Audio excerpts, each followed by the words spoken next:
and that is we also pressed them on the winter fuel payment.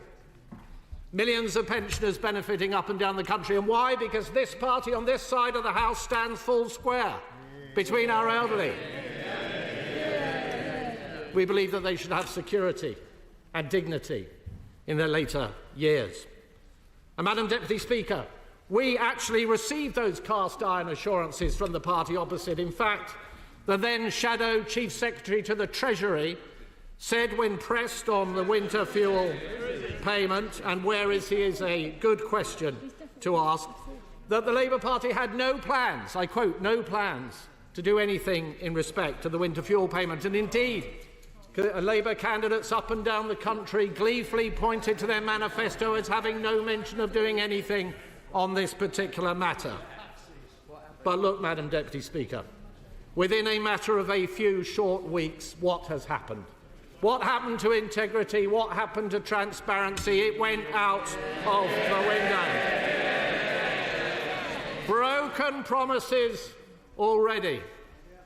That special contract that they sought to have with the British people based on integrity and decency smashed into a million pieces. And what is the impact of these measures? Well, to a degree we don't know, and I will come on to that, Madam Deputy Speaker. But what we do know is that 9 out of 10 pensioners will lose the winter fuel payment, up to £300, at the most difficult time of year for millions of them, at a time when the energy guarantee, the price cap, is going up by 10%. And the suggestion from the members opposite that somehow this is just the wealthy that are affected, the millionaires. Far from it. 2/3 of those pensioners who are living below the poverty line will have this benefit removed. Shocking. And the 880, they don't like it, they don't like it. And the 880,000 pensioners who we know who are eligible for pension credit but are not yet receiving it will also suffer. And the party opposite, and they chunter from a sedentary position, but the party opposite may say they're going to have these wonderful campaigns that's going to get everybody that's entitled onto pension credit. The reality is that even if they did that, that would see a cost to the Exchequer of £3.8 billion, which is over twice the money they say they are going to be saving. This is an absurd policy which their own plans are actually actively working against.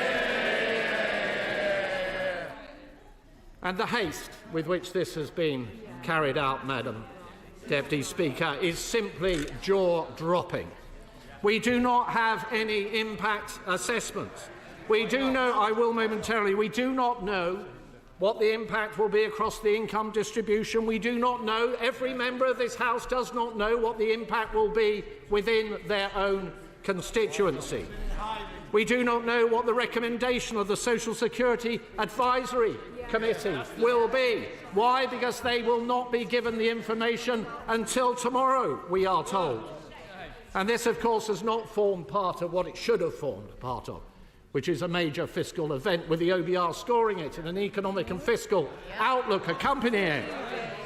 In fact, I will come to the honourable gentleman. The only authority to comment thus far on these measures is the House of Lords Secondary Legislation Scrutiny Committee, who said, and I quote, "We are unconvinced by the reasons given for the urgency attached to laying these regulations, and are particularly concerned that this both precludes appropriate scrutiny and creates issues with the practicalities of bringing in the change at short notice." That, Madam Deputy Speaker, I think says it all. And I will give way to the honourable gentleman who's been very patient. Finally giving way. Could a shadow minister clarify which leadership contender has called for the means testing of the winter fuel allowance? Clarify. Well,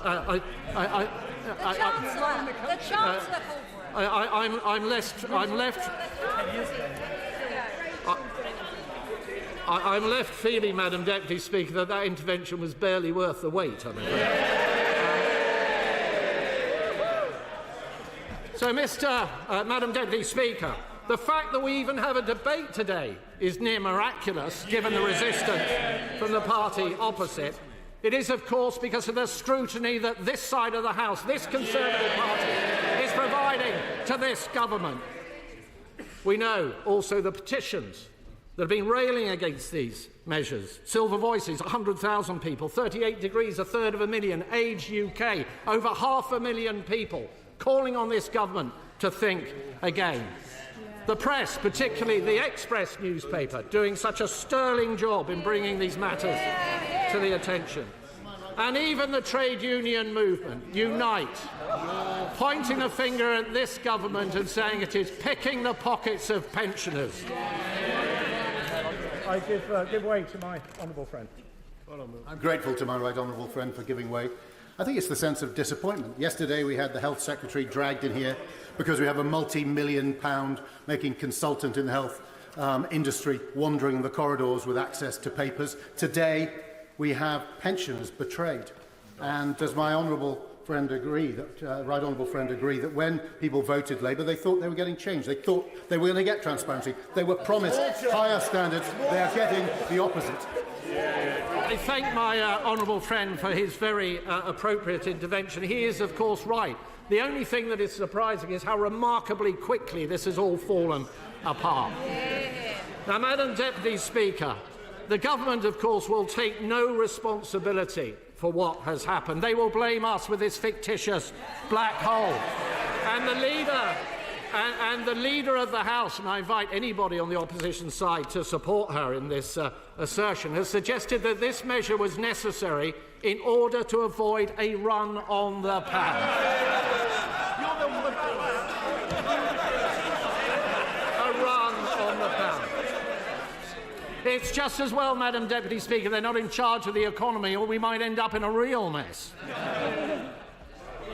I'll give way to the honourable lady. Thank you for giving way.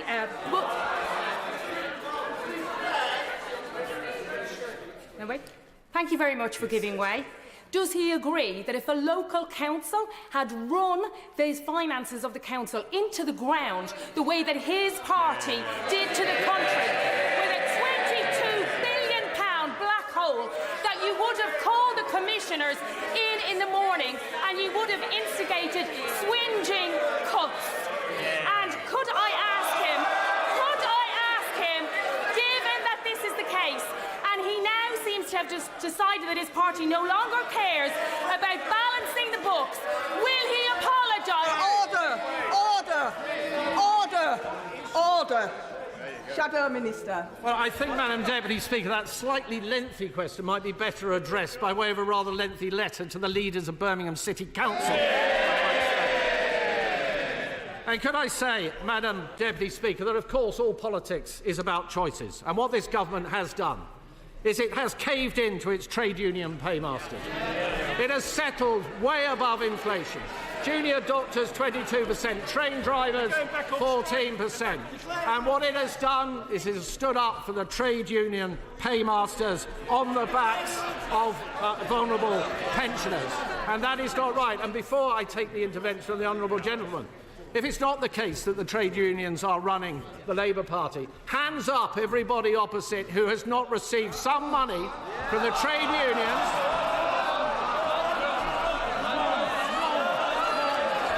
Has not received.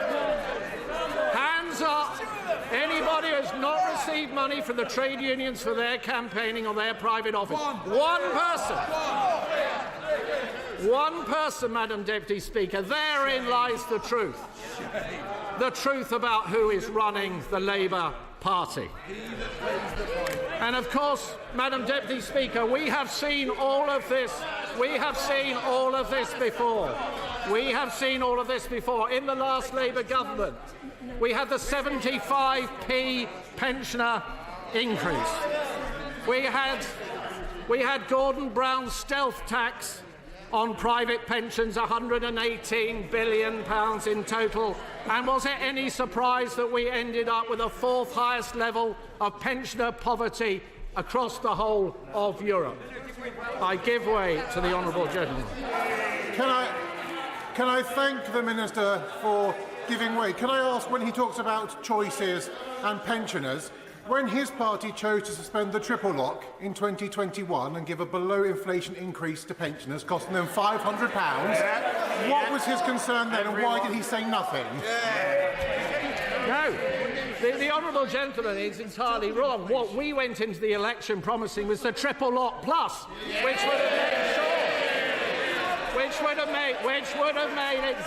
would have made sure that, unlike with his party, where he is going to see thousands of millions of pensioners dragged into income tax, many of them for the first time, we were prepared to stand up and say that we would not do that. But, Madam Deputy Speaker, the party... how can I not give it? Can I commend the right honourable gentleman for bringing this forward and to be fair to his party as well? This is a massive issue for my constituents across the whole of the United Kingdom. Quite simply, and I say with respect to the Labour Party on the far side, this does not conform with any of the Labour Party policies that I know of the past. I think all my pensioners who have contacted me say they are concerned simply because, first of all, the threshold is too low. The pension credit will take 9 weeks to process, even if they get to all of the 28% eligible people in Northern Ireland, and also the £400 that Labour government has approved, which will not come to spring of next year. 3 reasons why this policy today, this motion today, has to be supported. The honourable gentleman is, of course, entirely right, as always, and I completely agree with every word that he has just said. So, Madam Deputy Speaker, we are the party of the triple lock. We were the party of the triple lock plus.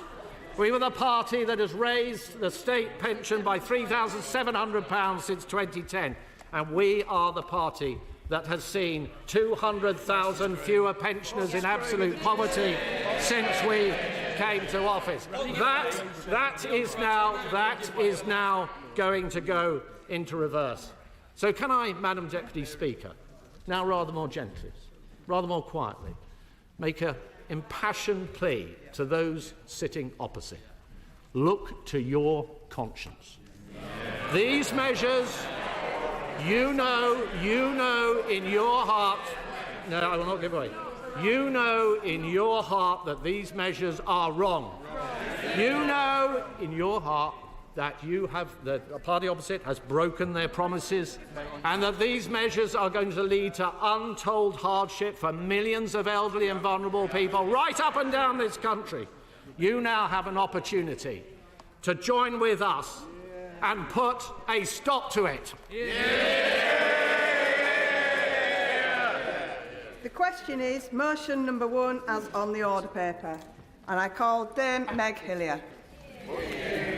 Thank you, Madam Deputy Speaker. And before I start, I would like to thank the House for putting its confidence in me to chair the Treasury Select Committee for the term of this Parliament. I am the servant of this House, and I will question without fear or favour those who appear before us, and I look forward to engaging with the new members I have yet to get to know. I should also, before this debate, declare an interest in that my husband has been in receipt of the winter fuel allowance, but of course if the vote changes that today, he will no longer receive that. I should add, for his own vanity, the lower limit. But the decision we are asked to make today, Madam Deputy Speaker, is a difficult one. But sadly, it is not going to be the only difficult decision that faces this new Labour government. Before the last general election, I had the privilege of having chaired the Public Accounts Committee for this House for the last 9 years. And in that role, I saw all of the impacts on the public finances, current, past and future. And when people I hear my colleague, the Right Honourable Member for Leeds, West and Pudsey, talk about the challenges ahead and the dire consequences, I would say, and you think it's that bad, I know it's a lot worse. We've heard of the Chuckle Brothers. I described us as the Misery Sisters, because when she said it was bad, I say it's going to be worse than that. And that is the reality, that the chickens are coming home to roost on the money and the spending of the previous government. So we saw a number of problems, which I laid out in my last annual report as chair of the Public Accounts Committee. Factually accurate, of course, information. The fact that the NHS capital budget was raided to pay for day-to-day expenses, but that the backlog of capital expenditure in the NHS was £10.2 billion in the year ending 2022. On that point, certainly can wait. As I served with her on the PAC, I warmly congratulate her on her election as chair of the TSC. The House has effectively made a very good choice. The Raleigh and Rochford Association of Voluntary Services, who I met with last Friday, were genuinely worried about this. In a nutshell, their argument was, if people on very modest incomes are now frightened to heat, that could lead to illness by many of those people, who then will present themselves to hospital and increase the winter pressures on A&E. So by that method, it would be a false economy. The game isn't worth the candle. What does the right honourable lady, who I respect, say to that? Well, I thank the right honourable gentleman, who I had the pleasure of serving with on the Public Accounts Committee, and an example of how this House works closely together, because I don't think most people would think we would agree on many issues. But on the Public Accounts Committee, we produced every report in tandem. But he will know that the pressures on the NHS are legion, that many of the same people who will be suffering this cut to their income, that we'll come on to some of the measures to ameliorate it in a moment, will also be the same people queuing and waiting for a hospital appointment. And I know too many pensioners who, if they can't afford it, don't get that hip replacement, but that many who are cashing in their savings where they have it in order to pay for a hip replacement so they can have a quality of life. That is not the NHS that I don't think he or I want to see in this country. And so we need to make choices. And one of those choices that this government is making is to make sure that we pull those waiting lists back. But I could digress into the NHS for a very long time, and if he will forgive me, I will move on. Because we look at our schools estate, again capital funding, the Department for Education itself, under the last government, asked the Treasury for capital funding for schools of £5.3 billion in 2020. It was allocated only £3.1 billion. So there's a big backlog there. If you look at the defence sector, again, many examples, but let me just pick a couple. Decommissioning nuclear submarines, not a single one that has come out of service has yet been decommissioned in this country, will cost around £500 million in 2018 prices for a single one, amounting to nearly £750 million in 2018 prices to complete all of those. It's getting to a critical point. These are decisions delayed and deferred. These are decisions delayed and deferred for too long by governments of all colours in this case, not just the last government. And there is at least £17 billion gap in the defence equipment plan over 10 years. And there's a lack of transparency over the spending in local authorities because of the crisis in local government audit, which was overseen by this government, and not enough was done to deal with it. I could go on. There is a long list of expensive things that this government needs to now put right because of neglect over a period of time. And there are budget challenges. Let me continue for a moment. There are budget challenges this year. Many decisions that were made in recent budgets which have hit the public finances, which hit the public finances in 25, 26 or beyond that. And that's either because there was huge optimism about the state of economic growth or a deferral of painful cuts. Different members of the House will have their views. I thank the right honourable lady and I congratulate her to coming on her position, but she's just outlined a number of projects that need to be found in terms of public spending. But as the Shadow Secretary of State outlined, the government's decision today will save £1.1 billion and the replacements that they're putting in place will cost £3 billion. How does that make economic sense and how does that help the case that she's making? Give credit to the right honourable gentleman for the chutzpah in coming today to say that it is this government that has denuded pensioners of income, when it is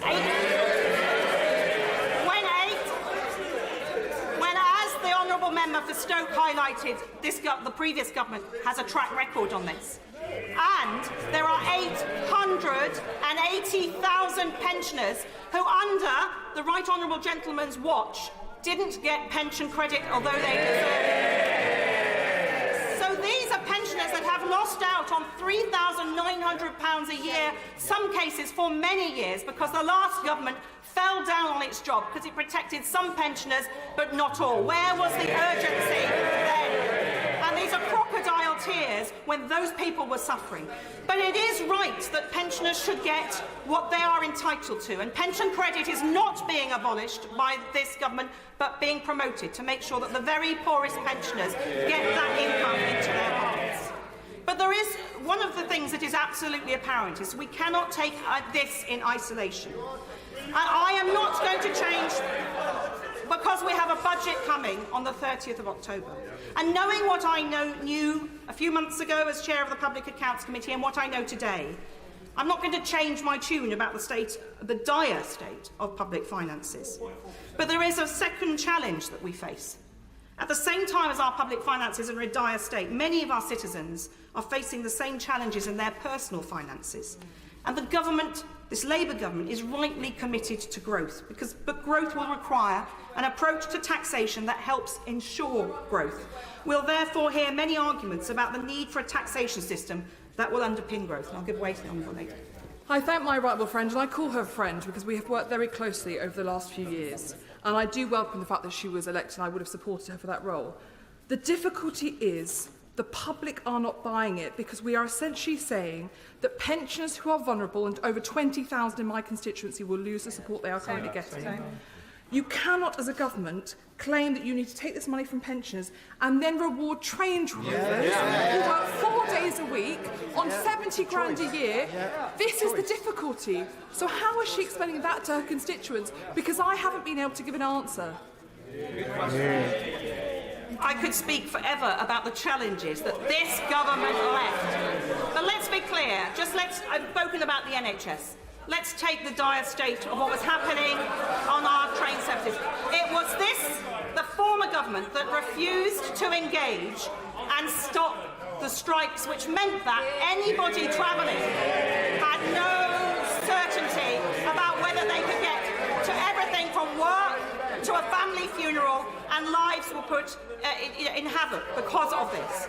So it is absolutely right that we begin to set right the chaos that the last government left. And yes, there is a cost to that. And the challenge for my right honourable friend, the member for Leeds West and Pudsey, and this government, is how we do that and make those decisions that will build up the future of Britain in the way that we all want to see. But we also need to address, as I was saying about taxation, the biggest challenge in our taxation system is that those who are facing the greatest financial challenges often face the biggest challenges of all. Because the reality is that the greatest cliff edges in our taxation and benefits system affect not those who are already started to earn and accumulate wealth, but those who are most financially challenged. For those at the margin, we keep coming across examples. This is not the only one where the marginal costs of a slight improvement in income can drastically outweigh that improvement. Everything from whether we see tax thresholds frozen to many more examples, for example, with child benefit, the issues we've seen there. And the debate we're having today is such an example. The solution isn't to duck or defer the need for tough choices. So for the record, I will be voting with the government this evening. But equally, for the record, I want this government to commit to tackling those cliff edges, because that's what progressive policy and taxation policy will look like. And I know from bitter experience, as many members of this House will, that rushed laws tend to be bad laws. But this is not. So I do not expect some Houdini-like solution to be announced by my right honourable friend for Leicester West from the front bench in the closing speeches. But instead, I expect and trust her that she will consider removing these chains of poverty as a key mission for this government in a thoughtful, carefully planned way, tied up with the next budget, but way beyond that. I also know, as again many members will, that there are technical challenges in making changes. Look at what's happened with child benefit, the limits on income for child benefit, dragging many people into tax returns, where households of the same income did or didn't receive child benefit depending on who was earning the money. And that's an example on why lessons on why changes, when they're made, need to be made in a sustainable way, with a plan. And my right honourable friend on the front bench and her colleagues has a plan. But the winter fuel allowance, which we're discussing now, is a prime example of the problems that those cliff edges create. And addressing those in isolation, however, will leave in place all the other cliff edges. And we need to look at this challenging poverty in the round. I was honoured to be chosen to be the chair of the Treasury Select Committee yesterday. I do not yet have committee members to be elected. The chair of the DWP Select Committee is yet to be elected. And so I cannot promise exactly, and I cannot speak for a committee that does not yet exist on a cross-party basis. But I will be urging the committee to consider this wider challenge of cliff edges as a matter of urgency. And I look forward to working with ministers to find some practical steps forward. We have to make tough choices in government in year, because one of the challenges is that the hole in the public finances is not just about the hole today, but that in previous budgets, decisions were made to defer spending to later years. So the real challenge is now, and I have seen too often calls for efficiency savings, for cuts in year, which actually end up being deferred. If you look at what happened to the defence equipment plan under the Conservative government in 2010, there was a desire to balance the books. In doing so, the Ministry of Defence deferred spending. It moved it to the right, which left us with aircraft carriers without aircraft and a raft of other problems. So deferring decisions and spending does not solve things. And this government and this cabinet is making the tough decisions to make those difficult decisions in year, because that is financially literate and the right thing to do. I call the Father of the House, Sir Edward Lee. If I can reach out to the other party for a moment, there is, I think, a case for having a serious debate about the total package that we give to pensioners. And we could have done this in a sensible way, and I raised it myself and questioned some aspects of the triple lock a couple of years ago. It's a very difficult debate, but I do understand that the total package paid to pensioners as a proportion of gross national product must not keep increasing every year, because that is the way ultimately to bankrupt the country. And we need to have a social contract between older people like myself and younger people, particularly in terms of house building. I understand all that. That is a debate we should have been having today, and we could have combined as a House to have it and to protect the public finances. But this is not the debate that we are having. We are debating the action of a government which has not just gone against a manifesto commitment. There was no manifesto commitment to do this. They actually gave a specific promise that they would not do this. And this surely is a question of public trust, an absolute guarantee. And this is why I think people are so upset. Now, I know that some people will say, and here I declare an interest, why should somebody like me receive the winter fuel allowance? All right, let's have a serious debate about that.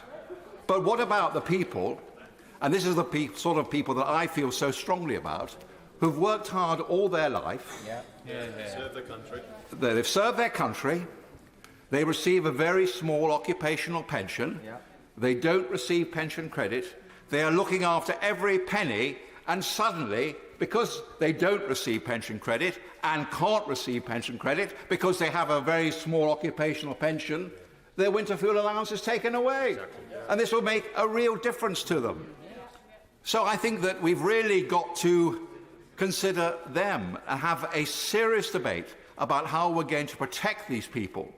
And if I may make one suggestion to the government, and this was alluded to by the honourable member who's just spoken, there should have been some serious debate about tapering or anything else. No, I tell you what this is all about. This is about a punishment beating. The new Labour government decided a punishment beating. The new Labour government decided they had to make their case that the public finances were in a dire state. There was this 22 billion black hole. You spent it. We spend £1,200 billion every year. This 22 billion so-called black hole is a mere accounting device. And this whole debate, what the Labour government are now trying to do is to make the political point that the Conservative Party ran the country into the ground and therefore we've got to punish the pensioners. It's absolute and complete rubbish. And what those we represent can't understand, these people who worked hard all their life, who've done their bit for the country, who their total package is perhaps £13,000 or £14,000 a year, what they can't understand is that this so-called saving of public money is actually going to go to train drivers who earn £70,000 a year. They just don't understand it. 9 billion. So, for God's sake, let's have a serious debate. Let's try and unite on this issue, and let's not keep taking away benefits from people just above the pension credit limit. And, of course, there are many pensioners who are entitled to pension credit for all sorts of reasons, will never claim it. They are suffering, and so they will be even worse off. And there's another point to be made, is I know the government will argue that the total package will be worth more after the increase in the triple lock next year. But actually, if you are a pensioner who's drawn your pension before 2016, by the time you've had this cut, you will probably be even worse off. The first cut in the state pension for years. This is not acceptable. This is not the right way to go about things. We should unite around a sensible package that rewards pensioners for their hard work, but does not just indulge in a political gesture.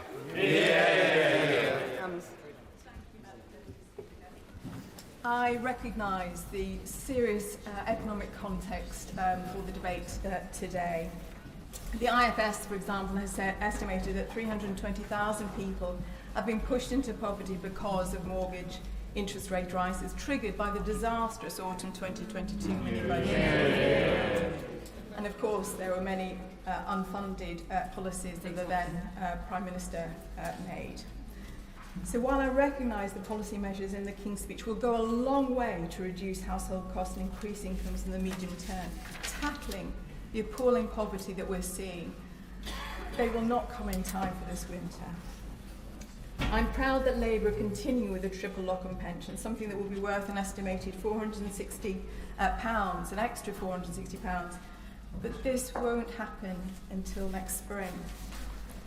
The setting up of a new energy production company, Great British Energy, again alongside making homes more efficient, is a fantastic initiative, but it will contribute to our net zero targets and reduce the energy bills for millions. But again, this won't be in time to offset the 10% increase in energy bills this winter. I support our focus about growing our economy, but again, this will not happen overnight. The Joseph Rowntree Foundation estimated in their report earlier this year that there are 2 million pensioners living in poverty, about 1 in 6 of all pensioners. In areas like my Oldham constituency, poverty rates are much higher. We have 1 in 2 children living in poverty. And from the figures, we estimate that that will also be the same for pensioners.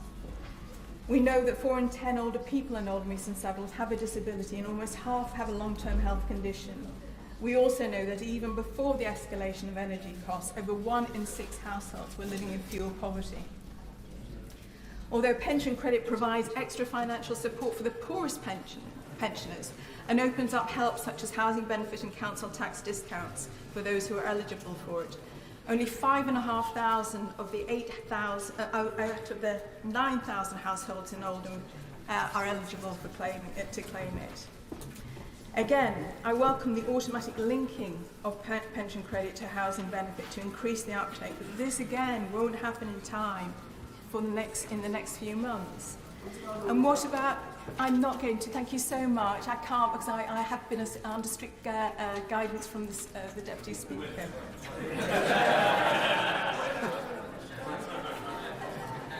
1 in 3 pensioners living in poverty are on private rented in the private rented centre. So what are we going to do about that? But even if everyone eligible for pension credit were claiming it, according to Age UK, there will still be another 2 million pensioners slightly less badly off that won't be eligible for pension credit, and now the winter fuel payment. The cut-off threshold for pension credit is just under £12,000 a year for a single person. They're not wealthy pensioners. Poverty is poverty, whoever experiences, and we know that we've got 8 million working people living in poverty, 4.5 million disabled people, 4 million children, and 2 million pensioners. As we did in the previous Labour administrations, I know we will tackle this, but again, it won't happen overnight. So could I point out what we know about the health effects of the cold? The Lancet published a very good paper reviewing data from the last 20 years and showed the extra deaths, the excess deaths as a result of cold. I could mention dozens and dozens of cases from my constituents who've written into me, again, who are really just clinging on following the last 14 years. Could I ask my right honourable friends if they're able to take what other options they may have considered, not just in terms of offsetting the loss of £300, but also alternative ways of raising the 1.4 billion means testing that we get from the winter fuel payment. I know how complex and difficult our economic situation is, but please, we must protect our most vulnerable citizens. Thank you. I call the Liberal Democrat spokesperson, Wendy Chamberlain. Thank you very much, Madam Deputy Speaker. Now, recent weeks have seen my inbox inundated with correspondence from pensioners in North East Fife, because it gets quite cold up there, Madam Deputy Speaker, who are deeply worried. And I'm sure, in fact, I know that that's far from a unique experience across this House. And since the Chancellor's announcement in late July, we've all heard the concerns of our elderly constituents. We know that the winter fuel payment provides vital support during the coldest months of the year. It is not a luxury, and the Chancellor's decision will leave as many as 2 million people extremely worried about how they will afford their energy bills this winter. Now, we on these benches accept that the new government has been left with an unenviable task of rebuilding our economy after the mess left by the previous government, and nobody is disputing that years of Conservative mismanagement have left the public finances in crisis. But this cut is simply wrong. It is wrong to strip support from many of the poorest pensioners, just as energy bills are set to rise again. It is wrong to force vulnerable elderly people to make that choice between heating and eating this winter. And it is the wrong answer to the challenges that we face. The way that we treat the vulnerable members of our communities reflects who we are as a society, and what sort of signal does it send turning our backs on millions of pensioners. In addition, I've campaigned consistently for unpaid carers since my election, as indeed has my party and our leader, the Right Honourable Member for Kingston and Surbiton. Now, census figures, with the proviso that Scottish census data is still awaited, suggests that there are almost 1.4 million people across the UK aged over 65 who are providing unpaid care. And although Carers UK await data on how many will lose the winter fuel allowance, we know that these carers and those that they care for are some of the most vulnerable in our society. I'm happy to give way to my honourable friend. I thank my honourable friend for giving way. And on the note of disproportionate effects on certain groups, I'm sure she is aware North Norfolk is home to 28,000 pensioners and has the title of being the oldest constituency in the country. Many of them face already higher energy costs due to the huge number of North Norfolk homes which are off the gas grid. Does she agree with me that these cuts will have a disproportionate impact on older rural constituencies like North Norfolk, and the government must go back to the drawing board with these misguided proposals?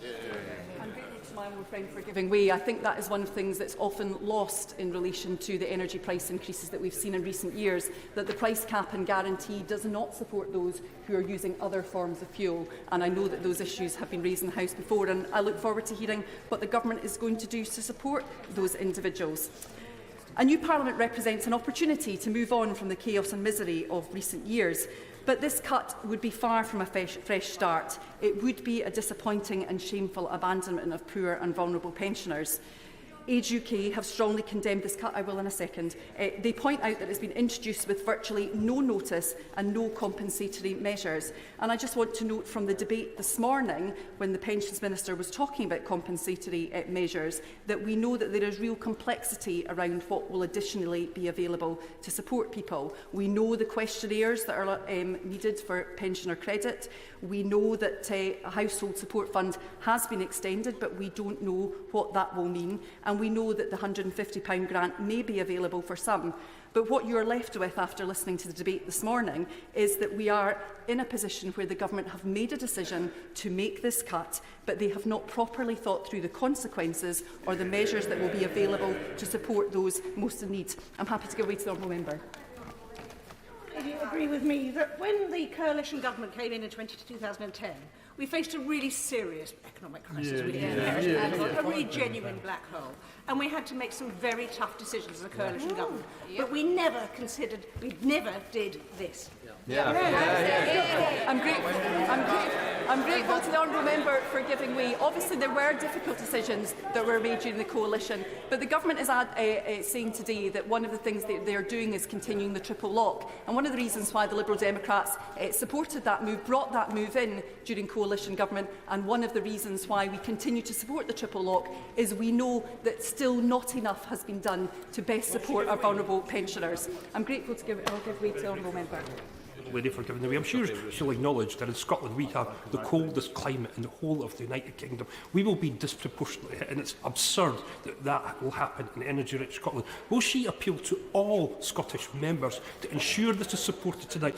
And I'm sure constituents right across Scotland will be watching very carefully how Scottish members of Parliament vote tonight. So will she encourage them to vote with us this evening? To the honourable member for his intervention. I think we all know that geographical disparities exist, not only in terms of how cold parts of the country are, but also in relation to the differing energy costs that different communities face, not just in terms of those different rates, but also because of the different means of fuel. I mean, we are obviously, I am standing here, we will be supporting the official opposition's motion tonight, and I hope other MPs across this House do so. So, going back to Age UK, they have drawn attention to low take-up rates for pension credit. Around 1 million pensioners would be eligible for pension credit but do not claim it, often due to a lack of awareness. And since the Chancellor's announcement, we've seen lots from the Government about how they are going to increase the uptake. And indeed, we have seen reports that suggest an increase in application, but also that the wait times for that is increasing. So what I'd like to seek from the Secretary of State is, if people are applying for pension credit and only get that confirmed after the date in which the winter fuel payment is made, will those people be caught up with? And an awareness drive is all well and good, but the DWP has stated that its calculations assume an increase in that uptake of pension credit. But that will still leave over 700,000 eligible pensioners not getting pension credit and therefore not getting winter fuel payments. And those of us in the last Parliament will remember numerous drop-ins and dear colleagues to outline the steps that the then government was taking to encourage pension credit uptake and what MPs themselves could do. I certainly remember writing regularly in my local newspaper column to outline how people could apply. But the reality is the numbers of people uptaking pension credit is stubbornly stuck at 70% ceiling. I'd be really interested to know what this government is going to do that will be radically different in order to increase this. And the government's rationale is that this cut will save an estimated £1.4 billion by means testing the winter fuel payment. But have they made an assessment of what that saving would be if they fulfil that other stated aim of making sure that all those eligible for pension credit claim? Is there not a fundamental contradiction at the heart of this measure today? How can the government aim to boost pension credit on the one hand while aiming to maximise the fiscal savings that it is making through this cut? What will it cost to increase the take-up rate?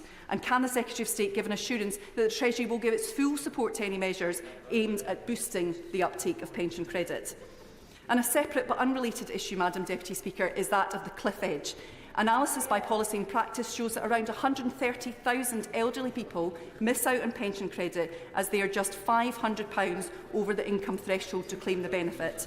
And we know that those vulnerable elderly people will now be cut off from winter fuel payments with just a few months' notice. And that leaves me feeling, Madam Deputy Speaker, that there is cruelty at the heart of this cut. These vulnerable pensioners who've spent years struggling under a Conservative cost of living crisis are now faced with a double hit, an increase in the energy price cut from the 1st of October, alongside being stripped of those winter fuel payments. It is important that we do not forget that energy costs are much increased than they were from a few years ago. So arguably a winter fuel payment is needed more than it ever was. This House has an opportunity today to do the right thing and protect those vulnerable members of our society. So the Liberal Democrats will be supporting this motion and opposes the move to strip pensioners of that support. And I hope other members will do the same. Members will have seen that there's a lot of interest in this debate, so I am going to impose a clear 3-minute time limit from now on. Anna Dixon. Madam Deputy Speaker, I'm pleased to have the opportunity to speak in this debate on changes to winter fuel allowance. I, like many of my colleagues on these benches, have been contacted by constituents who are worried about the impact of these changes. But I also bring 25 years of experience of working on public health and older people, latterly as Chief Executive of a national ageing charity. And during this time, I came to understand the impact of cold and damp homes on the health and well-being of older people and the challenges of addressing pensioner poverty. So let's be clear. With those pensioners up and down the country who will be losing their winter fuel payments this winter, where the ultimate responsibility for today's decision lies. Not with the member for Leeds West and Pudsey, but with the member for Godalming and Ash and his party. It turns out they were pursuing a scorched earth policy, the NHS running on empty, costs of housing, asylum seekers spiralling, and hollow promises on capital projects across the country, including in my own constituency. I know that the Chancellor and her colleagues have not taken the decision lightly to means test the winter fuel payments. Hard choices have to be made to put the country's finances back in order. So we know there are many pensioners who are going to miss out, and I worry that they're going to be left in the cold. In my constituency of Shipley, there are 1,160 people who are eligible for pensioner credit but not receiving it. I spoke to a resident in a sheltered housing scheme in Cottingley at the weekend. He didn't know if he was eligible and was not sufficiently mobile to attend a local community centre. So I do ask the Secretary of State to work with colleagues in MHCLG to urge housing associations and local authorities to support their residents to apply for pension credit and other benefits to which they may be entitled. The other group who risk being left in the cold this winter are those whose disabilities, health conditions, or who live in cold and damp accommodation. We know that cold homes can cause and worsen respiratory conditions, cardiovascular disease, poor mental health, dementia and hypothermia. In 2019, the NHS spent at least £2.5 billion per year treating illnesses directly linked to cold, damp and dangerous homes. So pensioners are more likely to be living in poorly insulated homes, leading to a higher risk of fuel poverty. I'm worried about pensioners like Barbara in my constituency, a full-time carer, husband with dementia, having to spend more money because they're at home and because he is ill. So I would also urge my colleagues that given the crisis that the NHS faces, a result directly of the 14 years of funding pressure and cuts that the party opposite, that they work with colleagues in the Department of Health and Social Care to ensure winter planning guidance means the NHS tackles fuel poverty. Thank you. I call Esther McRae. Thank you, Madam Deputy Speaker. Who would have thought a Prime Minister, not even in office for 10 weeks, would be so out of touch with the public? Yet here we are, and yes, this Prime Minister is, along with the Chancellor and the whole of his Cabinet, who are going along with and supporting this cruel policy.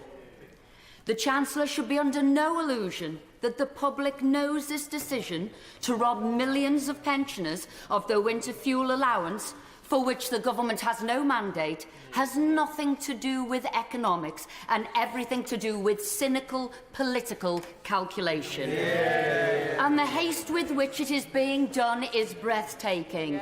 all benefits regulations are required by law to be considered by the Independent Social Security Advisory Committee. This is generally done in advance of the legislation being laid. In this case, however, the Labour government has opted for urgency provision that allows SAC consideration to be retrospective. Some say that that is bypassing SAC scrutiny. As well as evading that scrutiny, where is the government's impact assessment on removing winter fuel payment from these pensioners, particularly in light of the latest information that bills will be rising by £150 this year? I will indeed give way. There are 18,900 people losing winter fuel payment in my constituency, and many of them are among the 800,000 people who are not eligible for pension credit but below the government's own poverty line. What are they supposed to do? Well said. What is worse, Madam Deputy Speaker, that this Labour government is so out of touch so early on in their government, the unnecessary haste this change is being brought in, the lack of scrutiny of this policy, or the breathtaking hypocrisy Labour is showing. For back in 2017, when the Conservative manifesto stated that it would means test benefits, the Labour Party's reaction was one of horror, that this could not be done. Publishing research that up to 4,000 pensioners' lives would be at risk and their pensioners would struggle to heat their homes. And so the Conservatives did not do it. So what are we seeing here? That a Labour Party, when in office, ditches its beliefs and ditches its research. This government have been telling pensioners they didn't want to do this, but tough financial decisions must be made. But we all know that's poppycock. That wasn't the government's message to the already highly paid trade drivers. When they met them, money was no object. Have as much as you want. The public are not as stupid as this government think they are. No, this is good old-fashioned pork barrel politics, taking money away from the people that the Chancellor thinks don't vote Labour, like pensioners, to hand to people that they think do vote Labour, train drivers, public sector workers, while millions of pensioners, many of whom are struggling to make ends meet, are being sacrificed in this political strategic game. And by announcing the scrapping of the forthcoming and long-awaited cap on care costs, as well as laying the ground to remove council tax allowance for single people, Labour has basically declared war on pensioners, which will neither be forgotten or forgiven.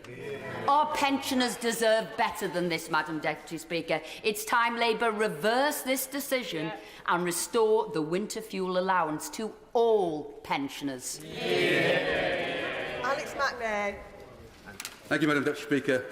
And in the interest of brevity, I'd just like to associate myself with some of the remarks made by my colleagues on this side around the desperate financial legacy that we've been left and the nature of cliff edges within the benefit system. We should do better than have cliff edges in the future going forward. But let's remind ourselves that the subject of this debate is the opposition motion to not means test winter fuel payments, which, let's face it, means maintaining payments to millions of people who are quite happy, including members opposite, to admit they don't need it. Given the dire legacy, the fragility of the economy, the immediate need for in-year savings, this is an emergency measure, and all the other calls on public spending, I cannot see how that's the best use of £1 billion or more. But at the same time, I know that many of my constituents on state benefits, on small private pensions, simply do not have the income to meet their everyday needs and fear not just the winter cold, but every bill.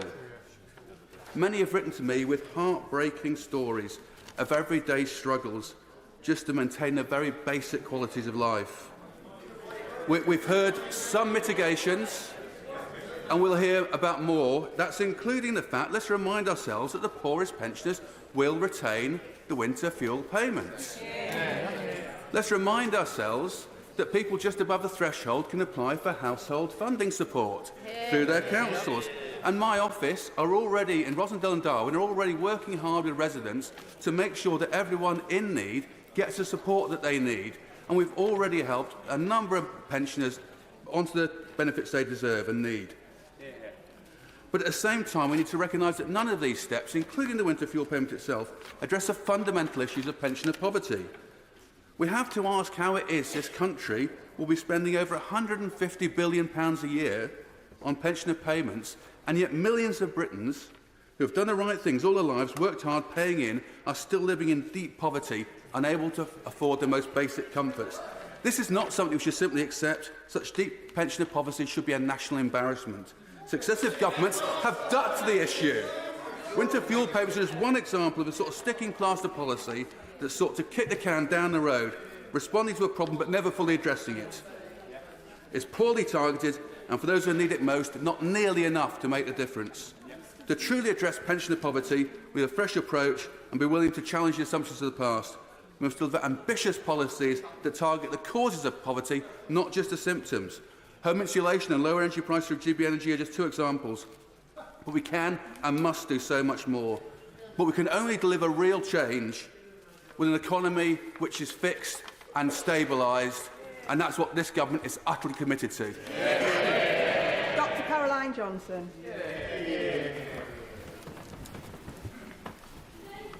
Honourable and right honourable members will make a choice whether to take vital winter fuel payments from millions of vulnerable pensioners, including 20,000 pensioners in my constituency of Sleaford and North Hykeham. It is important when voting today, when honourable and right honourable members make their choice, that they understand the consequences of their choice. It is important that honourable and right honourable members understand that when they take winter fuel payments away from vulnerable people, some elderly people will die. Vulnerable elderly people on relatively low incomes will be unable to adequately heat their homes, and as a direct reason, because they can't heat their homes, because they're cold, they will die. Why? Because cold is bad for you. There are a number of reports which demonstrate this that honourable and right honourable members can read. Your platelets get higher. You vasoconstrict. Your blood pressure goes up. This puts you at risk of stroke. This puts you at risk of heart attack. Your lungs become inflamed. This puts you at risk of pneumonia, a chest infection. It makes people with COPD more likely to suffer exacerbations and ill health. Studies have shown that your physical performance and muscle strength to take caps off things, to move, to walk about, are worse in people, particularly elderly people, who are cold. This reduces your ability to independently complete your activities of daily living, and it makes you more likely to fall. Studies have also shown that elderly people who are cold in their home are more likely to need to get up at night, to go to the toilet, or to wait through the night. This again puts them at more risk of falls and therefore hospitalisation. The sleep disruption puts them at risk of a whole range of different illnesses. We also know that as the home temperature falls further, the risks increase. This is proportional dose response to the level of cold. You don't need to take my word for this. There is a lot of medical evidence to this end. In his annual report last year, the Chief Medical Officer said, cold homes and fuel poverty are directly linked to excess winter deaths. My honourable friend give way. I will give way.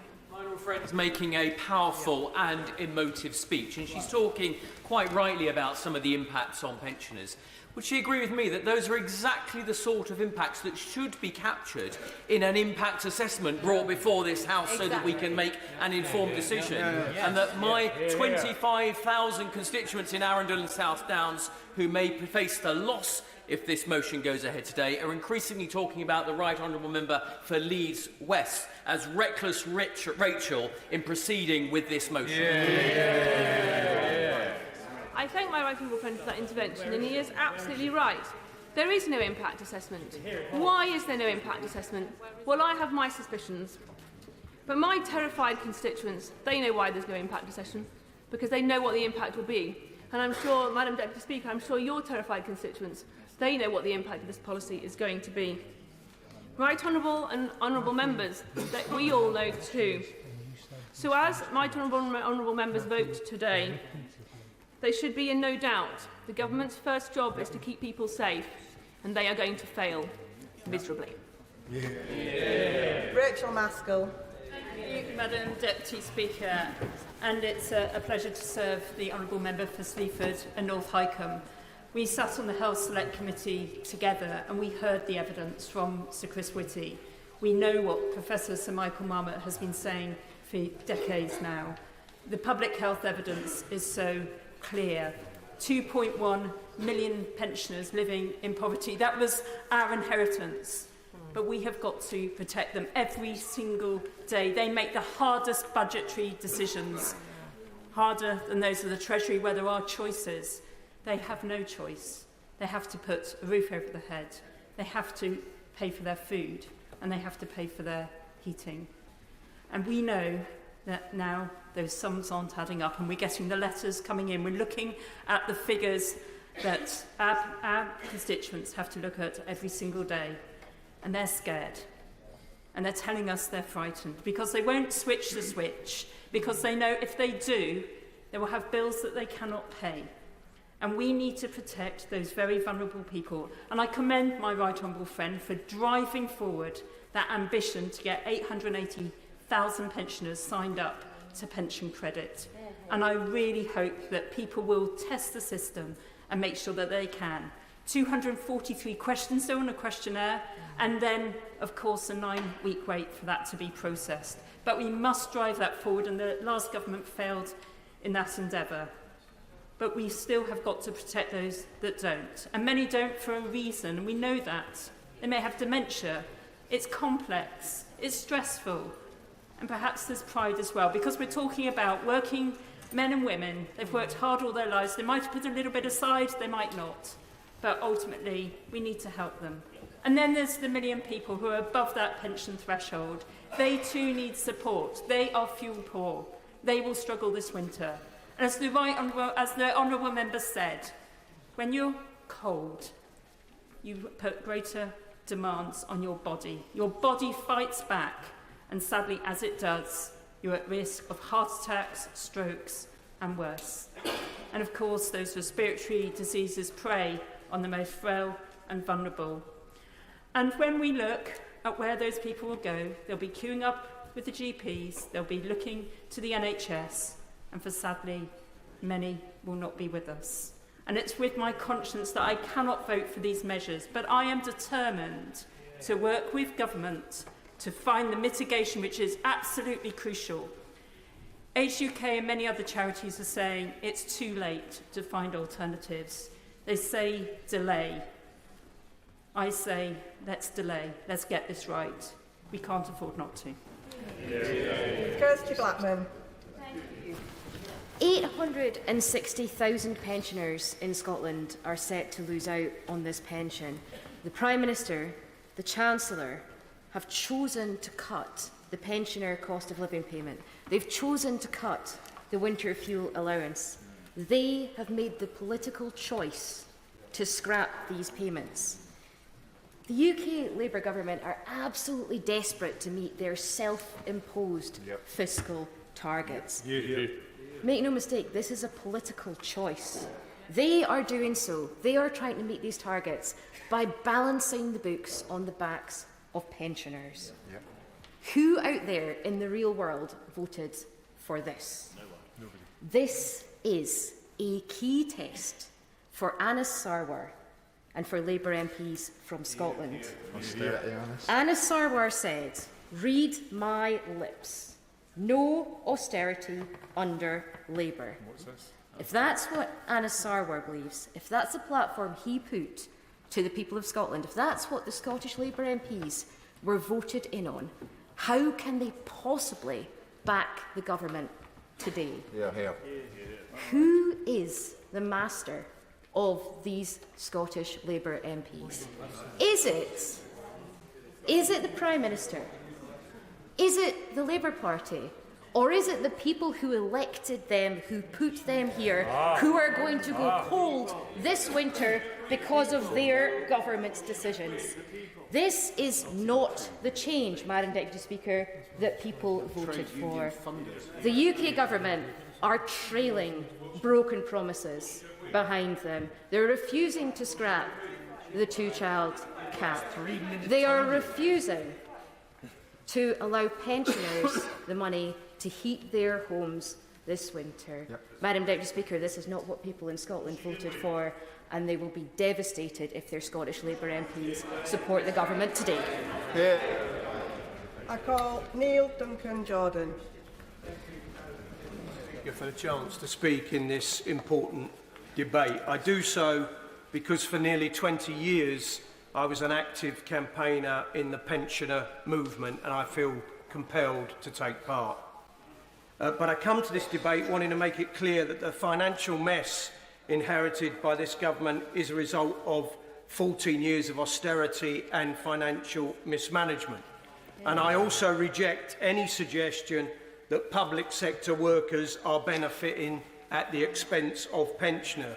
This is a crude attempt to divide working people. It's well known, and we should reject it as such.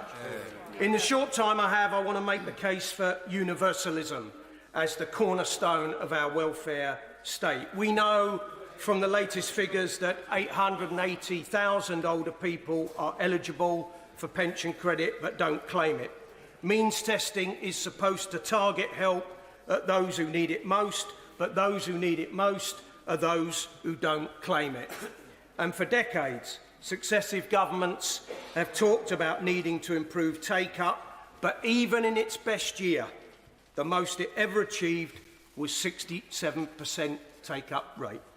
Of course, some people don't claim it because they're unaware of what they're entitled to. But for most, they're wary of having to answer over 230 questions about their circumstances. And many charities like CAB in my constituency don't now have the capacity to help those people fill the forms in because of cuts to funding over the years of austerity. We should also recognise that there is still a stigma attached to having to declare that you are struggling. And concepts around the deserving poor are as old as this building. And I thought that in the 21st century we would be hoping for something better. The key question, Madam Deputy Speaker, with any means-tested system is where do you draw the line? And by its very nature, the biggest losers will be those who are just above the cut-off point. In my constituency, around 19,000 people will miss out. Historically in the UK, we have had long-standing problems. Poor housing, which are difficult to keep warm, one of the lowest pensions in Europe, rising energy costs and annual cold-related winter deaths among older people.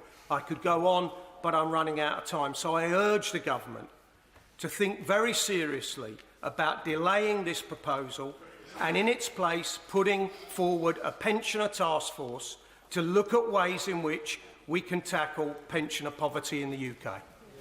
Second, Batsy. Thank you, Madam Deputy Speaker. I stand to speak on behalf of my 18,500 pensioners who will be affected by this. But before I speak on their behalf, I just want to commend the honourable member for York Central for a really impassioned speech. I know it's not easy standing against your own party, but the fact of the matter is this is a decision today. This is a decision today which is a choice between right and wrong. And the fact of the matter is all those members who are defending this choice by the government, by the Chancellor, to make this decision on the backs of pensioners, just a sheer brass neck to go out there and defend this and this alleged black hole when they've paid billions to unions. They've paid billions to unions without any savings in return. The GB Energy, a shell company for £8 billion, the Climate Energy, over £11 billion, and then to say there's no money and we're going to do it off the £1.1 billion on the back of pensioners. I won't give way because I'm sure the lady will to participate in the debate later. But on the backs of the £1.1 billion on the pensions, they might be fooling themselves, but they're not fooling the British public. They're not fooling my pensions. And the fact of the matter is, if they want to do the right thing, I would say follow the example of the member for York Central. If there are issues on this, I'm sure even on our side we will look at it and we will do it in depth and we'll do the right thing. But the fact of the matter is they are using our pensioners as some sort of political tool to make a point for their ideology. Just because a chancellor stood up and found this alleged black hole and try and justify that. It's a horrible, horrible situation. I will not give way to the honourable member. I'm going to make some progress in the limited time that I have. And of course, there are many members on this side who are absolutely enraged by the fact that this is happening. And the party opposite talked about transparency. And yet there's been no full impact assessment on these measures. Where's the impact assessment? If you've got nothing to be afraid of, where is the impact assessment? Why did you not wait? Why did the honourable members not wait till the budget, Madam Deputy Speaker, the big fiscal moment? I've already said I'm not going to give way on the fiscal moment when there could have been adequate scrutiny, and so this House could have analysed this and seen the impact. 4,000 people are at risk of death. That's not my number. That's the number, the Labour Party's numbers. That's what they said in 2017. That's what you're voting for if you allow these measures to go forward. Do the right thing. Do not use our pensioners as a political weapon for your own ideologies. It's a horrible, horrible situation to put them in. The anxiety that these members are causing is absolutely outrageous, frankly, Madam Deputy Speaker. And they're really going to have to step up their game if they want to convince the British public that this is the right thing to do. John MacDonald. Thank you. When an issue like this has been so heavily whipped, it's very difficult, and I haven't got the eloquence to persuade people to vote another way, to be honest. And so I just want to make this as a personal statement, so my constituents know why I will be voting the way I do today. I agree with the government on so many points on this. One is the issue with regard to the inheritance. It is the most toxic inheritance any government has ever had. The second, actually I did a report last September which says the amount between 2010 now that we've lost is 80 billion, not 20 billion. The second thing is the black hole of the 20 billion. We sat here when we listened to a government making commitments they knew they would never have to fulfil because they knew they were going out of power. And I agree with the Prime Minister. Of course I agree with the Chancellor of the Exchequer. We have to ensure that there's financial stability and we have to ensure that our income matches our expenditure. And I agree with the Prime Minister on this very principle, always have, that any burden should be placed on those with the heaviest shoulders. This is where I disagree. Because actually the heaviest burden isn't being placed on those with the heaviest shoulders, it's being placed on some of the poorest. And in my constituency I have large numbers of people who aren't claiming pensioner credit, and I'll be out there like everyone else trying to persuade them to apply. But lots of my voluntary organisations have been savaged by a Tory council. We haven't even got the advice mechanisms left anymore. So there'll be, at best, I think we can get to 70%, maybe 75%, but there'll be 1 in 4 who won't be able to claim that benefit. Then I have large numbers of people who, for example, work at the airport, got a little pension at the end, and they'll be tipped into not even qualifying. And they're living in accommodation that these provided, which is squalor, to be frank, not insulated, living in cold, freezing accommodation, and they're the ones who are at risk, as the Honourable Lady has said, of going to hospital and not even surviving. And I just think we're in an unnecessary position when there's so much else we could be doing. We don't need to put it on the burden of the poorest. We need to make sure that those who can afford it can pay. So it means bringing forward redistributive tax measures, equalising capital gains tax, tackling the corporate tax relief issues that we have to confront, making sure that actually the city pays its way with a financial transaction. We don't have to be here. And I just hope people learn the lesson as we move towards this budget, not to put us in this position again, where we take a decision which is based upon, I believe, misjudgment, and certainly flies against everything I believe in as a Labour MP about tackling inequality and poverty within our society. I was not elected to impoverish my constituents and put them in this hardship. So I regret voting for a motion put forward by these characters, but I will have to because there's no other mechanism. And I say to my people back in Hayes, I want to look at them in the face and say I did the right thing. Order. I call Secretary of State Liz Kendall. Thank you, Madam Deputy Speaker. This has been a really important debate about a serious issue with many heartfelt contributions. My right honourable friend, the member for Hackney South and Shoreditch, the new chair of the Treasury Select Committee, I think forensically set out the delayed and deferred decisions by the former government which have put such pressure on the public finances.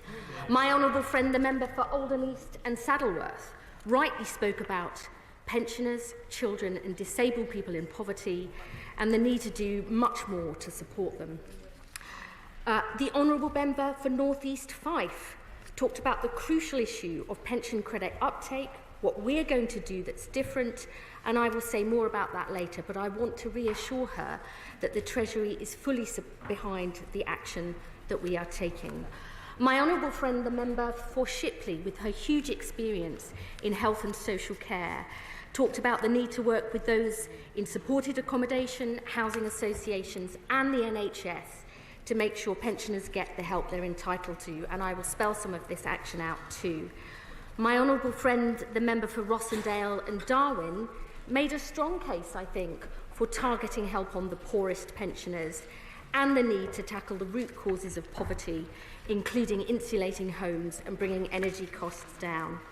And my right honourable friend, the member for Poole, one of the many things he mentioned was the very long and complicated form for pension credit, which I have asked the Department for Work and Pensions to reduce to make it as simple as possible. But, Madam Deputy Speaker, I'd like to start by setting out why we have taken the difficult decision to means test winter fuel payments so they are no longer available to all pensioners, whatever their income, but focused on those in greatest need. Put simply, it is because we must fix the foundations of our economy as the first step to rebuilding Britain and making the changes our country desperately needs. And because when money is tight, our priority must be to target resources on those who need it most. Now, members opposite don't want to be reminded of their record and the state they left the country in.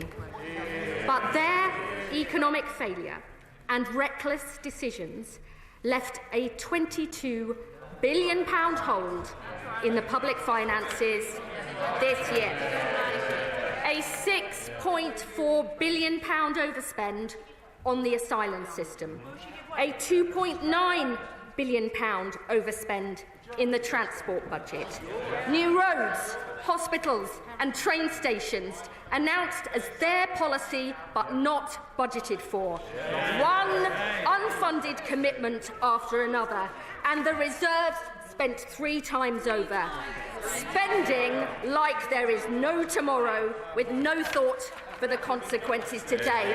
And, Madam Deputy Speaker, that's before we even begin to deal with the challenges we already knew about. NHS waiting lists at 7.6 million, over 1 million waiting for a council home, a totally broken prison system and over 4 million children growing up poor. Of course, members opposite want to deny this is the case, but the Office for Budget Responsibility is crystal clear. They were only made aware of the true extent of the pressures on the public finances after we were elected. Pressures they say, constitute one of the largest overspends outside of the pandemic. And faced with this reality, Madam Deputy Speaker, and the need to get the public finances on track this year, we took the difficult decision to focus winter fuel payments on those in greatest need. I will indeed give way to my honourable friend. I'm grateful for the Secretary of State for giving way. The issue of pension credit uptake is clearly critically important, and I know from discussions that I've had in my constituency that there are some myths around pension credit ineligibility. So will the Secretary of State please confirm the efforts she is making on pension credit uptake, and does she agree with me it's vital we ensure that everyone that is eligible for pension credit receives it? My honourable friend is absolutely right, and I would say to the faux outrage of members opposite. The faux outrage of members opposite who left 880,000 pensioners, the very poorest, not getting the pension credit they're entitled to. And I would urge all honourable members to work with us and their local councils to make sure pensioners get the money they are entitled to. As my right honourable friend, the Chancellor and the Prime Minister have said, this is not a decision we wanted or expected to make. But when we promised we would be responsible with taxpayers' money, we meant it. Because we know what happens when members opposite played fast and loose with the public finances. Working people and pensioners on fixed incomes paying the price with soaring interest rates, mortgages and inflation. I will give way to the former chair of the House. I would like to thank the Secretary of State for giving way. Will she confirm from the dispatch box that if every pensioner who is eligible for pension credit takes it up, that the cost to the Exchequer will actually be substantially more than the savings from axing the winter fuel payment? I would ask the honourable lady, is that why members opposite never took the action needed to increase pension credit uptake? We take a different approach. And I would say to her that all of the savings the Chancellor has announced take into account that increased uptake that we want and we intend to do. And Madam Deputy Speaker, when money is so tight, it cannot be right that all pensioners receive a payment worth £200 to £300 a year, whatever their income, including some of the wealthiest pensioners. Now, many honourable members, I will give way to the honourable chair. For giving way and having this opportunity at this late stage of the debate to speak on behalf of the people of Northern Ireland. Not in our name, Secretary of State. This is a political choice, and irrespective of the debate back and forth between yourselves and the opposition, it is not for us. It is not right, and this measure is a measure of shame. I would say to the honourable gentleman, I know that he will care about the increase in uptake we need amongst pension credit, and he will also care about those just above the threshold, which is what I'm going to turn to later on. I think that is a really important issue, and I want to take it head on. But first, I want to spell out the principle underlying the approach we have taken, which is most help going to those who need it most, significant support for all pensioners through the pension triple lock, backed by extra help available for those on low incomes. Madam Deputy Speaker, pension credit goes to 1.4 million of the poorest pensioners and is worth on average £3,900 a year. I won't. But the truth we had to confront coming into office is that up to 880,000 of the very poorest pensioners are not even claiming the pension credit they're entitled to. That is a national scandal. And we are determined to make that change, because the last government did nothing to properly tackle this issue. Indeed, in 2012, they promised to merge housing benefit and pension credit, which we know would significantly increase uptake, yet when I arrived in the department, I learnt it wouldn't happen until 2028, a decision that was taken on their watch. This is completely unacceptable, and unlike the Conservatives, this is something we will change. I'll give way to my honourable friend. I thank the Secretary of State for giving way and welcome the increased measures to target those 886,000 that haven't had pensioner credit because of the people over there when they were in 14 years of government. But there are people who do have legitimate concerns about the low level of threshold, hard-working people that have tiny pension pots. What mitigating measures is the Secretary of State going to put in place?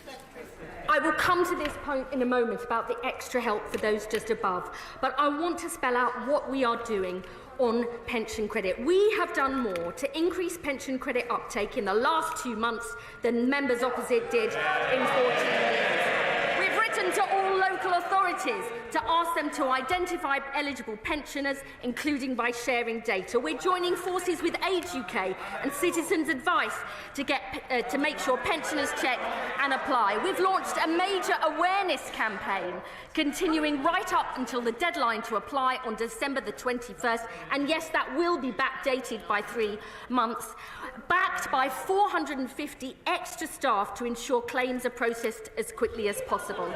The Deputy Prime Minister is working with housing associations and supported accommodation providers so their residents know what they're entitled to. I'm working with the Health Secretary to ensure frontline NHS staff can signpost older patients who may be housebound because of disabilities and chronic conditions.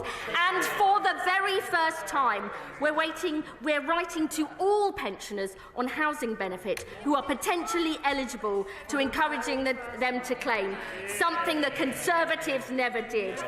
And in the longer term, because the only way to guarantee uptake is to make the whole process more automated, we'll bring forward the merger of housing benefit and pension credit, which members opposite never did.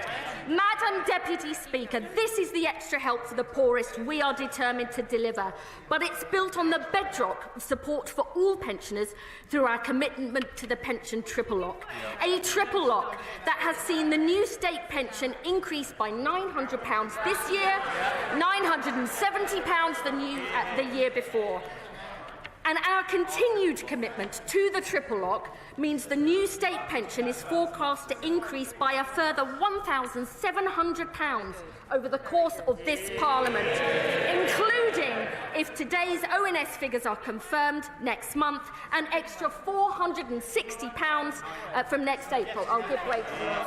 I thank my right honourable friend. When Gordon Brown introduced pension credit and lifted 1 million pensioners out of poverty, in the teeth of opposition of that party opposite who opposed pension credit,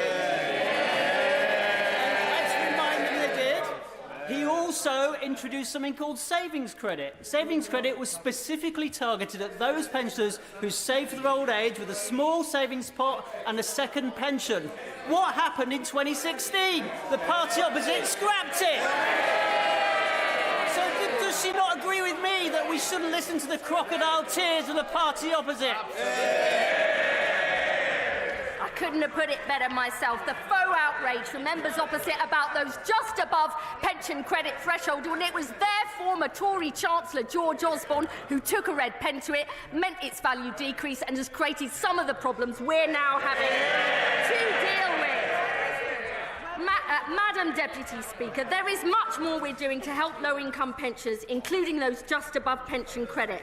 The Warm Homes discount of £150, the Household Support Fund, which we've just extended with £500 million of additional funding, which councils can use to help low-income pensioners. Our Warm Homes plan to tackle the root causes of fuel poverty, and because the only way to really control energy bills is through cheap, homegrown energy, we've already legislated for Great British Energy. This is the difference a Labour government makes. Fixing the foundations, taking the long-term decisions our country needs, prioritising help for those who need it most, helping all pensioners with the pension triple lock, and more help for low-income pensioners too. We will not shy away from our responsibilities like members opposite did. We were elected on a platform to deliver economic stability, rebuild the country and make the changes our country needs, making this country better and giving it its future back. Pensioners deserve better than the faux outrage of members opposite. The question is, as on the order paper, as many as are of that opinion say aye. Aye. Of the contrary, no. No.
question is, as on the order paper, as many as are of that opinion say aye. Aye. Of the contrary, no. No. Tellers for the ayes, Rebecca Harris, Louis French. Tellers for the noes, Christian Wakeford, Anna McMorrin.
Order, order. The ayes to the right, 228. The noes to the left, 348. The ayes were 228, the noes were 348, so the noes have it, Unlocked. Motion number 2 on business of the House today. Minister to move. Leader of the House. Move formally. The question is on the order paper. The question is as on the order paper. As many as are of that opinion say aye. Aye. Of the contrary, no. I think the ayes have it. The ayes have it.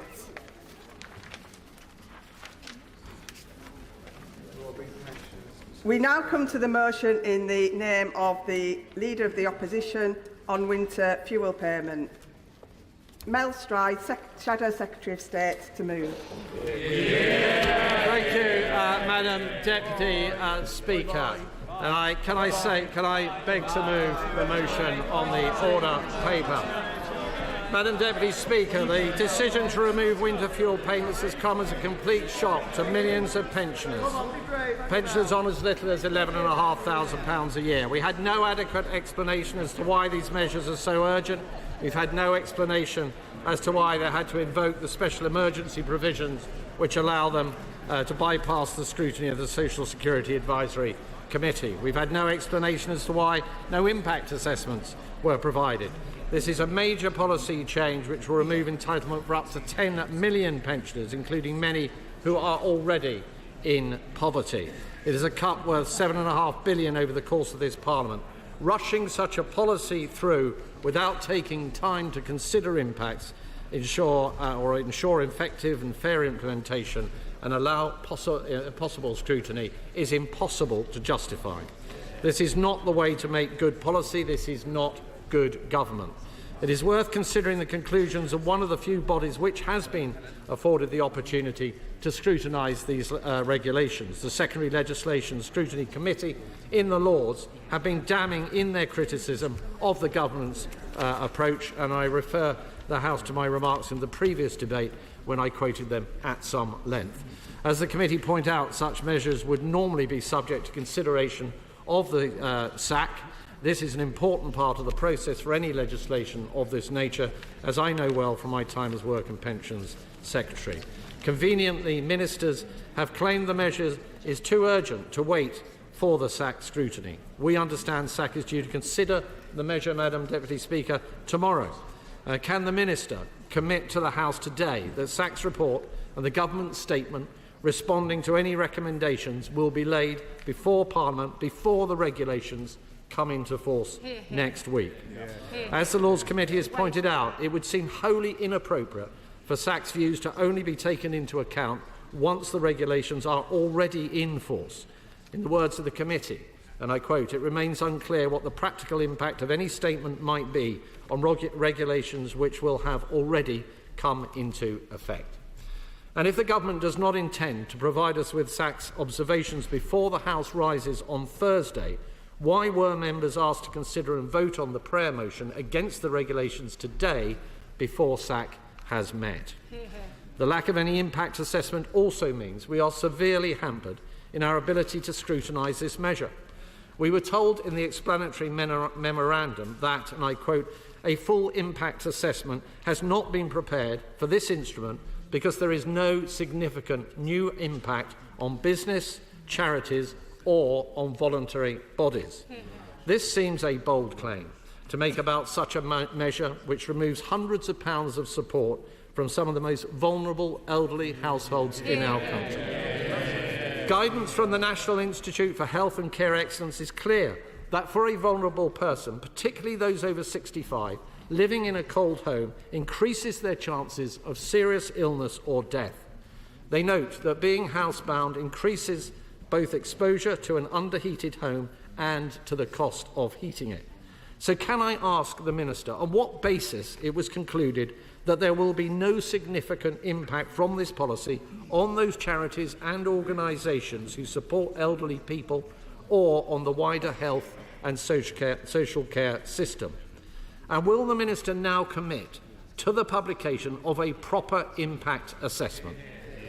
The only basis for the urgency seems to be a claim that this measure is vital for public finances. We have even been subjected to the shadow leader of the House claiming it was needed to avoid a run on the pound. But the only relevance, and I might ask the Minister to comment on that when he appears at the dispatch box, but the only real relevance of a measure of this kind to the public finances is its impact on the government's fiscal rules. Those fiscal rules are based on levels of debt and borrowing at the end of the OBR's fiscal forecast period, in 5 years' time. And the rules the Chancellor has claimed she will sign up to were already being met when the government came into office, according to the OBR's own forecasts. The government could have opted to bring this measure in next year, with greater time for scrutiny, better notice for pensioners, more time to drive up pension credit uptakes, and perhaps time to consider whether there were much better ways of going about it. It would still have been a broken promise, and we on this side of the House would still have opposed it. But it would have been a much better way to make policy, and it would still have delivered exactly the same savings at the end of the forecast period. Ministers will claim they needed to make immediate in-year savings. That is based entirely on a black hole that they have confected themselves. The real reason this is being rushed is pure politics. The government want to rush this measure through, while they can try to blame it on their predecessors in order to avoid proper scrutiny. There is no need whatsoever for the haste with which this is being done. Other than I will certainly give way to my right honourable friend. Grateful to my right honourable friend, and does he, like me, find it inexplicable that they should fail to go through proper process when their own research suggested that thousands of people could die as a result of precisely this measure? And that is something which I think the whole House should find deeply uncomfortable. Friend makes a very powerful point. This is a very, very serious step that this government is taking. And of all those steps that should be properly scrutinised, surely this is one of them. And I remember when I was sitting on the other side of the chamber, Madam Deputy Speaker, I could barely breathe without the cry going out there should be an assessment, impact assessment held. And it is extraordinary that on such an important measure as this, affecting millions of the most vulnerable, that the Labour Party should be utterly silent on this issue. And I give way to my honourable friend. Right honourable friend, old people die in cold homes, and they die particularly if they're very old. Does my right honourable friend think that if the government is not minded to change its mind in its entirety, it might look at those aged over 80, because of course they are in receipt of the high rate of winter fuel payment, and at paragraph 3 of the regulations points out there is a difference between those over 80 and those under 80. That might be perhaps one way that the government might make this slightly less worse than it otherwise is. And for his intervention, it has been suggested that the government is examining ways in which they may ameliorate some of the harshest effects of this policy, and it may be that that is one of those things that they are looking at, but I will in a moment. But on that particular point, of course, we cannot escape the fact that whatever age people are, over 2/3 of those who are currently pensioners below the poverty line will lose their winter fuel payments under the current arrangements. And I give way to the honourable gentleman. I thank the right honourable gentleman for giving way. I have the honour to represent the most remote, sparsely populated and coldest constituency. The Secretary of State, in responding to my honourable friend, the member for North East 5, said that the government will try to maximise the take-up of pension credit. I accept that.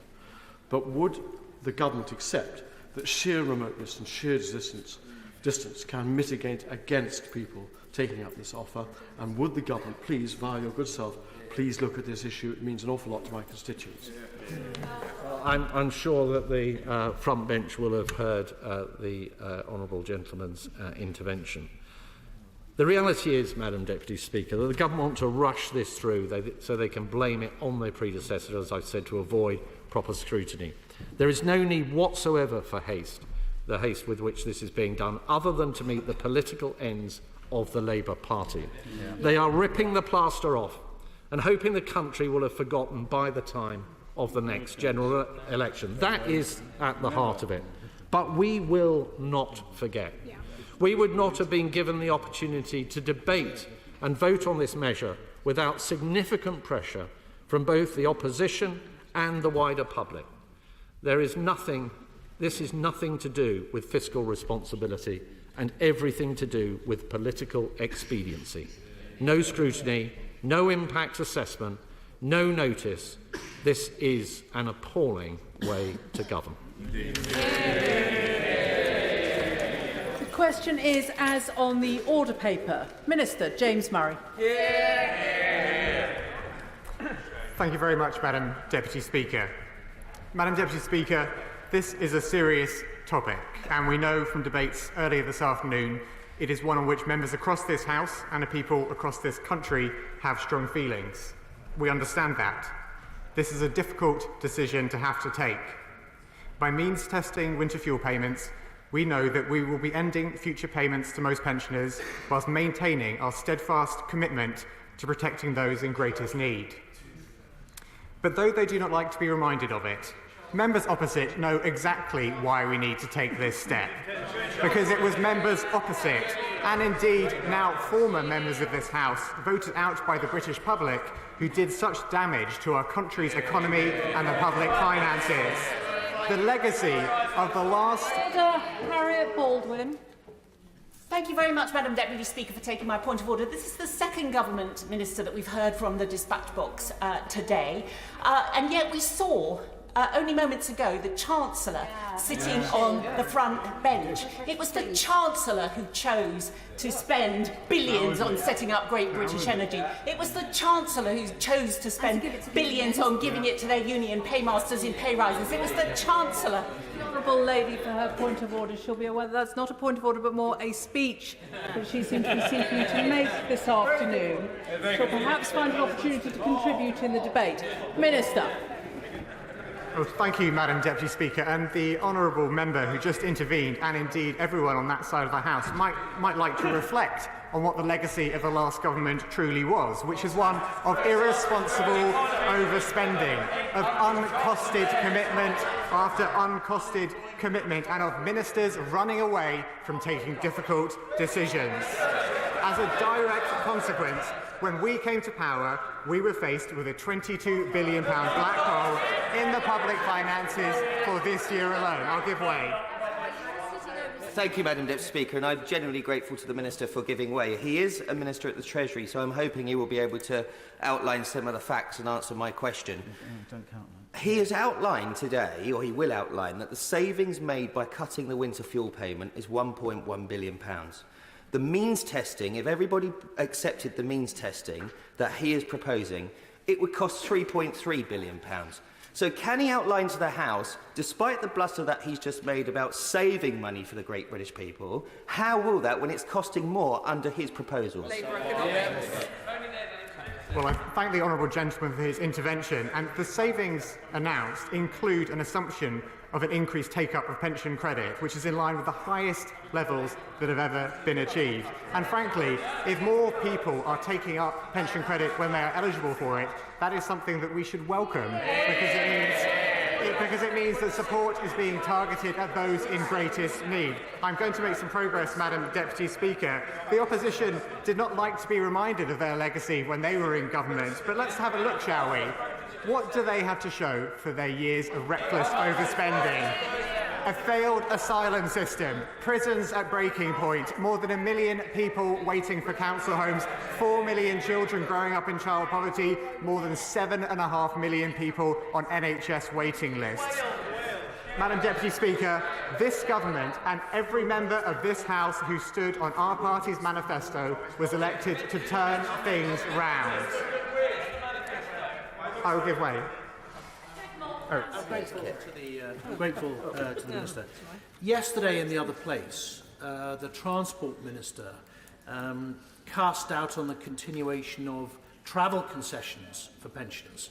This has caused significant alarm in my constituency and others, notwithstanding the discussion we're having today. Could you just reassure us that travel concessions for pensioners will continue under a Labour government?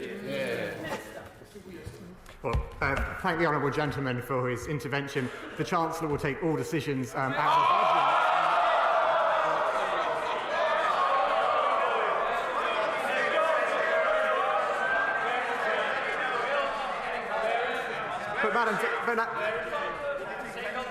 But Madam Deputy Speaker, let me make one really important point to the honourable gentleman as we approach the budget on October the 30th. We know there are going to be difficult decisions that we have to take in the budget on October the 30th. And frankly, that is the direct consequence of the decisions taken by him and his colleagues when they were in government. I'll give way to the honourable woman. I thank the honourable gentleman for giving way, and as he is a Treasury Minister, I wonder if he could help me with a question. How many of the pensioners who will lose the winter fuel allowance today earn or receive less than the average train driver they've just given a pay rise to? Well, I understand the political point the honourable lady is trying to make, but let me be really clear about if she's talking about pensioners, the foundation of state support for pensioners is the state pension, and that is why we in government have committed to maintaining the triple lock for the duration of this parliament. The triple lock, no, I'm going to make some progress. The triple lock means that pensioners are having £900 more this year. Figures released this morning indicate they may get well over £400 more next year, and over the course of this Parliament, £1,700 more is the amount the pensioners will get under the state pension. That is the foundation of state support for pensioners. I'm going to make some progress, Madam Deputy Speaker, because we saw how clearly members of the party opposite do not like to be reminded of their legacy in government, of the mess that they left the economy, our public services and the rest of our country after their 14 years in office. And Madam Deputy Speaker, this government and every member of the House on this side of the House was elected to turn things round. We are under... No, I'm going to make some progress. We are under no illusions, though, Madam Deputy Speaker. We know this will be a slow and difficult process when the damage goes so deep, but we are determined to fix the foundations of our country so that on the bedrock of financial stability and fiscal responsibility, we can get our economy growing after 14 years of the Conservatives. I'll give way to the honourable gentleman. Minister, for giving way on the point of fiscal responsibility. I'm not sure of the morality of trying to balance the fiscal books of this country off the backs of pensioners. Earlier he referenced the manifesto that the Labour Party stood on in the election. No austerity under Labour was said in Scotland. So what should the 37 Scottish Labour MPs do in this vote? Should they bow down to the Chancellor, or should they stand up for their Scottish constituents?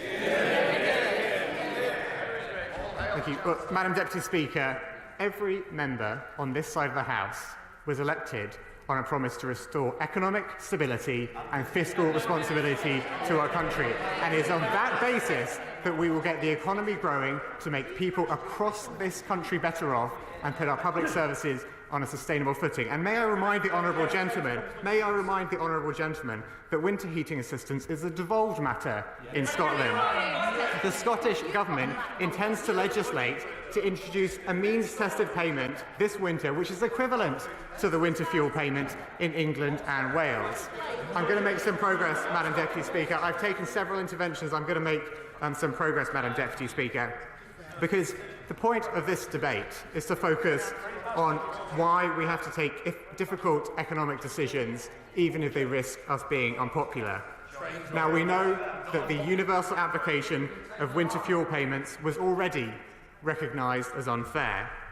In the face of our dire economic inheritance, it is simply unsustainable.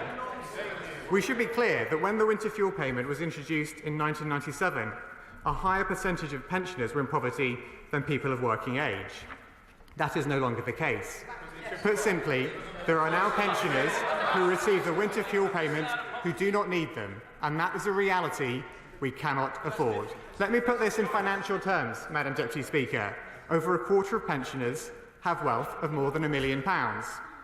half have wealth over £500,000, and a fifth of pensioner households have gross incomes equivalent to £41,600 a year. That is why it is right to means test the winter fuel payment. I will give way to the Honourable Lady. Grateful for the Honourable Gentleman to give way on that point, and pensioners in my constituency will be feeling really saddened by the way that he's caricaturing pensioners as wealthy and not in need of this winter fuel support. Age UK have said that in the Gosport constituency alone there are 15,000 pensioners who stand to lose their winter fuel payment. These are not people who are wealthy, they are people who in many cases are just outside of the pensions credit limit, who are hanging on by their fingertips. Does he agree with me that caricaturing them as wealthy and not in need is so unbelievably insulting? So I think the Honourable Lady unintentionally misunderstood my point, which is to put the question perhaps back to her, whether she feels that pensioners who have wealth over £1 million, who earn more than £41,600 a year, whether they should get a winter fuel payment in the context of their financial circumstances. Because the argument that we are making on this side of the House is that given the dire economic situation that we face, given our dire inheritance, we should means test the winter payment. And I'm going to make some progress because it is an important point. It is an important point to explain why we are choosing to means test the winter fuel payment. Because means testing will allow us to make sure those in the greatest need still receive the help they need. We will make sure that all pensioners continue to benefit from the triple lock, and we will start to deal with the shocking state of the public finances that we have inherited. I'm going to make some progress. I've taken many interventions already, because, Madam Deputy Speaker, under our approach, those eligible for pension credit will continue to receive winter fuel payments. We want to target winter fuel payments to those on the lowest incomes, which is why we are linking its payment to eligibility for pension credit and other qualifying income-related benefits and tax credits. That is the right approach to help those on the lowest incomes, and we are determined to make it as effective as possible by making sure people who are eligible for pension credit make a claim. I'll give way. Madam Deputy Speaker, I think the point I made earlier to the Shadow Secretary of State is a fair one, that distance and remoteness does mitigate against take-up. People living in very remote hamlets and islands don't necessarily see the department that they should. Can I have an undertaking from the Minister that the Government will look at this issue?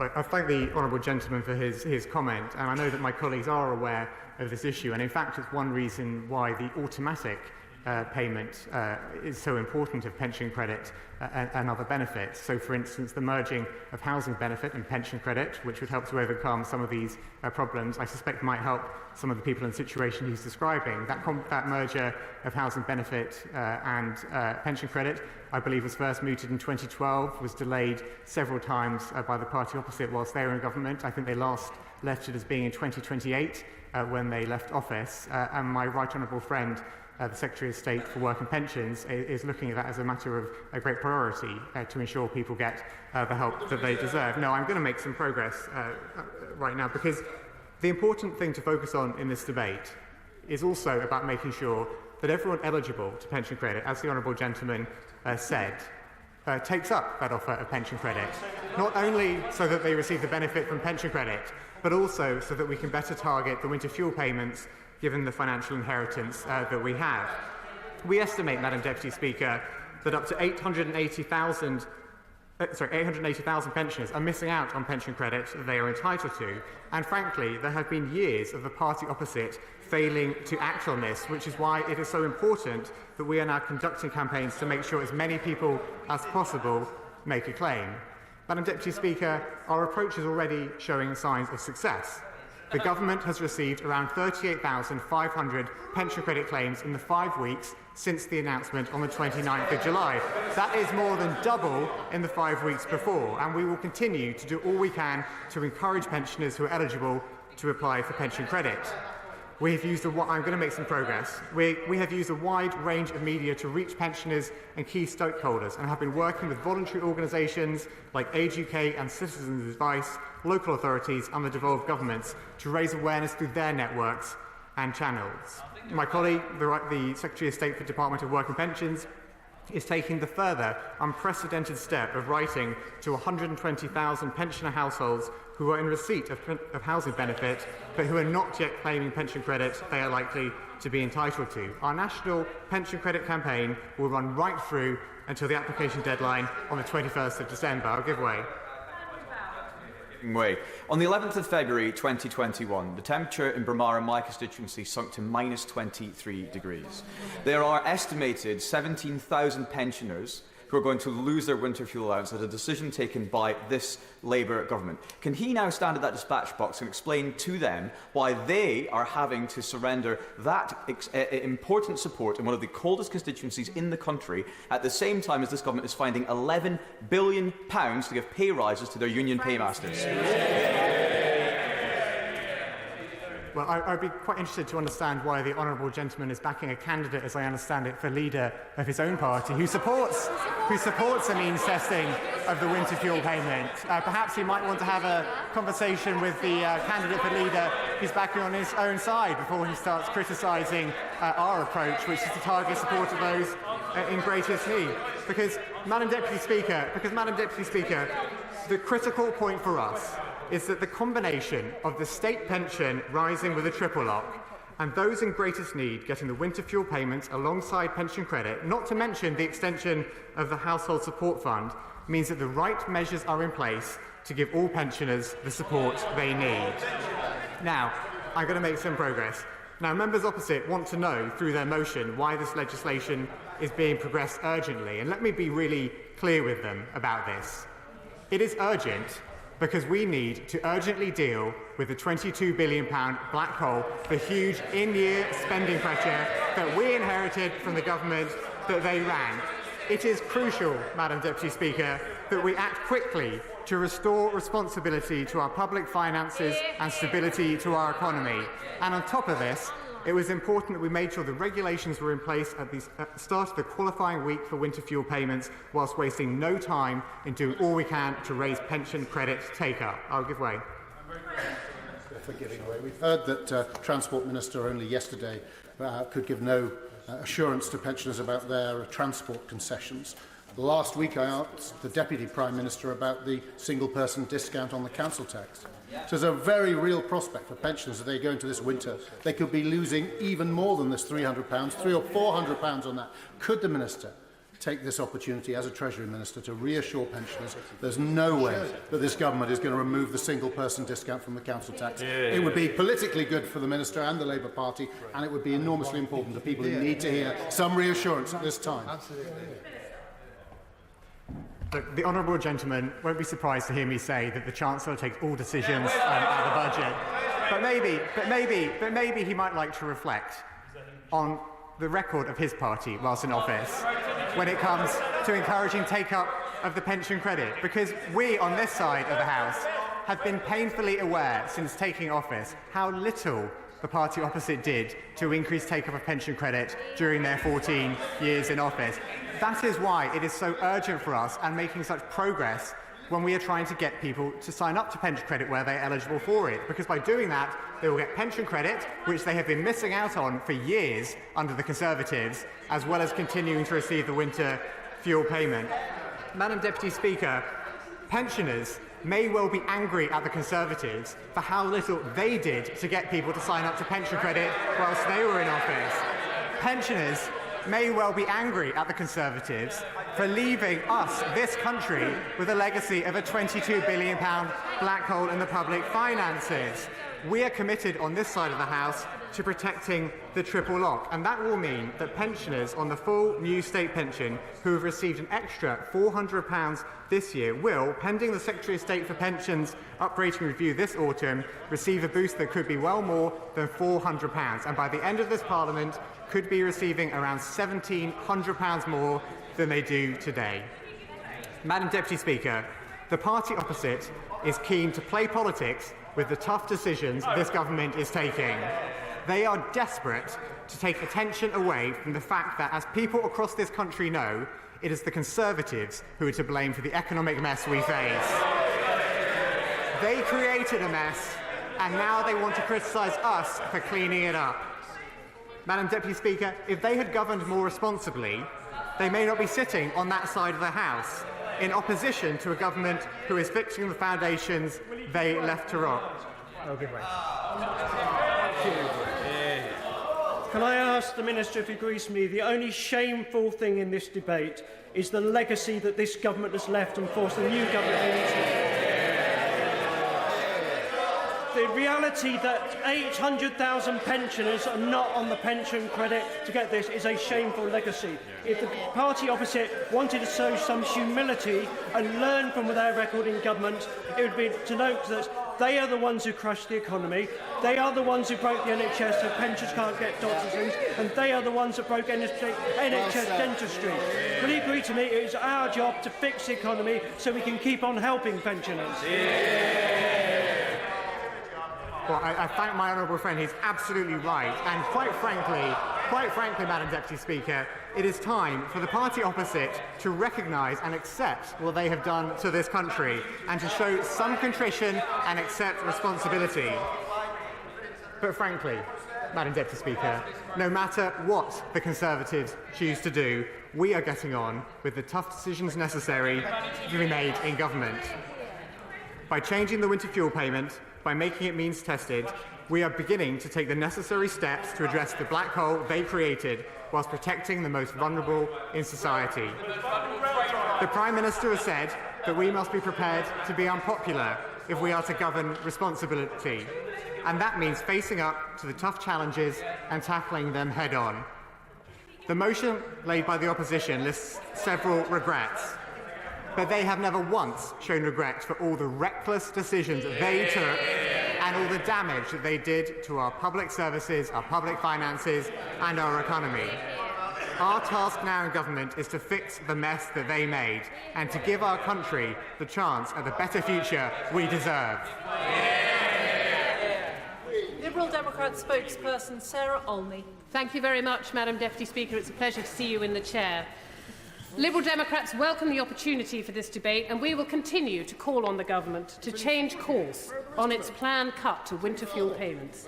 We know that the government has inherited a mess, and we know that at the cause of that mess is a legacy of reckless economic mismanagement left behind by the previous Conservative government. But that cannot be allowed to serve as a cover for measures that cause suffering for the most vulnerable in our society. Earlier this afternoon, Liberal Democrats supported the prayer motion to annul the Social Fund winter fuel payment regulation, stripping support from many of the poorest pensioners just when energy bills are set to rise again this winter is the wrong thing to do, and we have tabled our own EDM to reject these plans. It should be noted that the Secondary Legislation Scrutiny Committee in the other place has said that it is unconvinced by the reasons given for the urgency attached to laying these regulations, and particularly concerned that this precludes appropriate scrutiny. We are supportive of this motion and particularly of the point that there should have been greater scrutiny of the government's decision to cut winter fuel payments. It is well established that there are strong links between living in a cold home with an increase in the risk of serious illness for vulnerable people and for those with disabilities. It'll be a pleasure. I thank the member for giving way, and I want to rise today to say that I am absolutely disappointed at the lack of creativity in this government. I'm standing here today on behalf of my constituents in Lagan Valley, and I agree entirely with the member that actually there is a legacy of unfunded promises. However, it is not up to my constituents in Lagan Valley to bear the burden. Would the member agree with me that they do not have broad shoulders? I thank the member for her intervention and for stating so passionately the case that we on these benches are making in this debate. The Liberal Democrats think the government should have done far more to understand the likely consequences of restricting eligibility for the winter fuel payment and how that would translate into increased burdens on the National Health Service. I and my Liberal Democrat colleagues have listened to our constituents and heard from countless pensioners who were worried about how they will afford their energy bills this winter. Since these cuts have been announced, I have been inundated with local people expressing their disappointment at this decision. And that's why the Liberal Democrats have tabled an early day motion calling on the government to withdraw these plans. It is why we voted in favour of the prayer motion earlier today. We believe it is simply wrong to remove winter fuel payments from millions of struggling pensioners. On that point, will give way? Yes. I recognise the comments that you made about the economic inheritance, but would you agree with me that compared to the situation we managed in coalition with the Liberal Democrats in 2010, actually Labour now have unemployment lower than we inherited, unemployment higher than we inherited, the deficit lower than we inherited, economic growth faster than we inherited. We managed to keep winter fuel payments in those circumstances in partnership with the Liberal Democrats. Don't you agree that they could do the same? Well, I thank the member for his intervention, but I think it's important to reflect upon the disastrous legacy of the mini-budget and the circumstances that many people continue to struggle with, thanks to higher interest rates on their mortgage payments, and certainly from the perspective of my constituents, that casts a much longer shadow that these winter fuel payment cuts is going to do nothing to ameliorate. Last week, I asked the Chancellor if she would give her full support to measures to boost the uptake of pension credit. And I welcome her commitment to work with the Secretary of State for Work and Pensions to maximise the take-up of pension credit by bringing forward the administration of housing benefit and pension credit. It will be a pleasure. We've spoken a lot about the take-up of pension credit in this debate already, and I think it's important to say that those, I think it's 800,000, the Minister said, that are still not taking it up, are by definition going to be the harder to reach people and the most vulnerable. And so I don't understand how the government can, in good conscience, take away this guaranteed benefit at a time when there's no certainty whatsoever about being able to get the other people signed up to pension credit in time. I welcome my honourable friend's intervention. He makes an important point, although I would say I welcome the Chancellor's commitment last week to work with older people's charities and local authorities to raise awareness of pension credit. But my honourable friend is exactly right that many people will have this benefit taken away without knowing that there is pension credit that they are eligible for and for which they should claim. But as the Lord Secondary Legislation Scrutiny Committee have highlighted, the DWP have assumed that the uptake of pension credit will increase by just 5 percentage points, and that will still exclude around 700,000 pensioners. Has the government made a proper assessment of what the impact will be if uptake of pension credits increases by more than that amount? And I continue to call for assurance that the government ensures that all those eligible for pension credit claim both the benefit itself and the winter fuel payment. Now, whilst we'll be voting against the scrapping of this stream of support for pensioners, and we recognise that the government faces difficult choices given the appalling mess left by the Conservative Party, the Liberal Democrats will continue to advocate for the necessity of the winter fuel payment. The mismanagement of our economy by the outgoing Conservative government has left formidable challenges, and we understand that undoing that damage is not going to be easy. Nevertheless, it is not right. With pleasure. Thank you for giving way.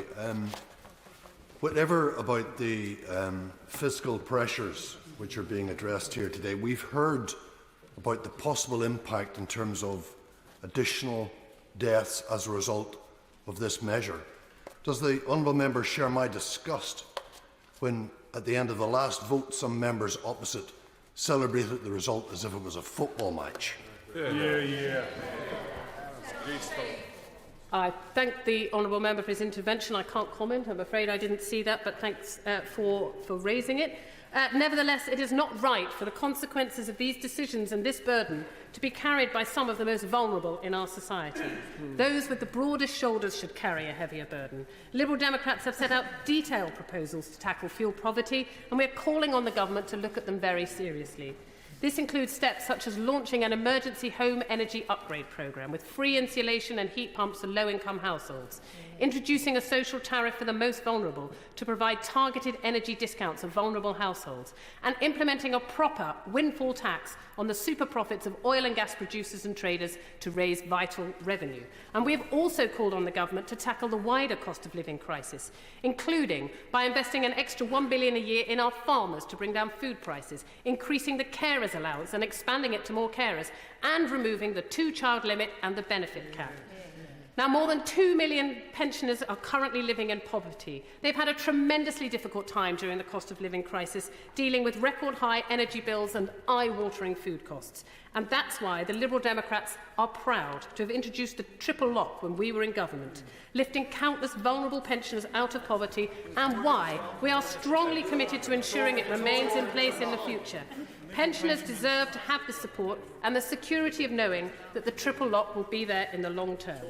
We do acknowledge the dire economic situation which the new government has inherited, and yet we have heard warning calls from sector representatives, including Age UK, Disability Rights UK, and indeed many pensioners themselves regarding the damage that this cut might cause. As the government tries to clear up the Conservative Party's mess, it must ensure that this does not come at the expense of pensioners and families who will struggle to heat their homes this winter. Thank you, Madam Deputy. Point of order, Stuart Anderson. Thank you, Madam Deputy Speaker. You will know the rules far better than me, but this is a really important debate, and I just want to ensure that the House is quorate. And can you tell me how many people have to be on the government benches for a debate? Because there are under 20 Labour MPs that have decided to find this a worthwhile debate to come here, and I want to make sure we have enough people here for this debate because it's really serious. Thank you. As the honourable gentleman will know, the House is not counted. There is not a quorum, and so therefore we shall move on with Peter Swallow. Thank you, Madam Deputy Speaker. I was proud to be elected on a manifesto which committed to delivering economic stability, security and growth. After 14 years of Tory recklessness with our economy, after the disastrous Liz Truss mini-budget drove up inflation, food bills and mortgage repayments and pushed my constituents to the brink, the public voted for change. And that change must start with getting our economy back on its feet. When the last Labour government left office, Trussell Trust food banks were giving out 40,000 food parcels a year. Last year, they gave out 3 million food parcels. Shameful. So when we on this side of the House talk about the recklessness of the previous government, it is not academic. We're talking about taxpayer money being poured into ideological gimmicks while children are going to school hungry, working adults are one rent rise away from homelessness, and a broken NHS is stalling productivity and failing those who most rely on public services, including our pensioners. A £22 billion black hole in the public finances they covered up and they walked away from. Stability means bringing the economy and the country back from this brink, which the party opposite knowingly pushed it to. No one doubts that this policy is tough. It's not a measure we want to take, but we have been left a huge bill to pay. Means testing the winter fuel allowance will allow us to support those pensioners most in need, as we take the difficult steps we have to right the ship. Members across this House know that in our communities there are too many pensioners struggling. That's why I welcome this government's commitment to the triple lock, by which the state pension has risen by £900 this year and will raise by over £450 in April. I support the extension of the Warm Homes discount, worth £150 to more than 1 million low-wage pensioners. I will give way, yeah. The honourable gentleman. He'll be aware that the Tory triple lock was introduced by the Tories precisely in order to deal with the legacy left by the previous Labour government when, unless I've got this number wrong, there was a lower take-up of pension credit than there is today. So we raised that. The triple lock raised pensioner incomes. And the first act of the Labour government, which he is clearly aiming to be a loyal member, is to take £300 away from people who really, really do need it. 3 million food parcels last year. That is the legacy of your government.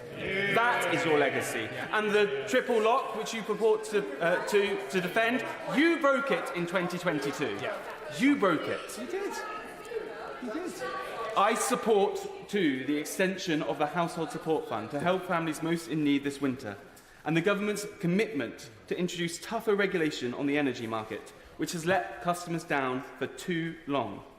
I'm working hard with Bracknell Forest Council to make sure that pensioners in the Bracknell constituency who are in need and not claiming the support they are entitled to are identified and encouraged to get help. And I urge any pensioner who's concerned about their finances to go to Age UK's benefits calculator to see what support you may be entitled to claim. I will give way.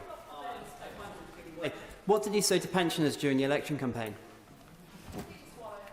I said that this party would restore the broken economy that we inherited from the party opposite.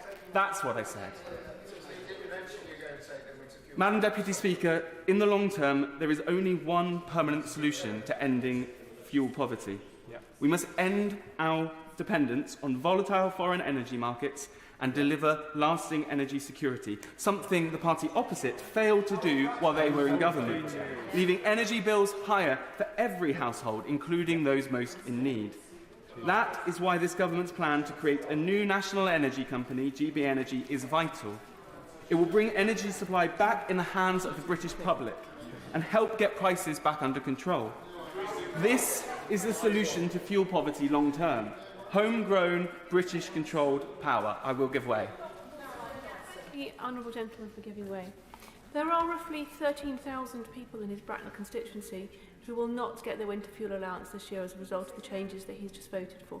How many of them does he estimate will struggle to pay their bills? I've already set out the support I want to see in place and the support that this government have put in place to support pensioners in my constituency. And moreover, the support to help all households in Bracknell and across the country to see long-term energy bills coming down. That's really important, and it's the first step on the road to growth. And because of the triple lock, a growing economy means growing pensions and growing support for pensioners in need. Madam Deputy Speaker, future prosperity doesn't fall out of the sky. We have to create the conditions for it. And those conditions are sensible spending, bringing debt under control, and encouraging investment. To do these things, we have to dig ourselves out of this financial hole. And that means tough choices. This policy is a difficult step. It is a step I did not want to take. But it is a step away from the brink, towards stability, security and growth. And that is why I back it. Yeah. Now, I'm going to have no choice but to put a limit on backbench speeches, which I am very sorry to do before handing over to the next speaker, but members will be aware there are over 40 of you wishing to take part. Dame Priti Patel, 3 minutes. Well, who would have thought that one of the first acts of this awful, cruel, ideological Labour government would be to assault the nation's pensioners and remove winter fuel payments?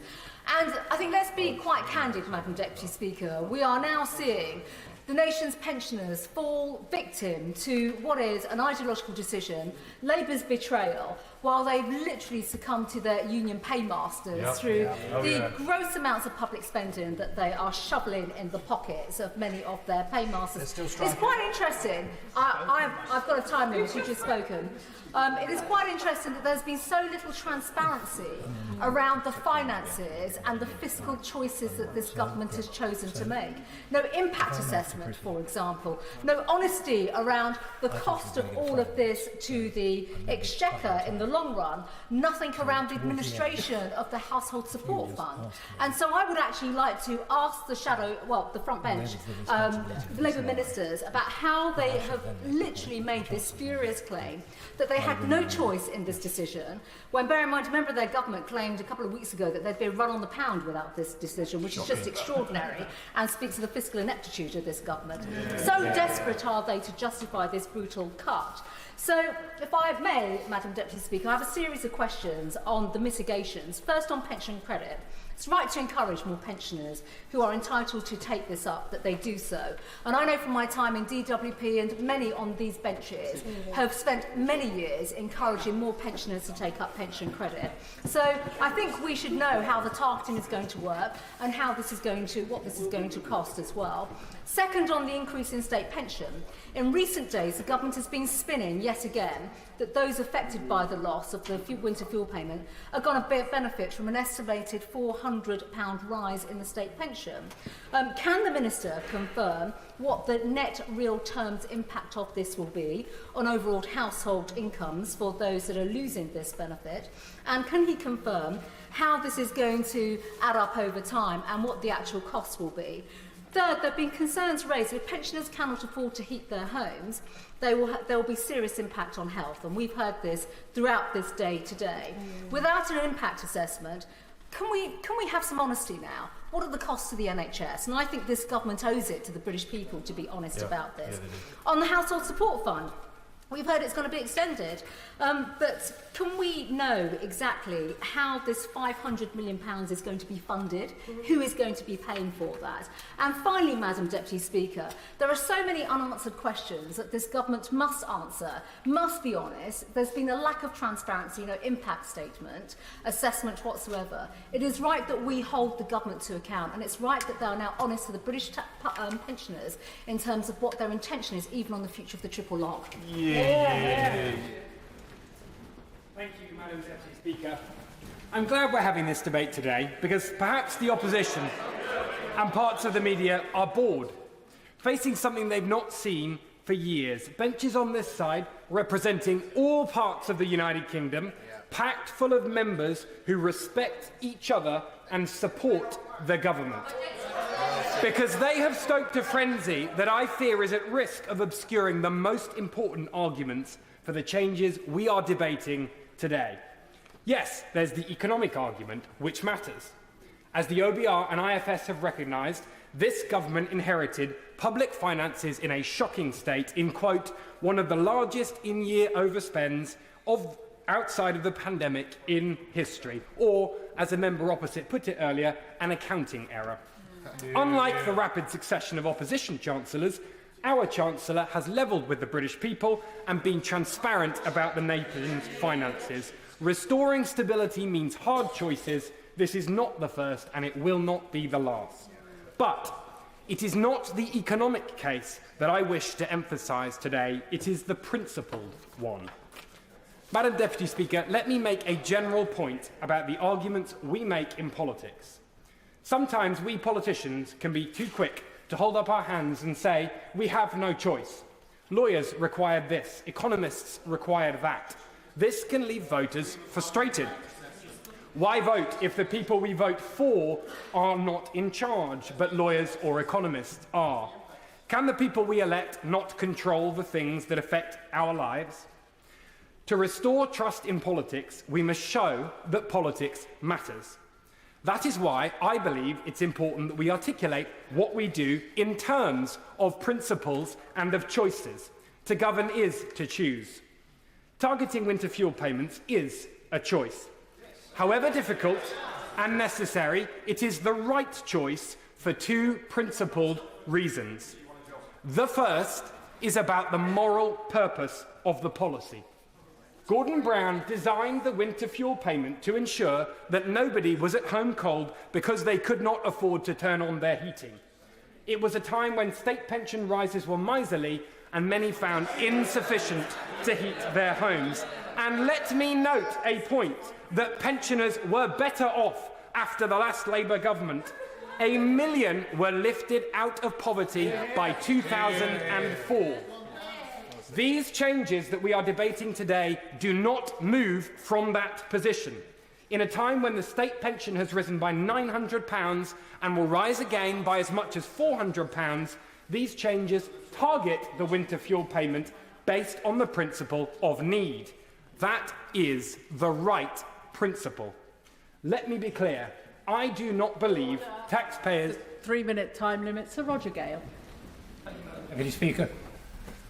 My wife, Susie, is over retirement age. She's also in full-time employment. I'm over retirement age. I'm also in full-time employment. I'm a higher rate taxpayer. I've always believed that the winter fuel allowance should be means tested. Because while we give it to charity, there are other younger people, perhaps, that are disabled, young disabled, who can't run around and keep warm, who could use the money. And I've believed that probably for as long as the now Chancellor of the Exchequer has believed it. Because let's be clear about this. This has nothing to do with black holes in the economy that Laura Kunsberg identified on Sunday when interviewing the Prime Minister as being largely contributed to by inflationary pay increases for the unions, for railway workers, for junior doctors. This is a policy dreamt up in 2014, and it's on the record, by the present Chancellor of the Exchequer.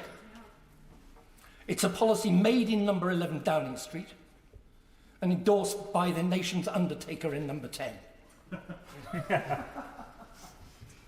It is cruel, it is heartless, it is going to lead to death this winter.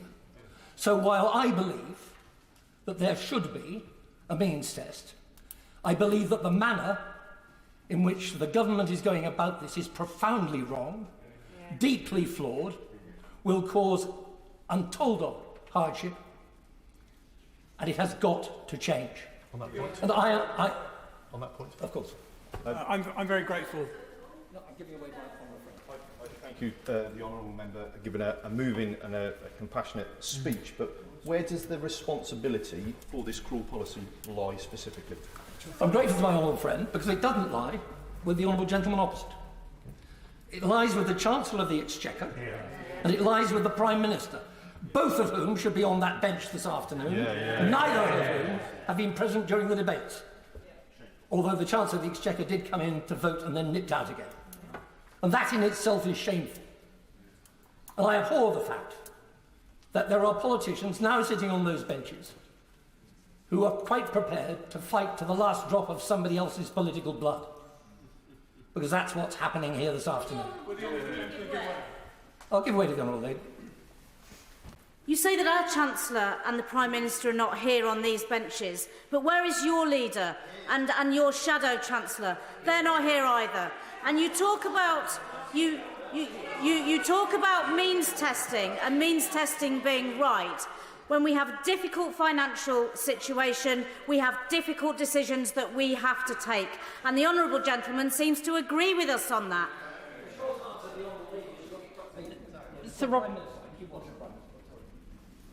I appreciate the passions are running high this afternoon. There are many new members in the House. But when we use you and your, it's referring to the chair. There are good reasons in this chamber why we direct debate through the chair, and please can members remember that. Sir Roger Gale. Thank you, Madam Deputy Speaker. I stand chastised. The Leader of the Opposition was in the chamber earlier this afternoon. I saw no sign whatsoever of the Prime Minister here. But the answer to my honourable friend remains the same. The responsibility for this policy with the unions. Lies directly with the Chancellor of the Exchequer and with the Prime Minister. And they are going to live to regret this. Yeah. And just to conclude, I will say this. All right. I'm grateful to the honourable gentleman for giving way. Would he agree that, in common with his principle that means testing could be accommodated, many of those who have written to us as members of Parliament also sympathise with the principle that means testing could and should come in at some point in the future, but it's the manner in which it is being brought in before the 880,000 pensioners who are eligible for pension credit are registered for pension credit, which is the problem which particularly affects the 21,000 pensioners in Taunton and Wellington. I'm grateful to the honourable gentleman. I've made the point, and I'll make it again. I have no quarrel with the principle. I have huge quarrel with the manner in which it is being done, because it is cruel, it is heartless. It is going to leave thousands, if not millions, of pensioners literally out, or probably more probably in the cold this winter, and some of those people will die as a result. And it is not necessary, it does not have to be done, and it will not save money. So there has to be a rethink. And just to conclude, I detect a degree of arrogance on the government benches this afternoon. The fact that there are only about 30 members on the government benches speaks volumes to those outside who thought people were going to come and hear this matter being seriously debated. And there seems to be a belief that the next general election is 5 years away. The next general election may be 5 years away, but the next election is next May. And those voting in the county council elections in May, those pensioners and their families will not forget this. Sam Rushworth. Thank you, Madam Deputy Speaker. I haven't written a speech today. I've written a few points because I've spent the last week, like many of my colleagues, agonising over how I would vote today. I decided in the end to vote with my conscience, and that meant I voted with the government, and I will tell you why. No, They laugh. They laugh, but I'll tell you why. And I listened to the debate today, and I listened to contributions from the benches opposite, and I listened sincerely, and this is what I've learnt. Firstly, several interventions in which people criticise the government's efforts to improve take-up of pension credit. Well, they have. They can go and read Hansard if they want to dispute that, but there have been several criticisms of that, almost to the point where when they talk about who's vulnerable, I wonder if they have a blind spot for some of our most vulnerable constituents.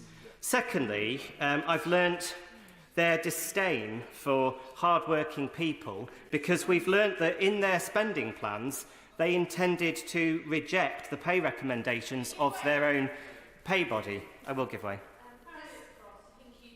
Honourable Member, appreciate that some of the hardest working people are the pensioners that we're now standing up for and trying to stop them freezing into the winter coming and those ahead. Yeah. I absolutely do, and people may recall last week I came to this House and I asked the Chancellor a question about my own constituents. I represent the snowiest and coldest constituency in England, and I've had deep concerns about those pensioners, but as I've studied the detail and listened to pensioners in my constituency, in the last week alone, several people who've come forward to me expressing concerns about this policy, it's turned out are people who could be claiming pension credit but are not. I also want to make a broader point about the winter fuel allowance. The winter fuel allowance was introduced under the last Labour government in 1997 when the state pension was £3,247 a year. Now, if that had increased at the rate of inflation, today it would be £6,200 a year, yet thankfully it's more than twice that. Because, well, they say because of them, but again, they may want to look at the record on this, because in fact, under both the previous Labour government and the previous Conservative government, the state pension increased above the rate of inflation, and I absolutely welcome that. The winter fuel allowance, however, has not increased for 20 years. So the winter fuel allowance has, in real terms, become less and less year after year. And I think the point that I'm trying to make, Madam Deputy Speaker, is that I think that we need to consider are people, and if their argument is that after 14 years of them in government, that people on the full state pension are £100 away from death and destitution, what have they been doing for 14 years? Yeah. We need a new settlement for the economy, and this government is actually answering the concerns of my constituents who live in cold, stone-built, badly insulated homes, who lost out when the previous government chose to cut funding available to insulate homes. This government is setting up Great British Energy that will help to cut bills over the long term. People are not poor and struggling to pay their bills because we don't give enough taxpayers' money away in small pockets of benefits here and there. What we need is higher wages and better pensions. And I've been convinced by the Chancellor's arguments that under this government, the pension will rise at or above the rate of inflation year upon year upon year, while energy bills will fall. And finally, my constituents would not thank me if I didn't take steps today to stabilise the economy, because we need to get NHS waiting lists down, and we need... Graham Stewart. And it's interesting to follow the Honourable Member for Bishop Auckland and follow the angst-ridden journey with his conscience to ensure that he could abandon those who most need their winter fuel allowance in this coming winter. It was good of him to highlight the Tory triple lot, which did take the absolutely woeful state of the pension left by the last Labour government and transform it to a sounder one today. But even in these conditions where, thanks to the Tories, pensioners are much better off than they used to be, even then, there are people, and it came from Labour research a few years ago, who will die, according to that research, if this policy, which he in good conscience thinks he should vote for today, is implemented. That's the truth. And it takes us to one of the key issues we've been discussing today, and that's process.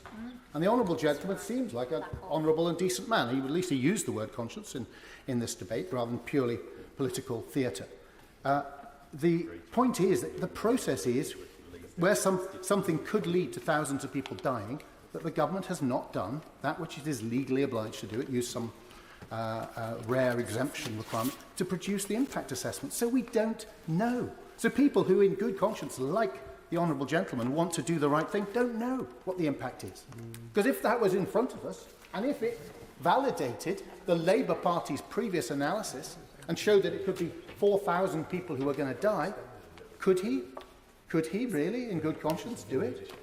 For what, the 1.1 billion we'd spend over 1,200 billion? I mean, this 22 billion black hole is a sort of political theatre by a government that said it wasn't going to do politics as theatre, as performance. It was going to do it properly. But in fact, it's a minuscule amount, isn't it? It's significant, but it's minuscule in the overall scheme of things. It's a choice that has been made, which has been rammed through on a timetable which is not in order, doesn't follow the normal and proper way of things, doesn't allow new members of Parliament like the honourable gentleman to look at it and weigh it up and come to the right conclusion. It is truly shameful. And I have Peter, one of my constituents, who's one of 882 who signed the petition in my constituency against this. He and his wife are £12 over the pension credit limit. He is one. He is obviously. I will give way to the honourable gentleman. Madam Deputy Speaker, I'm grateful for the honourable gentleman giving way. I'm just wondering, he is obviously citing the concerns about the safety of vulnerable groups, and in doing so, I wonder if he might reflect that over the last 14 years, he has enabled a government which has led to the decay and decline of every single public service. Public services, when they do decay and decline, disproportionately affect vulnerable groups. The honourable gentleman knows full well that that is not true. In fact, education. I used to chair the Education Committee, so I know a little bit about that. And the standards have lifted up. If you look at the OECD PISA tables, it seems like new government ministers don't want to take it into account the most reputable international measure of educational performance. Showed that we lifted ourselves up massively. If you look at the NHS is under enormous tension and crisis, but compared to 5 years ago, we have 20% more doctors and nurses. If it was purely a budgetary matter. So I wish the new government well in reforming the NHS, but if you want to see what Labour government of health service actually means, you can find it right now, and you just need to travel to Wales. And the honourable gentleman knows that that is not delivering. But I'll return, if I may, Madam Deputy Speaker, to Peter and his wife. But they're not the only people who are worried about this policy, because I spent a little bit of time yesterday reading Labour's manifesto, as I hope honourable members opposite may have done. I was touched by the quote from Gary on page 48, and it reads, "I've never struggled this much to keep warm. I can only afford to heat one room with a small portable heater. Sometimes I sleep in my armchair to save money. It's no way to live." And surely members opposite, in good conscience, recognise that he's right. It is no way to live. And when 9.7 million people voted Labour, they voted for them on the promise of change. And I don't think this is the change which Gary and others were led to believe that they would pursue. Chris Murray. Thank you, Madam Deputy Speaker. I'm glad the previous speaker referred to the change in the Labour manifesto at the last election, because the first line of that manifesto was the promise to bring economic stability to Britain, and that would be a change from the previous government.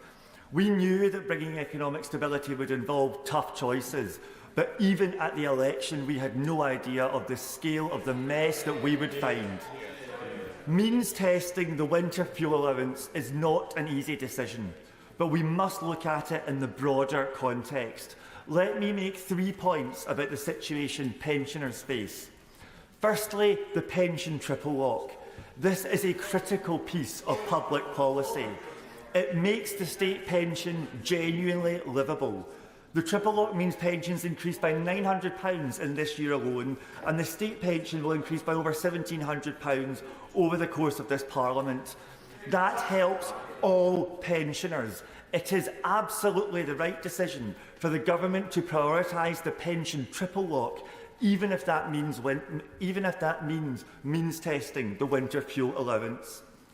Secondly, the poorest pensioners will still get the winter fuel allowance, and I'm reassured by the push to increase the take-up of pension credit. And thirdly, sorry, I must make progress.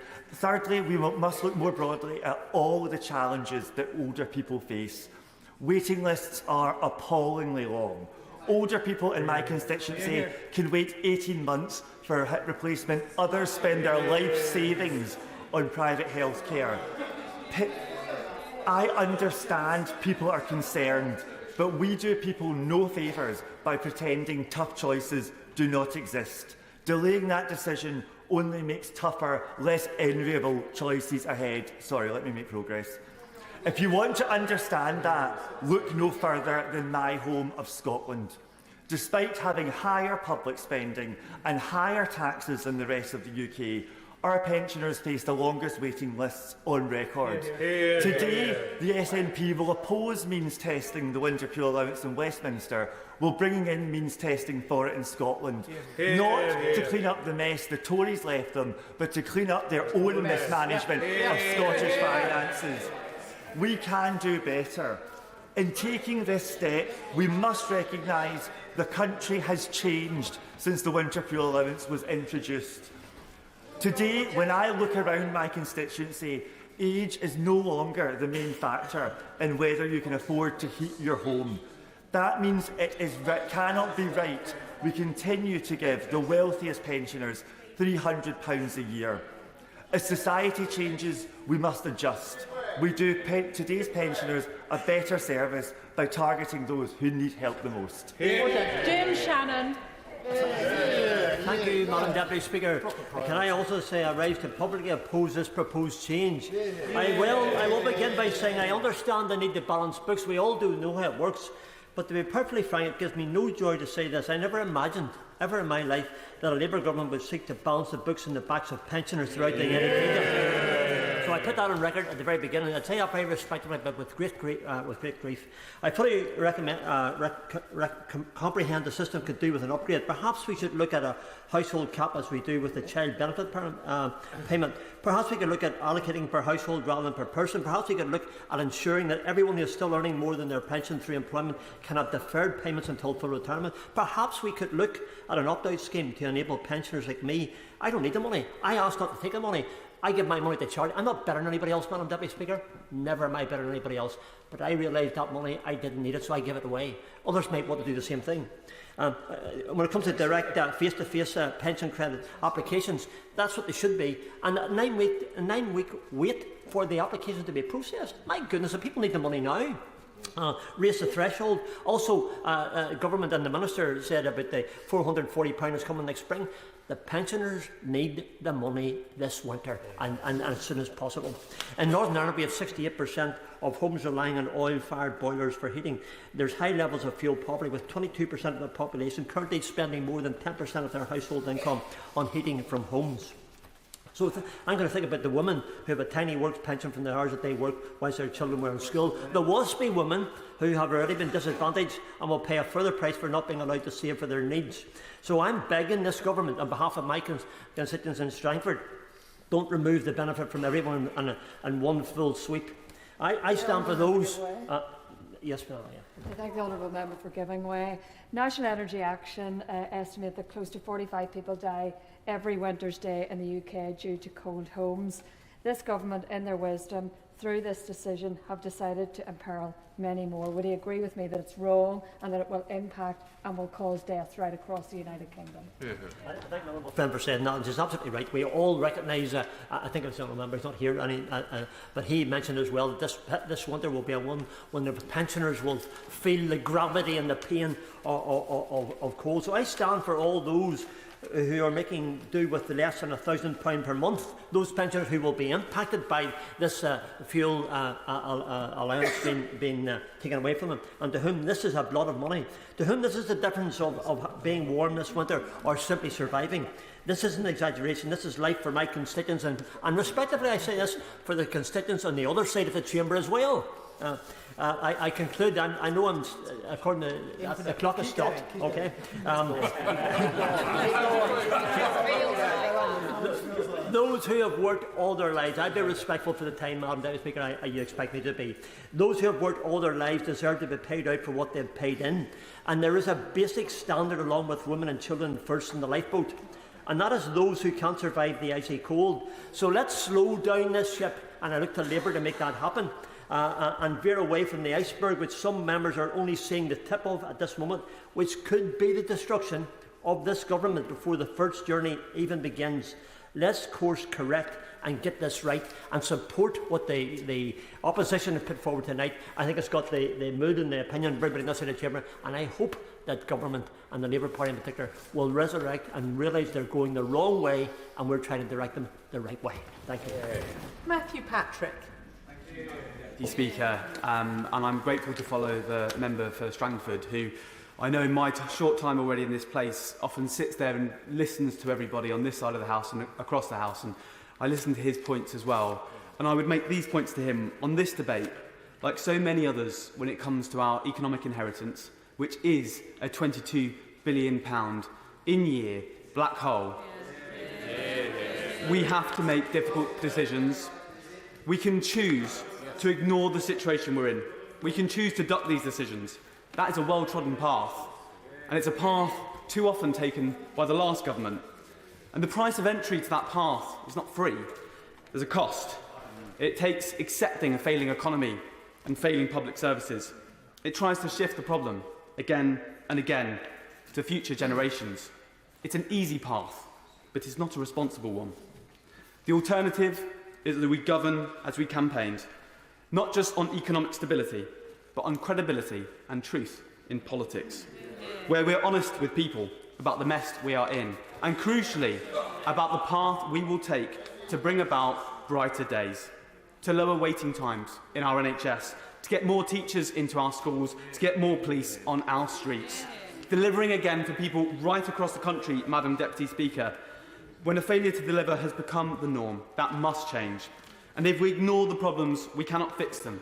Since records began, no government has front-loaded spending so much to leave the second half of the year's cupboard bare.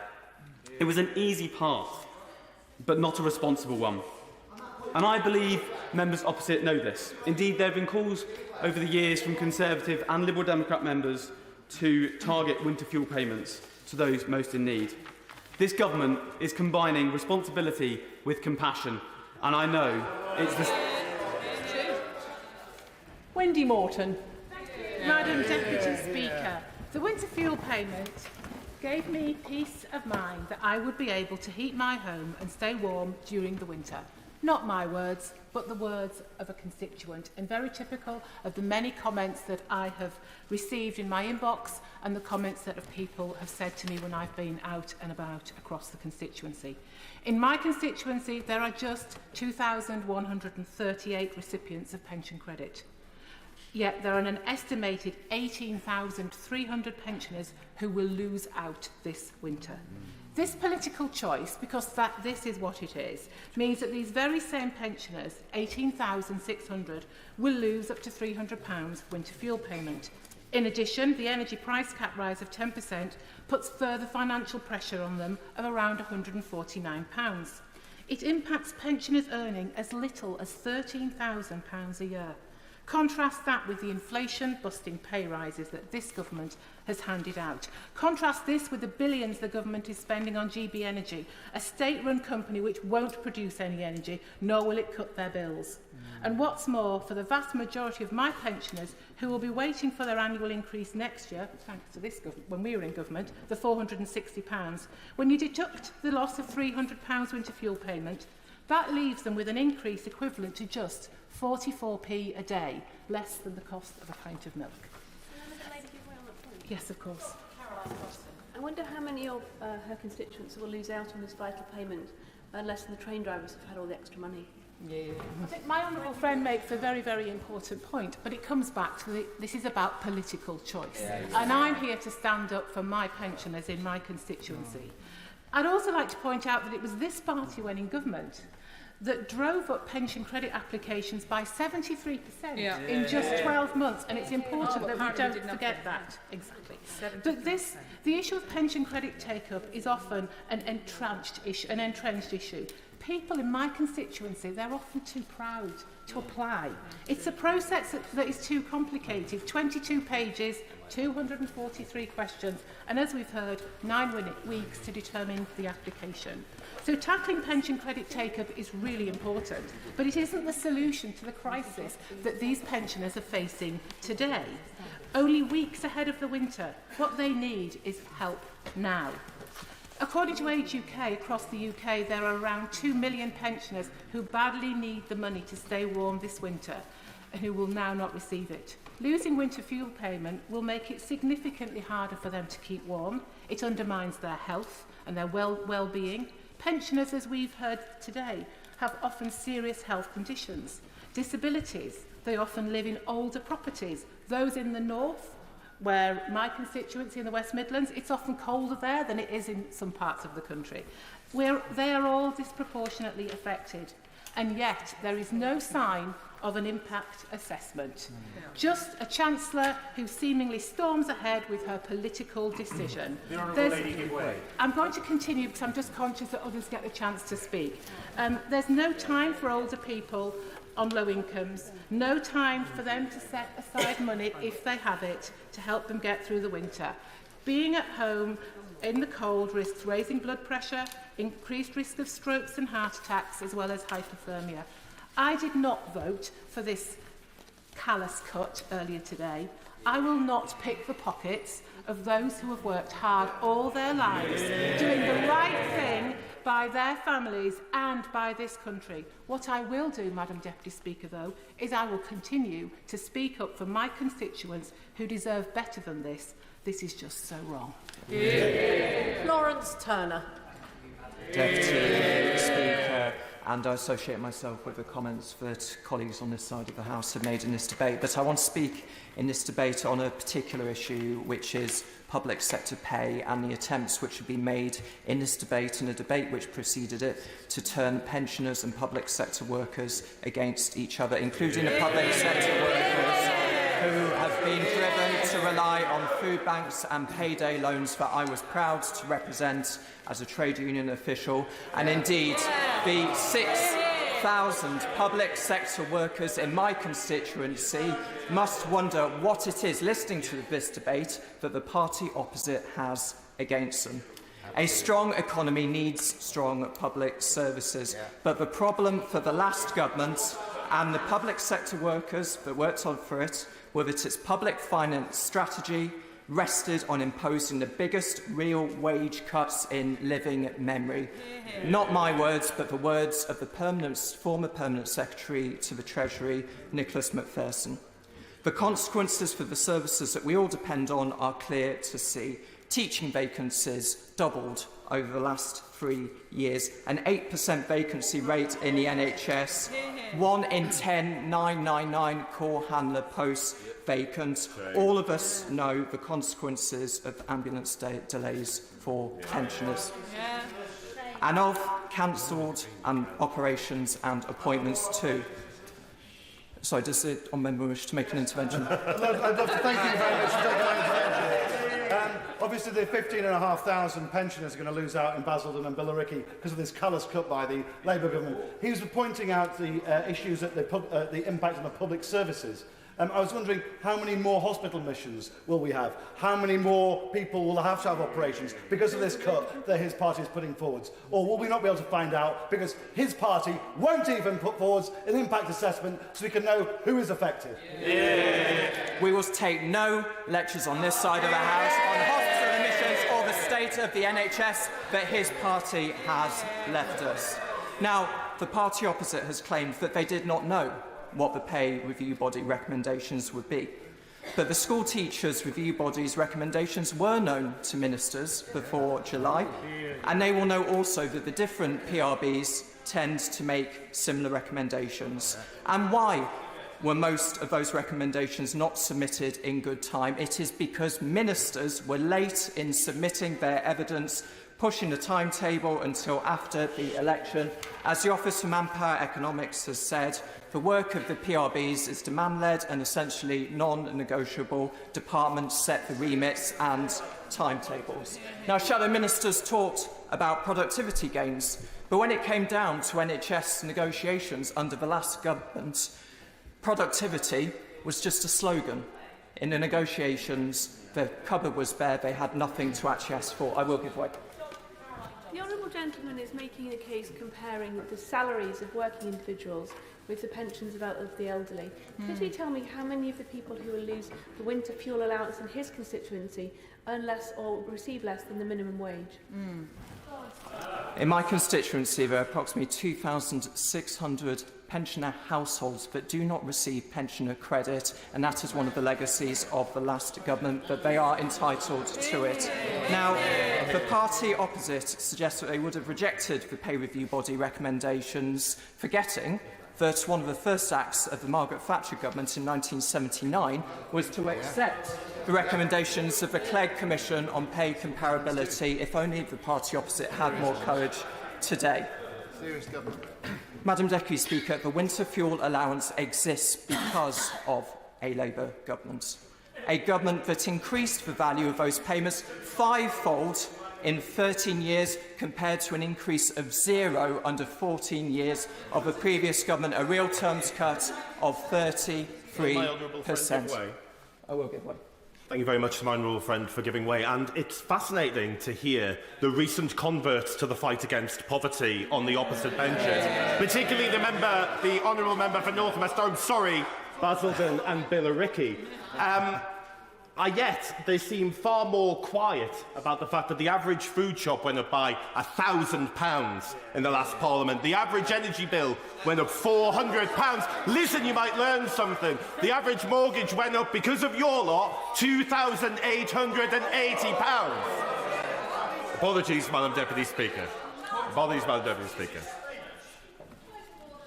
Evans. To your guidance, please, Madam Deputy Speaker. I was under the impression that for parliamentary language we should refer to members, friends, or even a constituency. Is that correct? The honourable member is absolutely correct in that. Could I just helpfully point out to all honourable and right honourable members that in seeking to make repeated interventions, they're actually cutting into each other's times. I have made the point previously about the correct way to address each other, or indeed through me as a member of the House in interventions. The interventions need to be a great deal shorter, because it is just cutting into the time for the debate, and there are an awful lot of members who wish to contribute. Lawrence Turner. Thank you. Very quickly. And I'd like the advice from the Chair, please. Reportedly, more than 200 Labour MPs received more than £2 million in donations before the election from the trade unions. Before other members give speeches about issues such as public sector pay, wouldn't it be in order for them to declare that interest at the beginning of their speeches? As the honourable member will know, it's for individual members to declare their interest if there is one applicable. Can I return to Lawrence Turner, please? I've declared my background in the trade union movement, and I note that the honourable member wrote the manifesto that he stood upon that proposed cutting the winter fuel allowance. Madam Deputy Speaker, now that winter fuel allowance is to be means tested, we must boost uptake in pension credit. I welcome measures that ministers have announced today so that the allowance can be protected for very poorest pensioners. Mike Wood. Thank you, Madam Deputy Speaker. This government's choice to remove the winter fuel payment from 21,365 of my constituency, King Swinford and South Staffordshire, is cruel. The payments have been a lifeline for so many pensioners, helping them to stay warm during the harsh winter months. And with most pensioners living on fixed incomes, particularly having almost no notice, no time to prepare, means that the impact on many pensioner households of this loss of income will mean it will be increasingly difficult for them to afford basic necessities. Now, there have been a number of speeches opposite that have talked about difficult choices, but the reality is that this government has run away from difficult choices. It's ducked the difficult choices. The difficult choice would have been, during the election campaign, to have been upfront with voters, to have explained why they felt that this was necessary, appropriate, and, as some have said, morally right, and trusted voters to decide whether to give them that mandate. Instead, they ran away. There are difficult choices, but unfortunately the difficult choices are the ones that they have left our constituents to face. Of course. Thank the member for giving way. Would he agree with me that this sets a dangerous precedent? Free bus passes, prescription charges, indeed access to healthcare itself are all now at risk because of the logic being put forward by the party opposite in terms of pensioners being able to afford to pay for these things. My honourable friend is clearly correct, and there will be many people, but particularly pensioners, who will be worried as to what this Chancellor of the Exchequer has next, what she is going to take away from them next. Because without these payments, many will be forced to choose between heating their homes or other essential expenses such as food or medication. People like my constituent Linda, who wrote to me, "My husband has had several medical issues this year, and I'm very worried about the heating situation. I think it is likely that we will cut back on nourishing food. I cannot believe that a British government would penalise our generation like this." Or another constituent, Dawn, who writes, "Now I fear the winter months and afraid of hypothermia. I personally am just above the threshold to qualify for pension credits. I am a single person, claiming state pension, and also have a small NHS pension. I can foresee me not using my central heating this winter." Those are difficult choices that this Chancellor, this government, has forced on too many of our pensioners, and they are choices that nobody should have to make, but particularly those who have contributed so much to our society. Now, of course I'll give way. Honourable gentleman for giving way. Now, the government that he supported was responsible for driving living standards down the first Parliament where that happened on record. Does he not agree with me that it's traditionally bad form for the arsonist to start criticising the fire brigade? Well, I mean, I think the honourable gentleman has a huge amount of cheek when he looks at, firstly, the inheritance of that previous Conservative government that had to actually, as the candidate for the Business and Trade Select Committee wrote, there was no money left. Whereas, of course, what we saw during those 14 years was not only restoration in the economy, that huge growth in pensioner income, but, of course, now the fastest growth in the G7, unemployment at record low levels, and inflation back at low levels. Now, the Chancellor wants us to imagine that this is a decision that suddenly came to her some point in the run-up to the King's speech. Sometime after the general election, it would not have been possible for her to have imagined this before polling day. She claimed in July that it was not a decision she wanted to make. Yet, as has been said, in March 2014, she stated barely feet away from where I'm standing now, standing at the opposition front bench of the dispatch box, demanding that winter fuel payments should be means-tested. Whereas in July, she said it was not a decision she expected to make. And yet, miraculously, this year's Labour manifesto was the first in almost 2 decades without that specific commitment to protect winter fuel payments. This is a decision that had been a decade in the making, a decade in the planning. They had a decade to prepare and get it right. And yet we are seeing how poorly thought through that we can't have a Social Security Advisory Committee report, that we can't have the impact assessment, that they imagine you can take this money away from pensioners with no impact on our NHS or on charities. It is wrong. It needs to be reversed. John Slinger. Thank you, Madam Deputy Speaker. Many right honourable and honourable members opposite have thrown the word choice at us. Now the party opposite chose empty promises. They chose unfunded policies. They chose a course that led to the decimation of our public services, to higher mortgage rates, to higher bills, and they chose to make the former Right Honourable Member for South West Norfolk Prime Minister. Now, we didn't want to make this choice, but some choices are thrust upon us. On this side, we don't duck choices. This government is choosing long-term economic stability, economic security and growth. This government is choosing to maintain the triple lock, which will see the state pension rise year on year. This government is choosing to do all in its power to make sure that the hundreds and hundreds of thousands of pensioners claim pension credit, and they'll do a lot more. I will give way.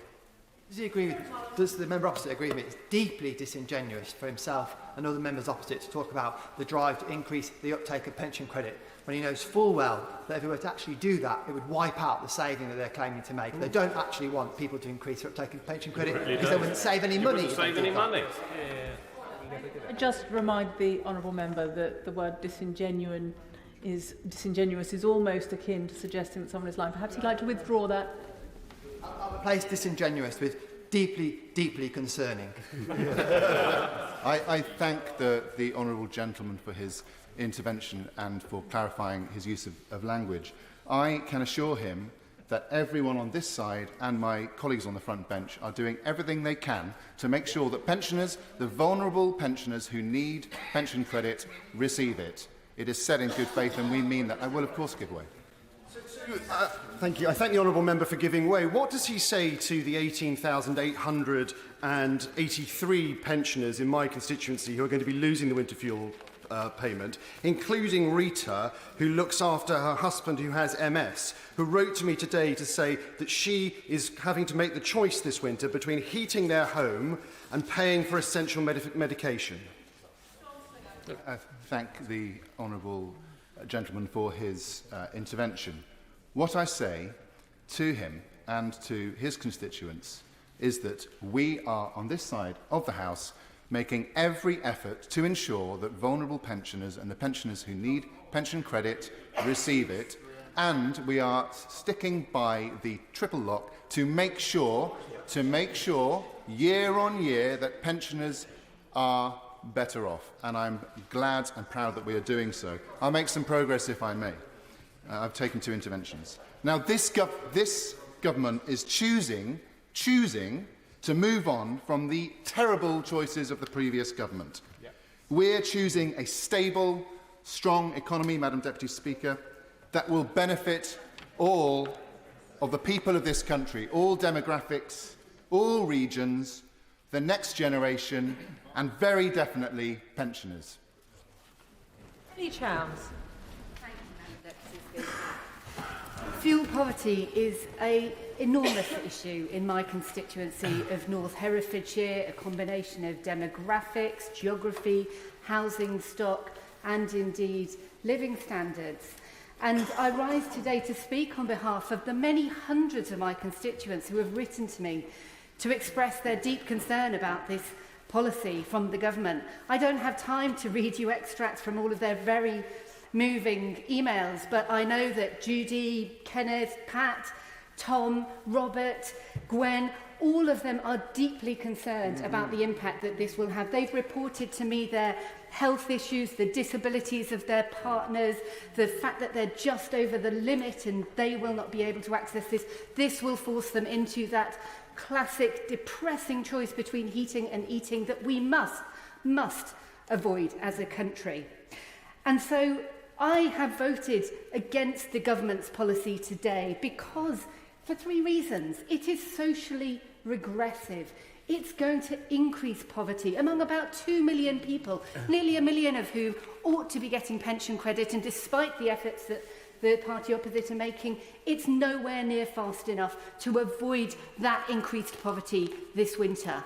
But in addition to being socially regressive, it is economically innumerate. It won't save the money that it is argued to save. There are far better ways to save that money and to fund the action that certainly is needed to fund our public services.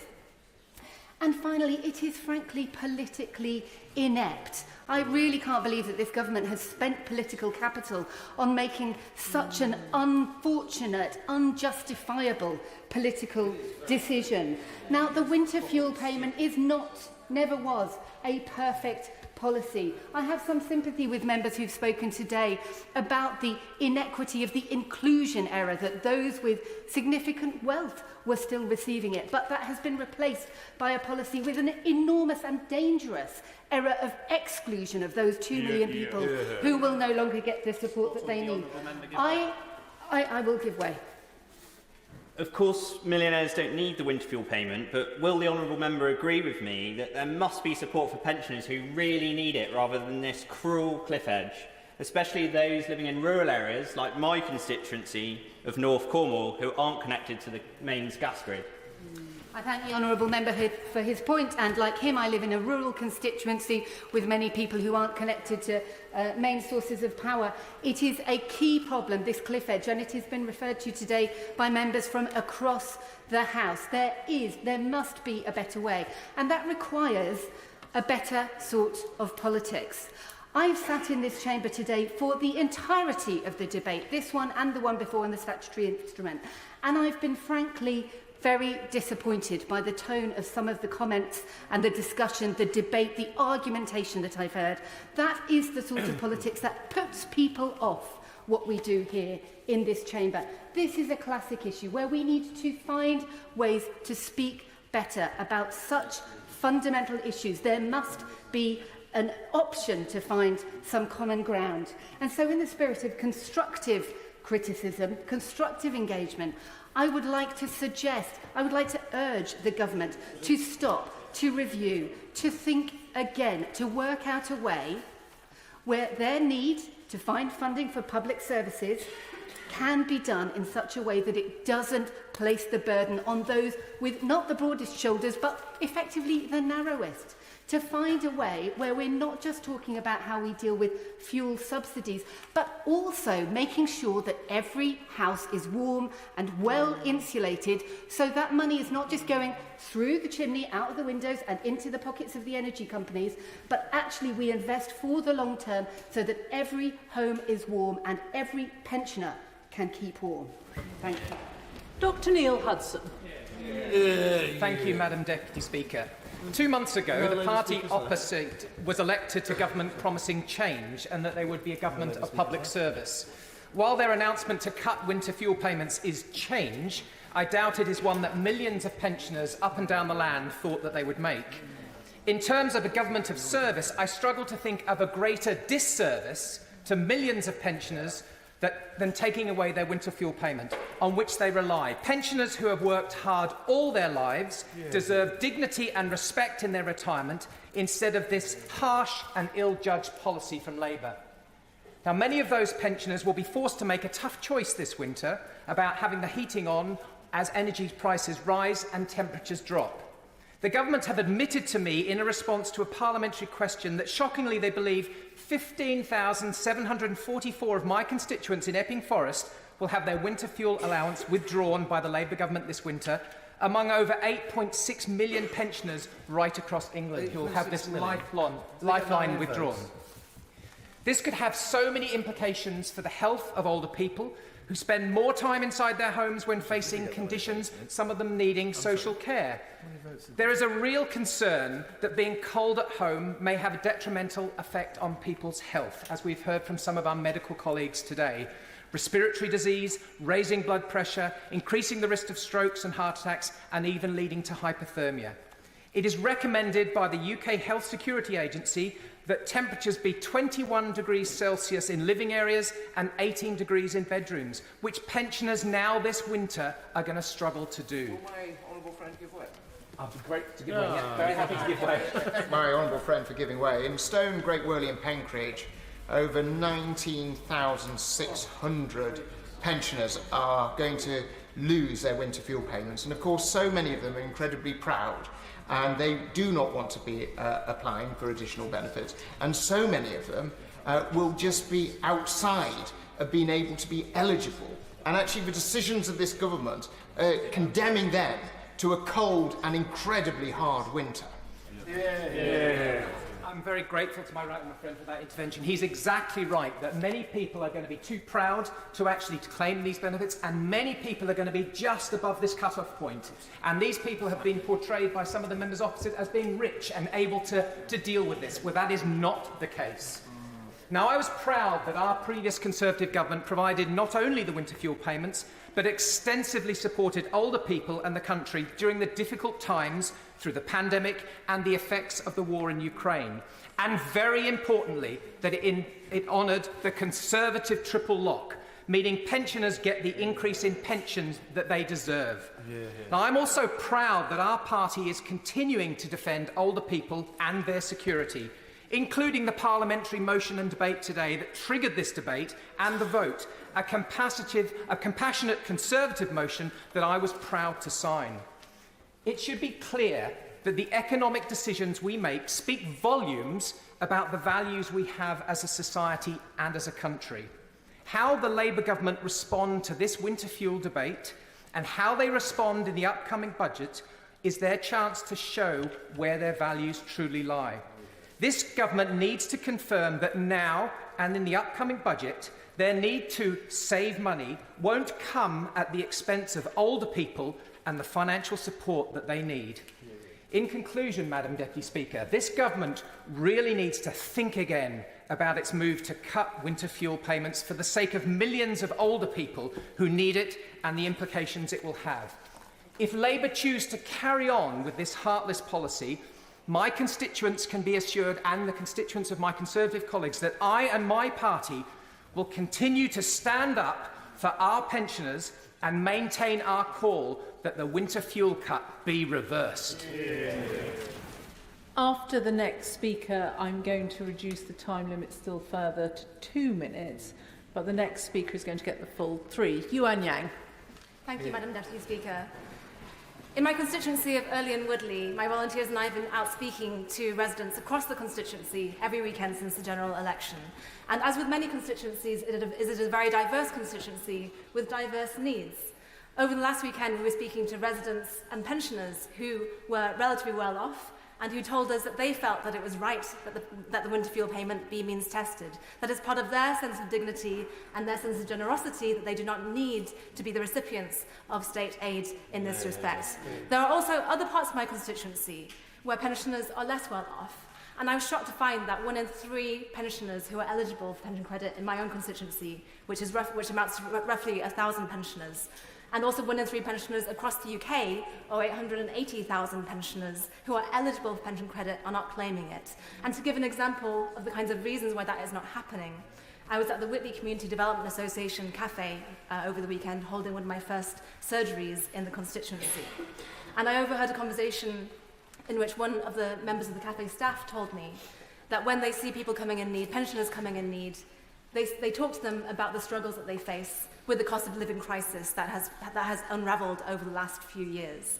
And they talk to them about the need for support, but the response comes back from that elderly person that, no, I don't need benefits, I don't need help.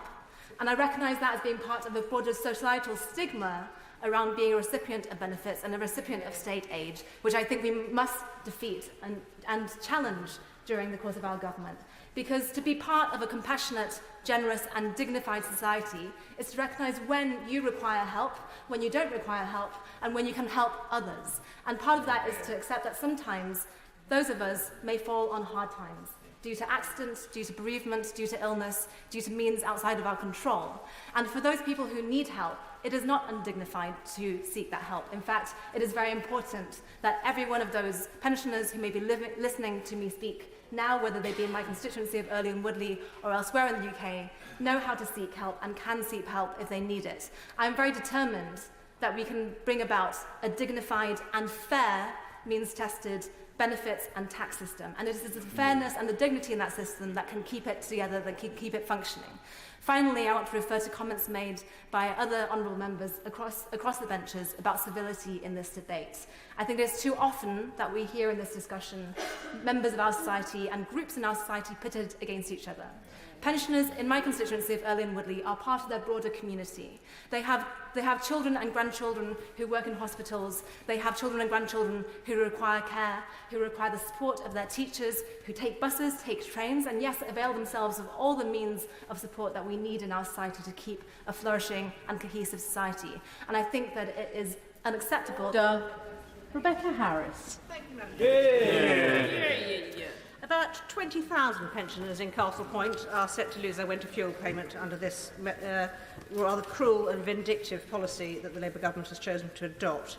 I have run, contrary to the accusations from the government benches, I have, with the support of former DWP ministers, run campaign after campaign to increase the uptake for pensioners to receive pension credit. And we are only, I think, up to 2,076 people receiving that, despite campaign after campaign and me leafleting school groups and churches.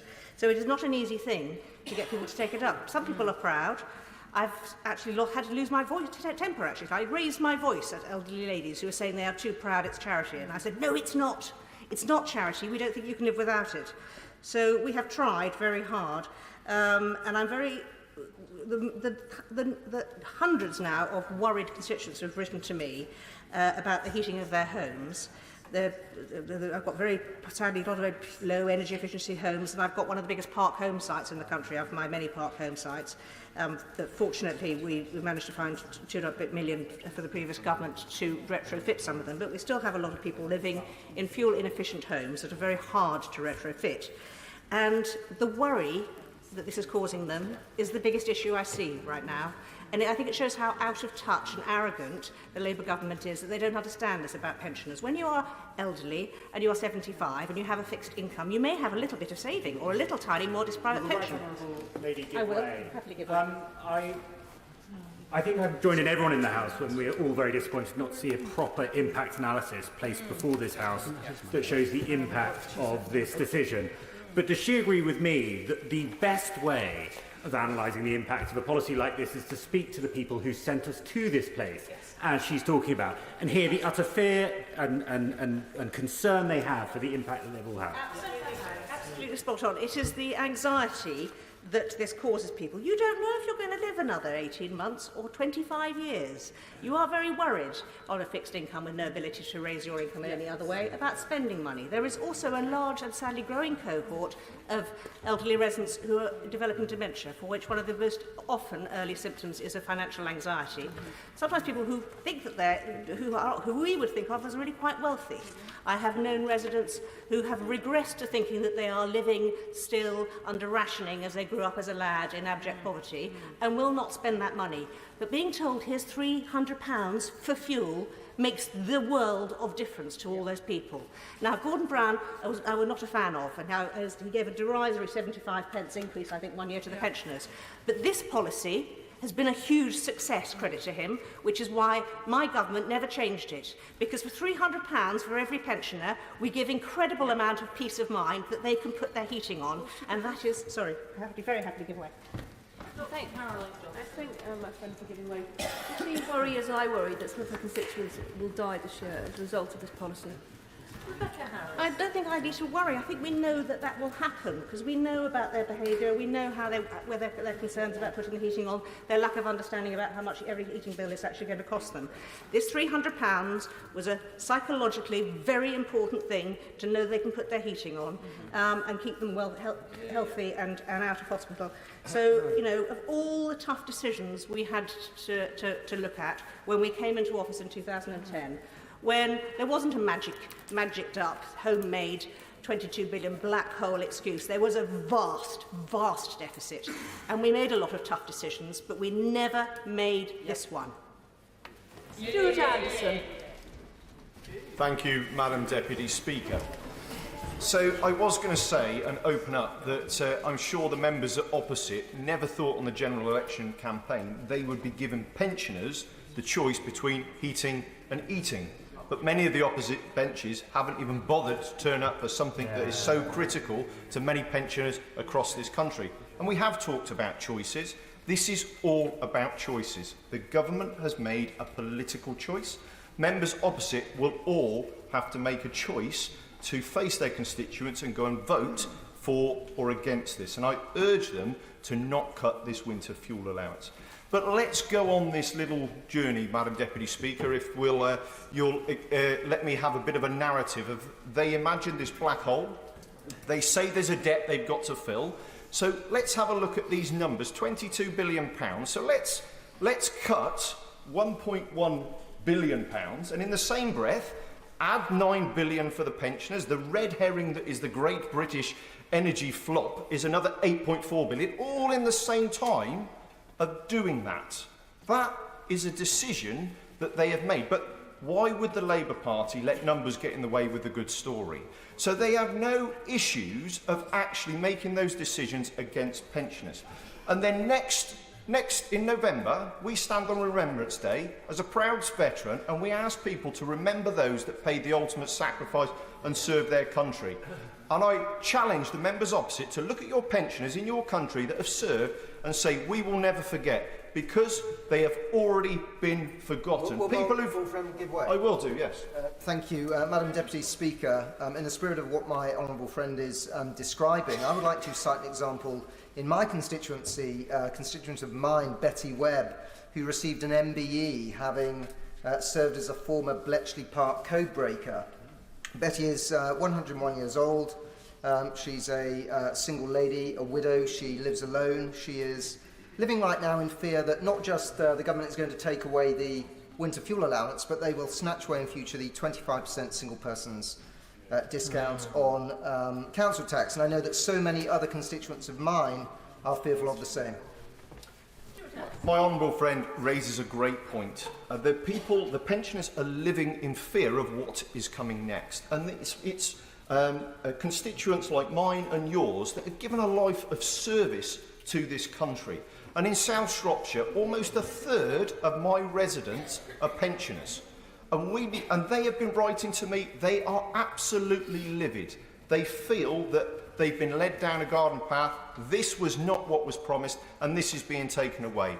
It is cruel, it is heartless, it is callous. This policy needs to change. And I know that the Chancellor has made a rookie error. She's gone into the Treasury, given what they were given, everything in front of her, and said, do this. But she has removed the political or personal views of this. No, it's a political decision she's made. So I suggest, if you want to of course it's a rookie error. This is a massive error. She has listened and removed people out of the equation. When you remove people out of politics, it is a road to nowhere. So I'm asking if the Chancellor can go and see the Downing Street Chief of Staff and ask for permission to reverse this. Rebecca Smith. Madam Deputy Speaker, in my constituency of South West Devon, nearly 22,000 of my constituents will lose their winter fuel payment, and only currently 1,500 receive it. That's a massive cliff edge for those 22,000 residents. And whilst many of them may feel that they don't require that payment, as has been mentioned by some honourable members today, the vast majority of those pensioners in my constituency would fall into low and middle income brackets, because we're in the South West where things just do not have such high financial values. Many of the properties, as has been alluded to by the member for North Cornwall, are also off-grid. And did you realise that 24% of homes across the South West do not have gas, that much cheaper source of energy than many people are able to use, who resort to using oil and logs to heat their homes with the enormous costs that go with them? So we've got that additional challenge. Touched upon already has been those who are single, those who are in receipt of the older basic state pension, which is not as high as the new state pension, and those with health conditions. And one resident who was perhaps the first who contacted me, 74 years old, single man on an older style pension, yet just outside of the bracket for pension credit or any other form of benefit, who is deeply concerned. Honourable friend, good way. Thank you. My honourable friend makes a very good point about those with health conditions, and I hope she'll agree with me that there is no provision within this for those living with dementia or long-term frailty. Dementia and long-term frailty are not means-tested diseases or conditions. yet the government has not made any provision or any assessment of how those living with dementia will miss out. Yes, absolutely. I do agree with you, and he's raised my honourable friend has raised an incredibly important point about those vulnerable older people who do live with dementia, and many of our constituents will be in that situation. And actually that brings me neatly to the point I was going to end with, but I'll mention it now, which is, why are we not looking at other alternatives for how we can deal with this cliff edge? I don't know if you remember, but our benches here produced the council tax rebate scheme a couple of years ago, and we used the council tax system as a mechanism for ensuring that the most vulnerable received that support, which enabled any household in receipt of it because of dementia, or because of single person, or because they didn't have a particularly high income and received council tax credit, to receive the discount on that council tax rebate, which I believe could be replicated here with the winter fuel payment, which offers an alternative way of avoiding that cliff edge for so many of our residents. But just finally, health has already been mentioned, but I want to use this as an opportunity to highlight the fact that so many more elderly people are going to need hospital care, but that's massively impacted and at risk because the party opposite will not confirm which of the new hospital programmes are going forward, and in particular the emergency and urgent care centre in Plymouth that is going to be vital to providing the health care that our older people need if they are not able to heat their homes and are not able to look after themselves and ensure that they have all the support that they need. Anne Davis. Thank you, Madam Deputy Speaker. It was only 2 months ago that Labour won a majority in the general election on a message of change. But in those 2 months, the new Labour UK government has refused to abolish the cruel two-child benefit cap and now seeks to take away winter fuel payments of up to £300 from millions of pensioners across the UK, making it limited to recipients of pension credit. Well, nothing has changed. 68% of households in Carmarthenshire live in homes with poor energy efficiency in 2022, and 60.4% of households in my Caerfyrddin seat live off the gas or live off the gas grid, often relying on oil as a heat source, the price of which is very volatile, and in winter we can see it going up by 20 or 30 pence a litre, and this causes uncertainty for people budgeting over winter. And not heating a home can have serious consequences. A cold home brings with it a higher risk of stroke, respiratory infection and falls and other injuries. In fact, the End Fuel Poverty Coalition estimated that nearly 5,000 excess winter deaths were caused by living in cold homes during the winter of 22-23, and many older vulnerable people have higher energy costs due to health reasons. It's a shame that the Minister of Policing, Fire and Crime Prevention misspoke earlier this week, as the consideration of other options such as the social tariff or different ways of means testing would be welcomed. And as constructive criticism, could the government bring the winter fuel payment within the definition of a taxable income to ensure that pensioners get what they need? And just to finish, I call on colleagues of this House to consider whether they can justify the terrible consequences. Order. Alicia Kearns. Thank you, Madam Deputy Speaker. And I rise to speak on behalf of the 20,800 pensioners in Rutland, Stamford and the Harbour and South Kesteven villages who will lose their winter fuel payment this winter. This decision affects millions of people who bought into our country's social contract. You work hard, you pay your taxes, and when you grow old, we will support you through your retirement. I make 2 requests to the Labour government today, although I know that they'll both be rejected. First, implementation. Give them time. Older people are some of the most financially cautious in our society. They save, they go without, they avoid debt, they give what they can to their children, their grandchildren, friends in need.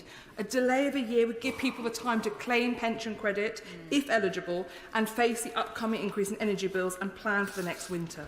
Secondly, I would ask the government to give an exemption to anyone suffering from a chronic or life-shortening illness. Yes. Since this cut was announced, I've heard from so many, like Di, who emailed me out of concern not for herself, but for her husband Jeff, who suffers from cancer and has to wear 3 layers of clothes all year round, even in summer.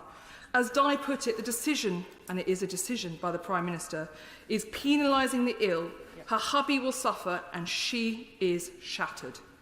We will hear a lot from the Government about hard choices, but if I was asked to choose between heating the homes of elderly, cancer sufferers, dementia sufferers, or giving a no-strings-attached pay rise to train drivers already on nearly 70,000, the choice would be pretty damn obvious to me. But then ASLEF didn't donate to my election campaign. People say you can tell a lot about a society by how it treats its most vulnerable and its eldest. Apply that test to this cut, and anyone with a heart knows that it is wrong.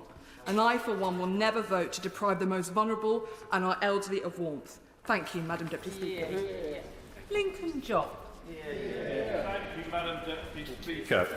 When I was 14 years old, I started delivering Meals on Wheels on Christmas Day to the disadvantaged around West London, and I've done so every year since that I've lived in London. It's organised by Age UK, and it's a privilege to be invited into people's homes in midwinter.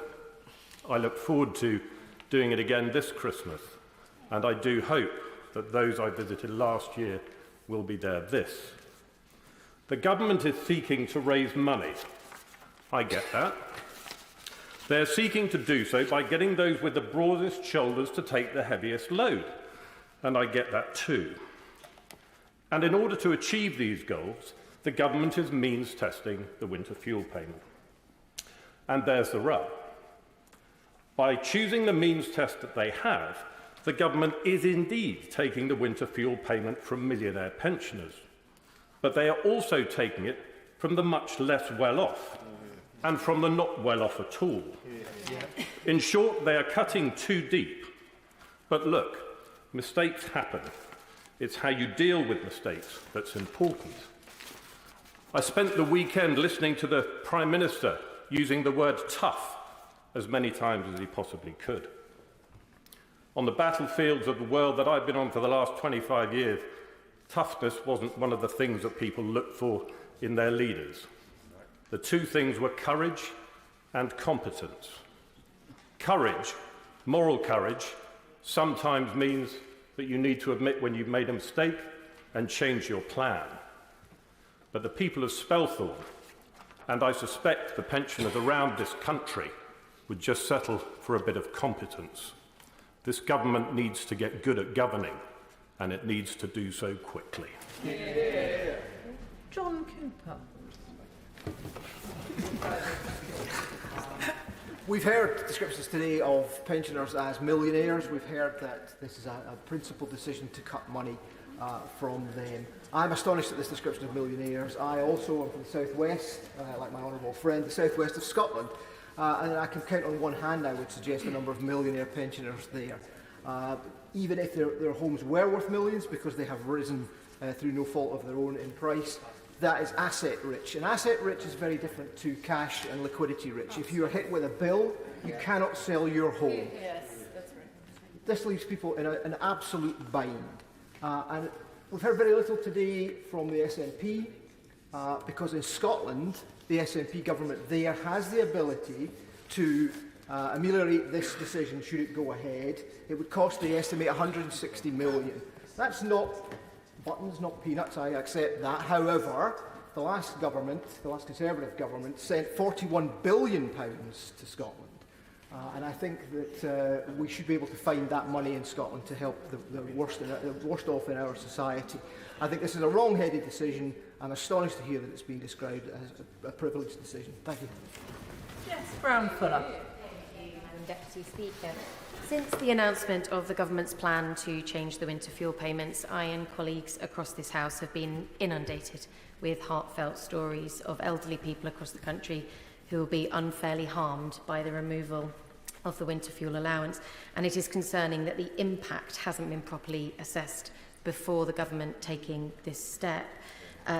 In Chichester, we have 24,000 pensioners who are not receiving pension credits, many of whom sit just above the threshold. Constituents like Sherry, who is 80 and registered disabled, and to maintain an even living temperature, she has to deal with her conditions while living in a 100-year-old cottage with poor insulation.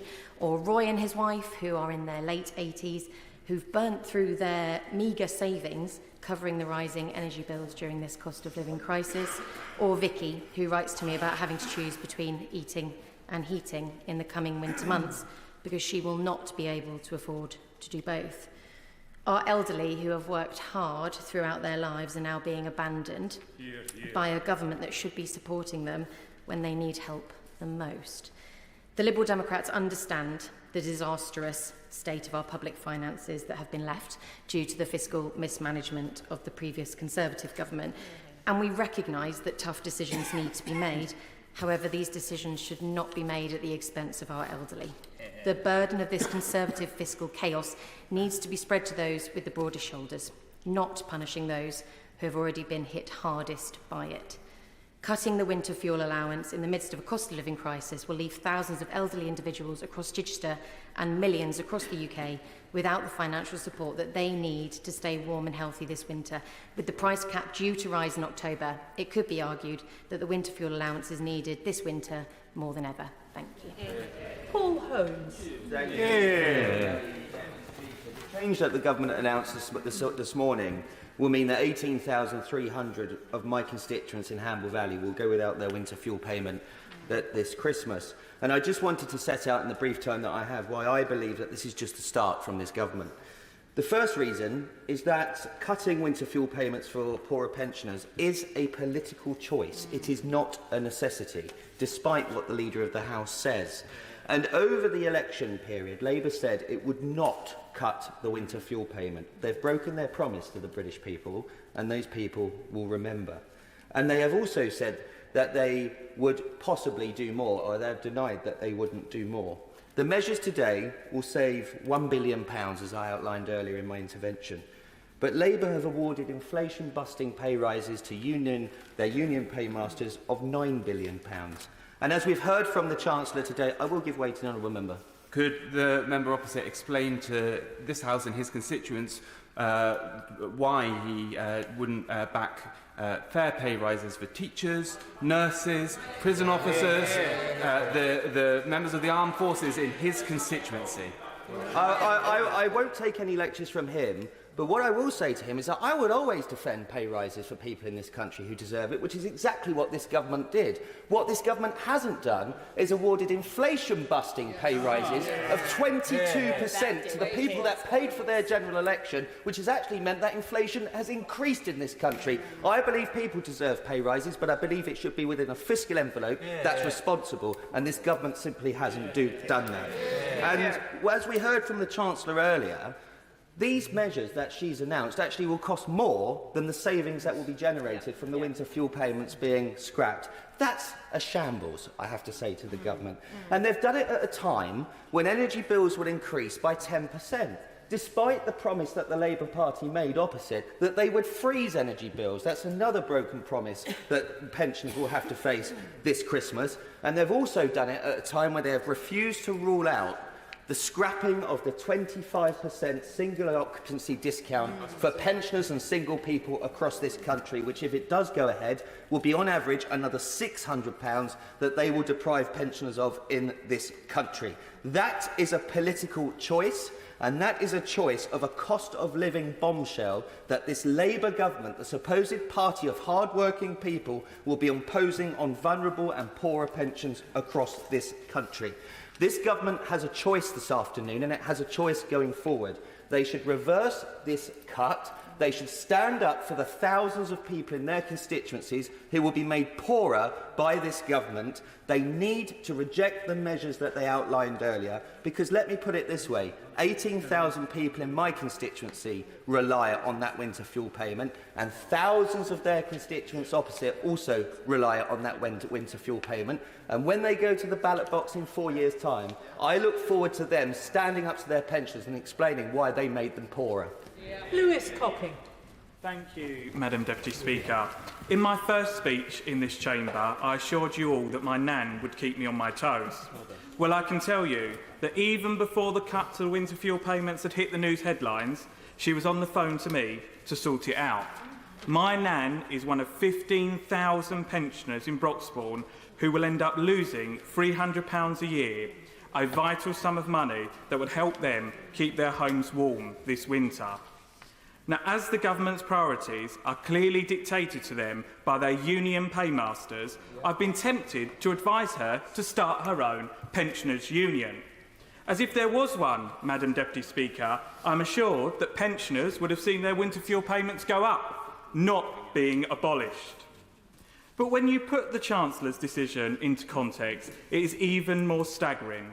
Labour's deals with the unions, costing taxpayers £14 million, will see the average of the salary of train drivers, who are already well paid, rising from £60,000 to £70,000 a year. And at the same time, as the help for heating bills is taken away from the elderly, the energy price cap is going up by 10% in a few weeks' time. A double blow for pensioners. Was making it more expensive for pensioners to heat their homes in Labour's manifesto? It was not. In fact, we were told they would slash fuel poverty and save families hundreds of pounds. Yet another broken promise, and they've only been in power 10 weeks. Madam Deputy Speaker, it is not only my nan who's been in touch with me about this. I've been inundated with letters and emails from hundreds of constituents.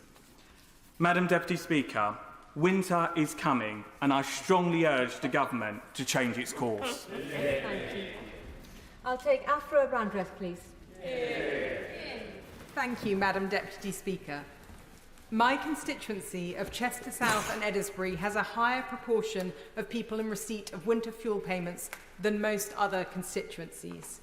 Over 21,000 of them are set to lose this vital support. I've had constituents tell me that they face a choice between eating and heating. Others have told me that they are concerned for their health during the cold winter months. Their stories are a powerful reminder of the human cost of this decision. Stories like Maggie's. Maggie is 86 years old and lives in Hambridge in my constituency. She worked as a midwife in the NHS for 40 years and so has a state pension and a small NHS pension. She's not eligible for additional benefits because she was careful with what she earned and saved wisely. Maggie is just above the threshold for eligibility for continued support. She's also a dual cancer survivor, having beaten breast cancer in 2013 and bowel cancer in 2016. Maggie is understandably worried about the consequences of being unable to heat her home this winter. Or stories like that of Jackie and John, who live in Audlam, and like many people living in a rural village, they live off-grid and do not have access to mains gas. They must rely on heating oil to heat their home. Pensioners who have paid into the system all their working lives ought to be able to enjoy their retirement with dignity, security and respect. We all know in this House that to govern is to choose. Labour has chosen. They have chosen their union paymasters over our vulnerable pensioner communities. They have let Maggie, John and Jackie down, and many others like them. I urge this government to listen with compassion and reconsider this political decision. Kirsty Blackman. Thank you very much.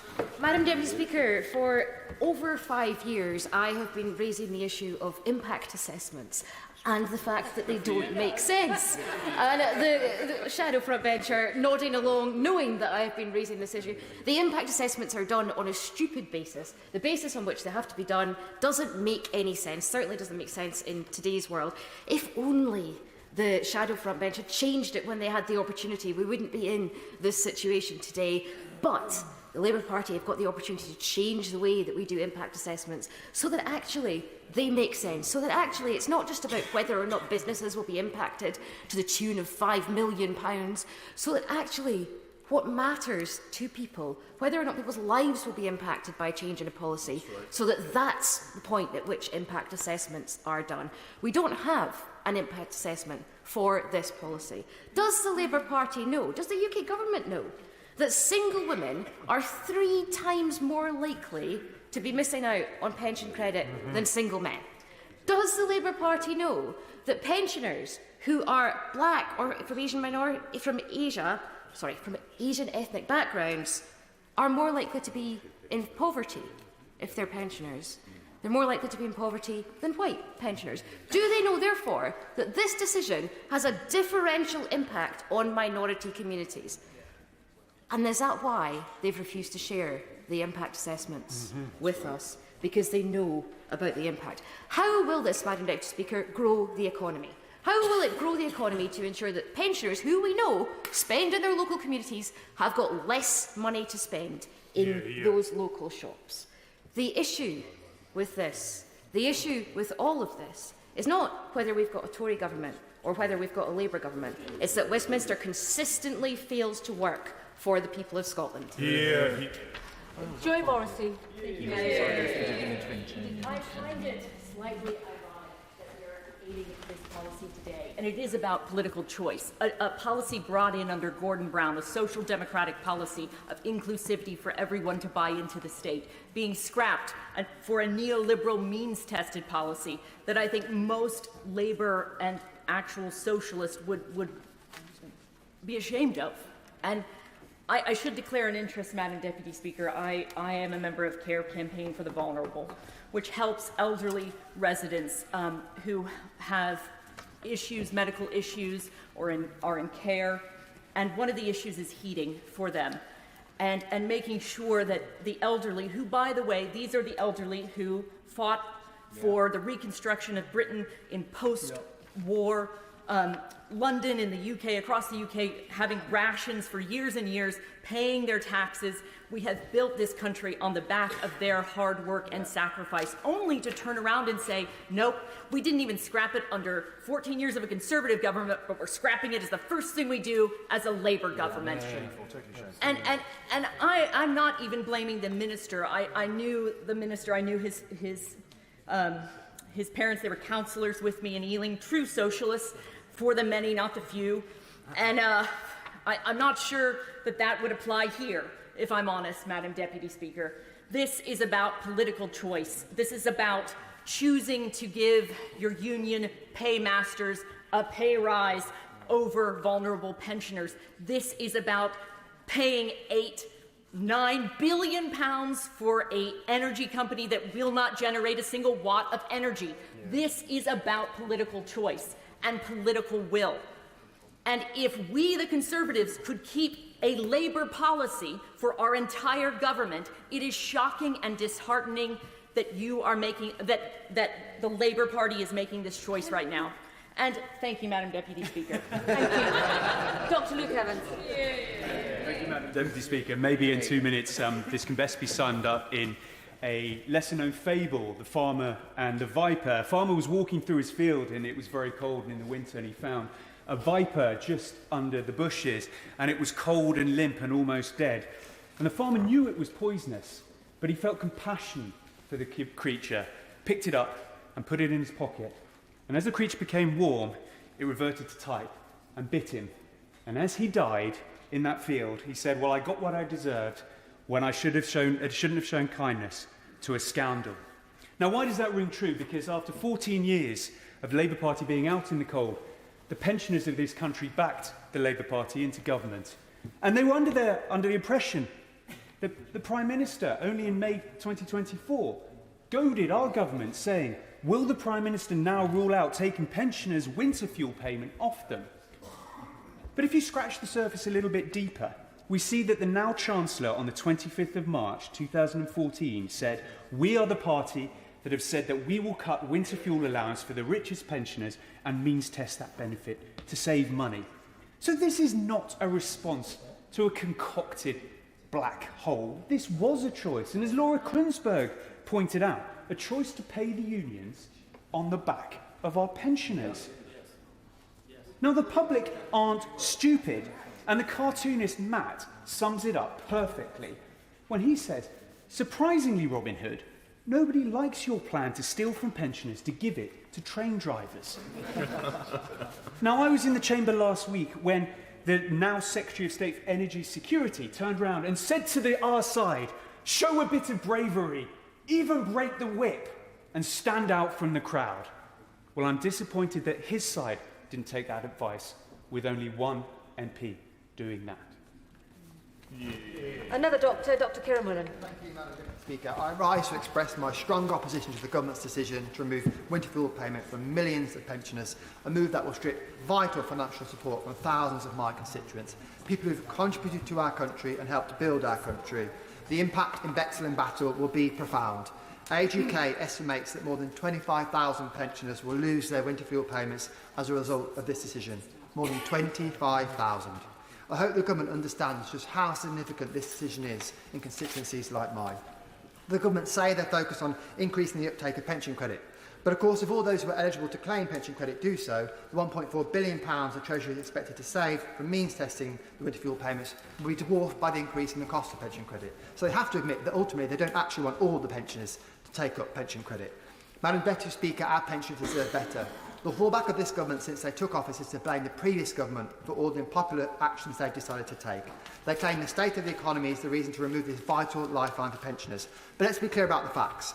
On a broad range of indicators, the situation they've inherited is significantly less challenging than the one we inherited in 2010. We inherited an economy just out of the deepest recession since 1955. Labour left us with public sector net borrowing at 10.3% of GDP. Today it's at 4.4%. Unemployment in 2010 was 7.9%. Unemployment now stands at 4.1%. But through 2010 onwards, through all these difficult times, we made decisions to protect pensioners and we made sure to keep the winter fuel payments. It was the right thing to do then, and it's the right thing to do now. I ask the Government to listen to MPs from across the House, including some on their own benches, and think again. Carla Lockhart. Madam Deputy Speaker, the Prime Minister and members opposite tried to bring this country together after division and turmoil, and today I have to say they have succeeded. They've united the country, united it in opposition to this new Labour government and their attack on older people, the very people who deserve compassion, dignity and respect after their lifetime of hard work. I stand unashamedly, shoulder to shoulder with pensioners in Upper Bann and across the United Kingdom in their opposition to this reckless decision. Our pensioners are being left out in the cold by a government that promised to restore hope. Where is the compassionate Labour we were promised? Where is the restored hope? What hope do pensioners have in Upper Bann? What hope do they have that this government might listen, care for them and stop neglecting them? They now feel like they are the target. To be fair, this government has offered pensioners something to keep them busy through the cold winter months by suggesting they take a stab at completing the pension credit application form, a form with 243 questions across 24 pages with 9 weeks of a delay for a decision, asking pensioners to navigate a bureaucratic nightmare just to receive a fraction of what they need to survive. I stand here today united with my constituents, united with pensioners across this country in opposition to this faceless decision. In conclusion, no one is arguing that millionaires should get the winter fuel payment, but over 6 million of the pensioners set to be impacted by this decision are living on state pension. They are living on just over 11,000 a year. Could anyone in this House live on 11,000 per year? Thank you, Madam Deputy Speaker. Mid Norfolk is a constituency which is profoundly rural, 130 villages and 4 towns. And in that very rural constituency, as with all rural areas in this country, people are paying a surcharge because of energy costs, because of rurality.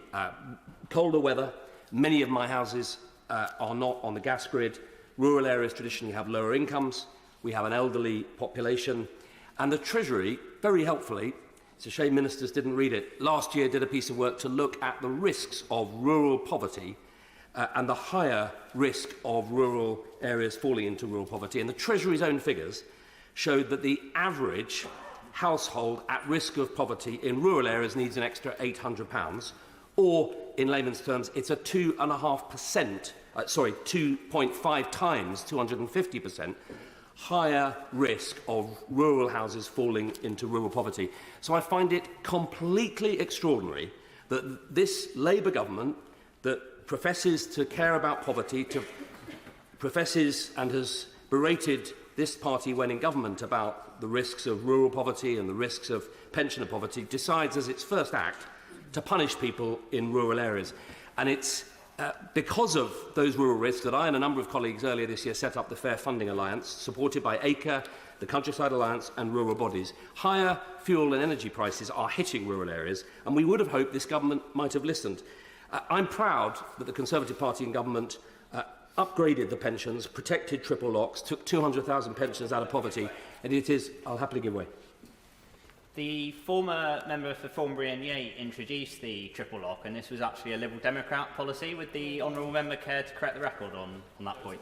Well, it was my good friend and now noble Lord Willits in a coalition government with the Liberal Democrats, and I'll happily debate with him some of the brave decisions we took. But the point is, this party, the Conservative Party, protected pensioners. We protected the triple lock. We lifted 200,000 people out of poverty. Yeah. And to see this Labour government decide, and the Minister put it very clearly earlier, this is an attack on people who own their own homes, people who've retired in rural areas and are just over the threshold, and in Labour world, they are millionaires. And this will not be forgotten by people in my constituency, low-income rural pensioners who've saved up to be able to afford their own home and are now being clobbered. And it's unfair, it's unjust, it's unjustifiable, it's unprecedented, and I urge and beg ministers to think again. Robbie Moore. Thank you, Madam Deputy Speaker. And I rise to voice my strong opposition to the Labour government's cruel choice to scrap the winter fuel allowance for an estimated 10 million pensioners across the country. Now, I have been contacted by hundreds of pensioners in my constituency of Keighley and Ilkley who are all incredibly concerned about the dire consequences of this government's decision. I've met with many of them in surgeries and also at the Keighley Agricultural Show just this weekend, who are telling me that they are going to struggle to pay their bills this winter, and statistics show that just over 64,000 people, pensioners across the Bradford district, of which 20,000 sit within my constituency, are going to be negatively impacted as a result of the Labour government's decision. And this, quite frankly, Madam Deputy Speaker, is a disgrace. Now, Citizens Advice, Age UK and hundreds of charities across the UK have also come out against these proposals, warning that low-income households who are already struggling to make ends meet will be forced into impossible choices this winter, choosing between heating their homes or putting food on their table. So I must say it's incredibly disappointing to see that the honourable member for Shipley in the Bradford district vote with the government this evening, making sure that she is not standing up for the wider Bradford district, as I will be doing today. It is Labour's choice that we are putting pensioners at risk as a result of this decision, and it is Labour's choice that is putting my constituents, pensioners who are vulnerable, having to put them in a dire decision of making a decision of whether they heat their homes or put food on their table this winter.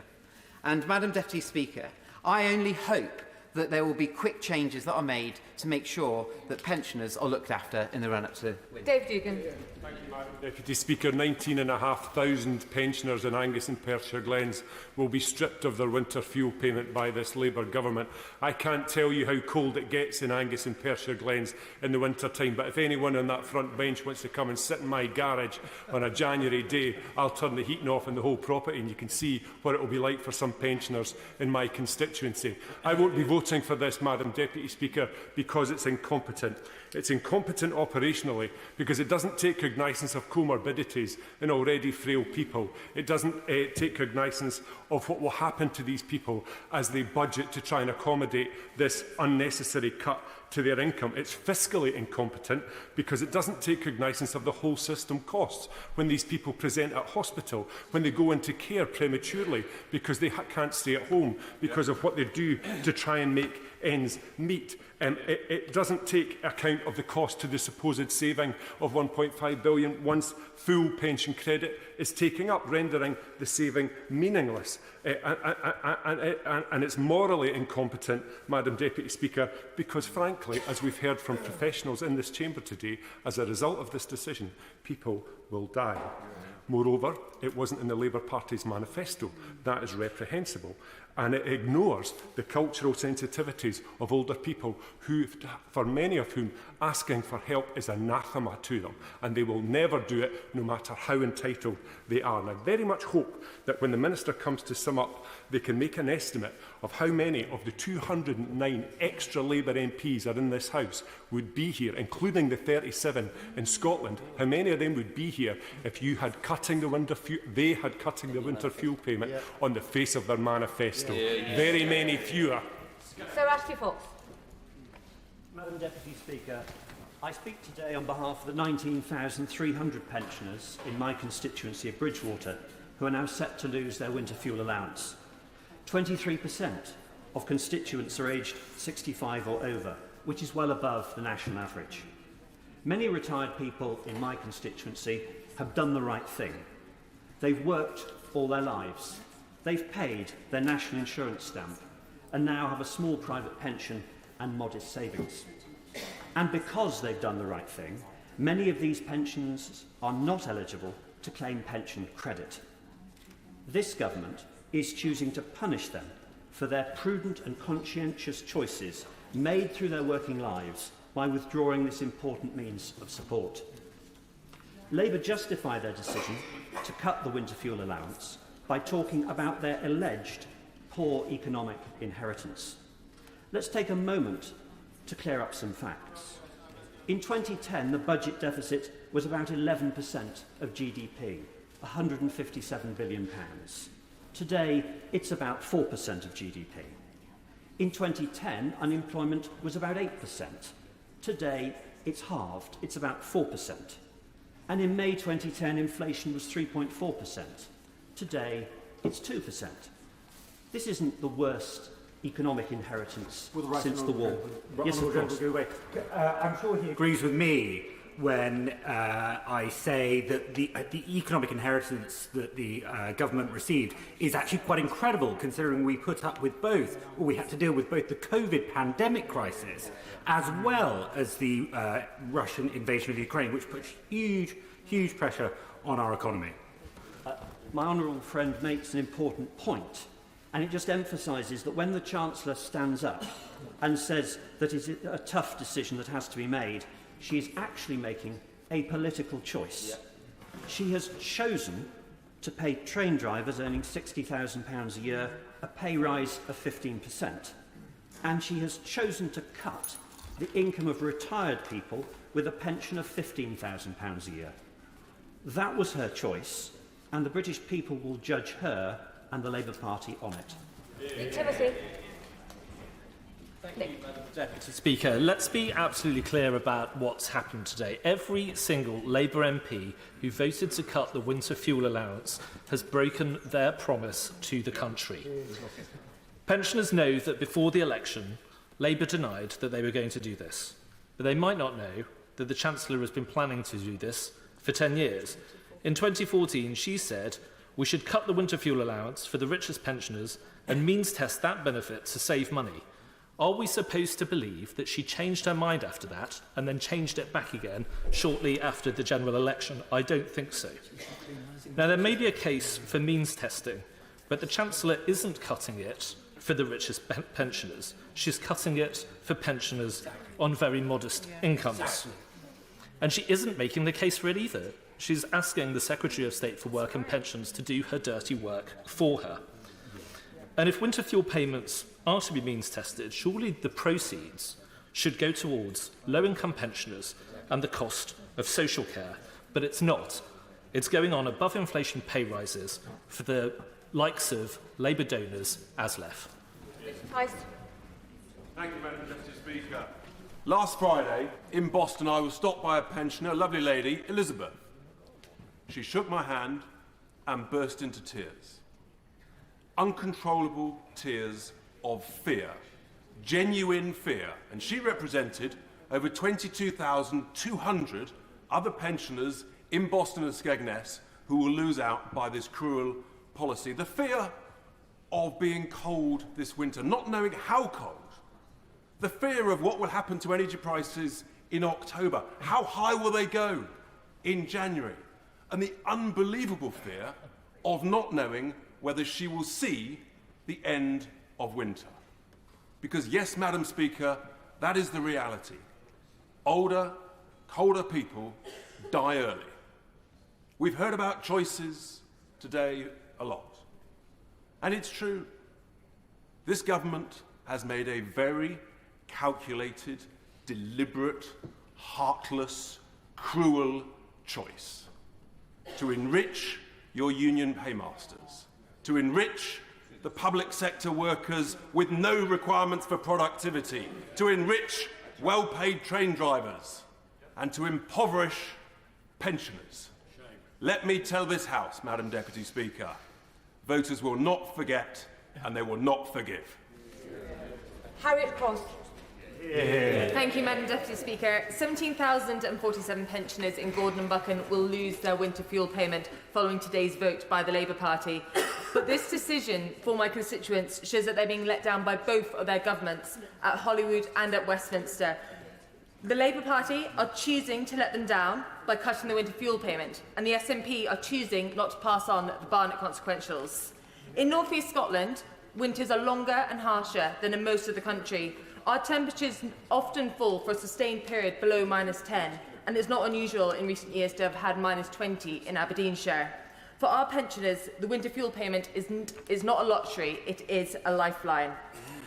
And this is Labour Party's choice, as much as they would like to explain it away. Labour have chosen to cut the winter fuel payment. They have chosen this route, and they must face what that choice means. But Labour's choice now means that our pensioners have to make their own choices. So Labour's choice has become a pensioner's choice. But perhaps most shocking of all is that Labour have breathtaking hypocrisy on this issue.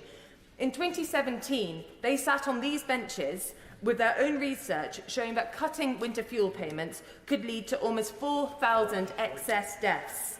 They then vehemently opposed any changes to what they called the vital support. So what's changed, Madam Deputy Speaker? Have pensioners suddenly become more resilient to the cold? Or have the Labour Party simply abandoned their principles to fund their own political choices? Yes. In my constituency, many pensioners still rely on solid fuels such as oil, so they fill up once a year their tank going into winter. That payment's going to be coming shortly. It's going to be coming before November, way before next year and any pension rises. How are these pensioners this year going to afford to fill their tanks and heat their homes in the months to come? Thank you so much. I'm grateful for all the bobbing, but we do have to now go to the front bench. Shadow Minister Mims Davies.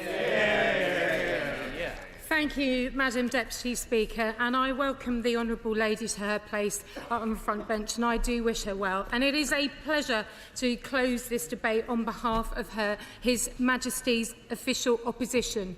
But sadly, that's where any pleasure at being at this box on this matter ends tonight. We have debated today a clear and stark choice made by this new Labour government and Prime Minister, and this black hole is what made me do it, Chancellor. It's a patently poor political choice that is wrong-headed and, frankly, a disgrace. It's a blatant choice that is for union paymasters while axing key support for 10 million pensioners. It's a reward to their funders. None of this in the manifesto or on election leaflets. It's pure subterfuge and hoodwinking. There is no charity, Madam Deputy Speaker, or group who fully backs this, given the timescales and delivery of this draconian, cat-handed way of delivering this. The government can bluster. They can say that they have been acting with the hand they were given, with faux anger, as we heard earlier. But they simply had no choice. This was a necessity. Due to the fantasy inheritance they were allegedly left. So let's look at the facts. Today, UK unemployment sits at 4.1%. Sterling is up against the dollar. Growth is outpacing inflation. And despite some very loyal speeches from the new members opposite and some very passionate speeches from all around the chamber, they know, many of those sat blank, mute, absent or maybe even stunned, that ministers are targeting our pensioners with so little notice as these nights draw in. Higher winter fuel bills loom under the cloak of dressing this up as a financial necessity. This is frankly staggering. It's a costly mistake from the Treasury under this Labour Chancellor that DWP will be shouldering, moving staff swiftly to cover the incoming impact of those applying for pension credit. And what about those expecting that they can pay for their pre-Christmas tank of off-grid oil with their £300 of expected support? This is demand surge for pension credit that must be met in both costs and delivery, and DWP ministers will be scratching their heads where the resource comes from for the reported surging in pension credit applications. I'll give way to the honourable gentleman if he can answer why he thinks this is a good idea. I can assure the Minister I don't think this is a good idea in any shape or form. And it's just specifically on that point she raised about, and members have raised about, having no assessment having been done on this. Representing Northern Ireland, where 49.5% of homes rely solely on oil for heat, does she realise, and does the government realise, what additional pressures are being put on Northern Ireland pensioners in regards to this decision, where our Minister of Communities announced today 306,000 people will lose this payment? I thank the honourable gentleman for standing up for his constituents. I absolutely agree. The disproportionate and deep impact on our cold spots in Northern Ireland, in rural areas, those living in the north, those living in Scotland. And indeed, it will be one benefit reform that is not easy. We bear the scars on this side of the House for UC, but actually the change was truly worth it. And I ask the government, as the honourable gentleman has said, what does the impact assessment actually say? Who actually gains, and does this financially actually stack up? Because no, I think we all know it doesn't, else they would have not ignored the Social Security Advisory Committee process and its scrutiny. They would have done a proper impact assessment and a regulatory assessment, and they would have not have tried to avoid a vote on the floor of this House. The members opposite will troop through the lobby again as fodder for an out-of-touch Prime Minister, or perhaps abstaining to avoid the eyes of the Chancellor, deep in the hope that spraying billions of pounds on gimmicks like a shell company called GB Energy will be worth this. Be aware that in their communities they will have to face a few people to understand a few millionaires was worth the attack on millions. So let's take June. She, on the BBC, says she will struggle to stay warm this winter. She's already planning her jumpers, cardigans and candles. And my constituent Valerie from East Grinstead wrote to me, one of almost 20,000 affected.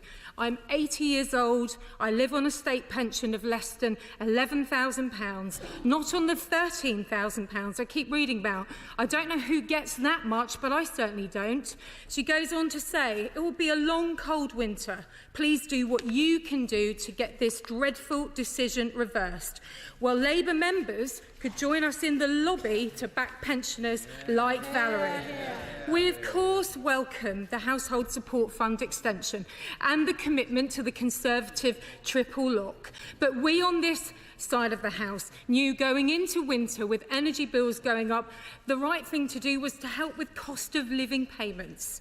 So I can say, as an MP or a minister, in my experience, in the dead of night, worries of this job and our responsibility comes to us, and it comes to all members. And it will be in the darkness, in the cold, in the small hours that women and men who have served this country, supported families and communities, will be laying awake worried, fretting and feeling afraid. Because if you are frail, living with a disability or a health condition, your warmth matters. Your health, Your loneliness, your isolation, your worry will eat away at you because you simply can't take a job, do some extra hours to help make ends meet. Medics have warned this will have serious health threats, as has Age UK. These pensioners who are on low income matter. They truly are the people who know how to budget. They are the people that eke out and work out their finances. But nobody will work out how. This new Labour government of service has targeted those people so shamefully this autumn, and those families won't forget. They're not statistics. They're Valerie and June and the thousands of others in every community and constituency. They are proud pensioners who very often, too often, go without. And don't tell others that they'll be going without. And this winter, again, they will be going without for others. This is horrific. It's a blight on this new government. It's not right for this to happen to pensioners on their watch. Your choice. And I ask that honourable members and the Minister's office opposite do the right thing and stop this callous cut now. Minister Emma Reynolds. Madam Deputy Speaker, this has been an important debate with many right honourable and honourable members making important contributions.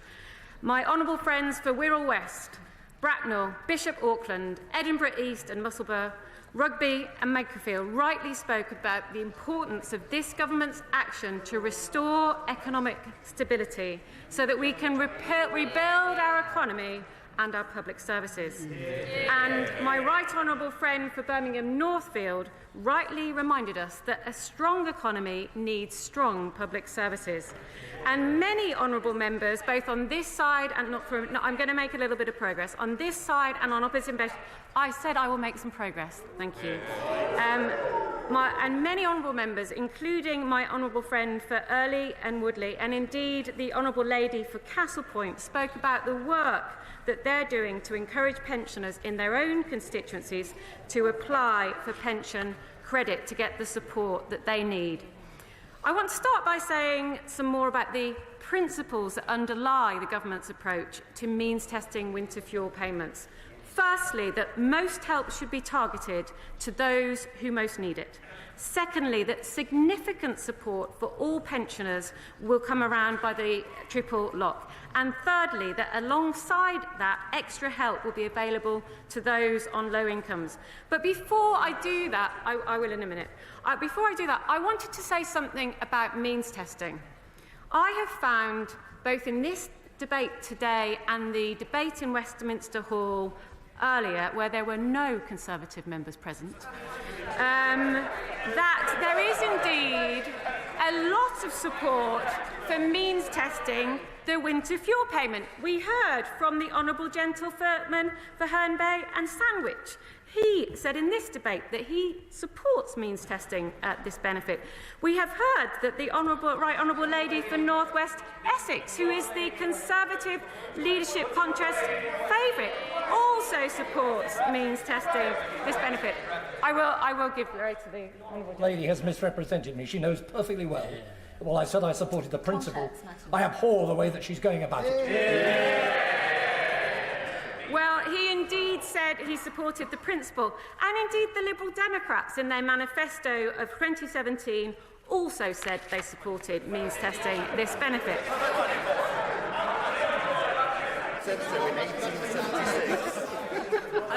I thank the Minister for giving way, but I think she fails to understand that while we accept the principle of means testing, we accept that there are many pensioners who can afford not to have the winter fuel payment. The manner in which this has been brought in to this House by this Labour government and the way they are intending to do it with a sharp cliff edge, no accounting for the people close to the pension credits limit, we find abhorrent. And I will come on to that in my contribution. But first I wanted to say how crucial it is to boost the uptake of pension credit. And that's why we are taking immediate action to increase that take-up. given we've got an estimated up to 880,000 eligible pensioners who are missing out on this support, worth on average £3,900. And I hope actually there can be some consensus across this House that we need to work together to boost that uptake. That's why last week we launched an initial pension credit week of action to boost awareness, and we will continue to raise awareness until the deadline for making a successful backdated pension credit claim on the 21st of December. I'm grateful to the Minister for giving way. On awareness, is she aware how much more it costs to heat a home in winter in Blairgowrie compared with Brighton or Belgravia? I will come on to the issue that he raises in just a moment. But on pension credit, the Secretary of State for Work and Pensions and the Deputy Prime Minister have written to all local authorities asking them to redouble their efforts to reach those pensioners who could benefit from pension credit. And the front bench opposite might grumble, but it's a far sight more than they ever did when they were in power. We're joining forces with charities like Age UK and Citizens Advice to encourage pensioners to check their eligibility and apply. And we will be delivering a major campaign in print and broadcast media, including to urge people to reach out to retired family, friends and neighbours to get them to check if they are eligible. And for the very first time, I won't give way, we're writing to all pensioners on housing benefit who are potentially eligible to encourage them to claim pension credit. Again, something the last Conservative government never did. And over the last 5 weeks, we have already seen claims for pension credit more than double. And backed by over 450 additional staff, we will ensure claims are processed as quickly as possible. In the longer term, as my right honourable friend said in the debate previous to this, Secretary of State, we will bring forward the merger of housing benefit and pension credit as soon as operationally possible, something that the last government promised but failed to deliver. And, Madam Deputy Speaker, we're also taking action to ensure all pensioners get the income they deserve. Despite being urged to drop the triple lock for pensioners during the election campaign by the IFS and others, the government is steadfast in its commitment to the triple lock.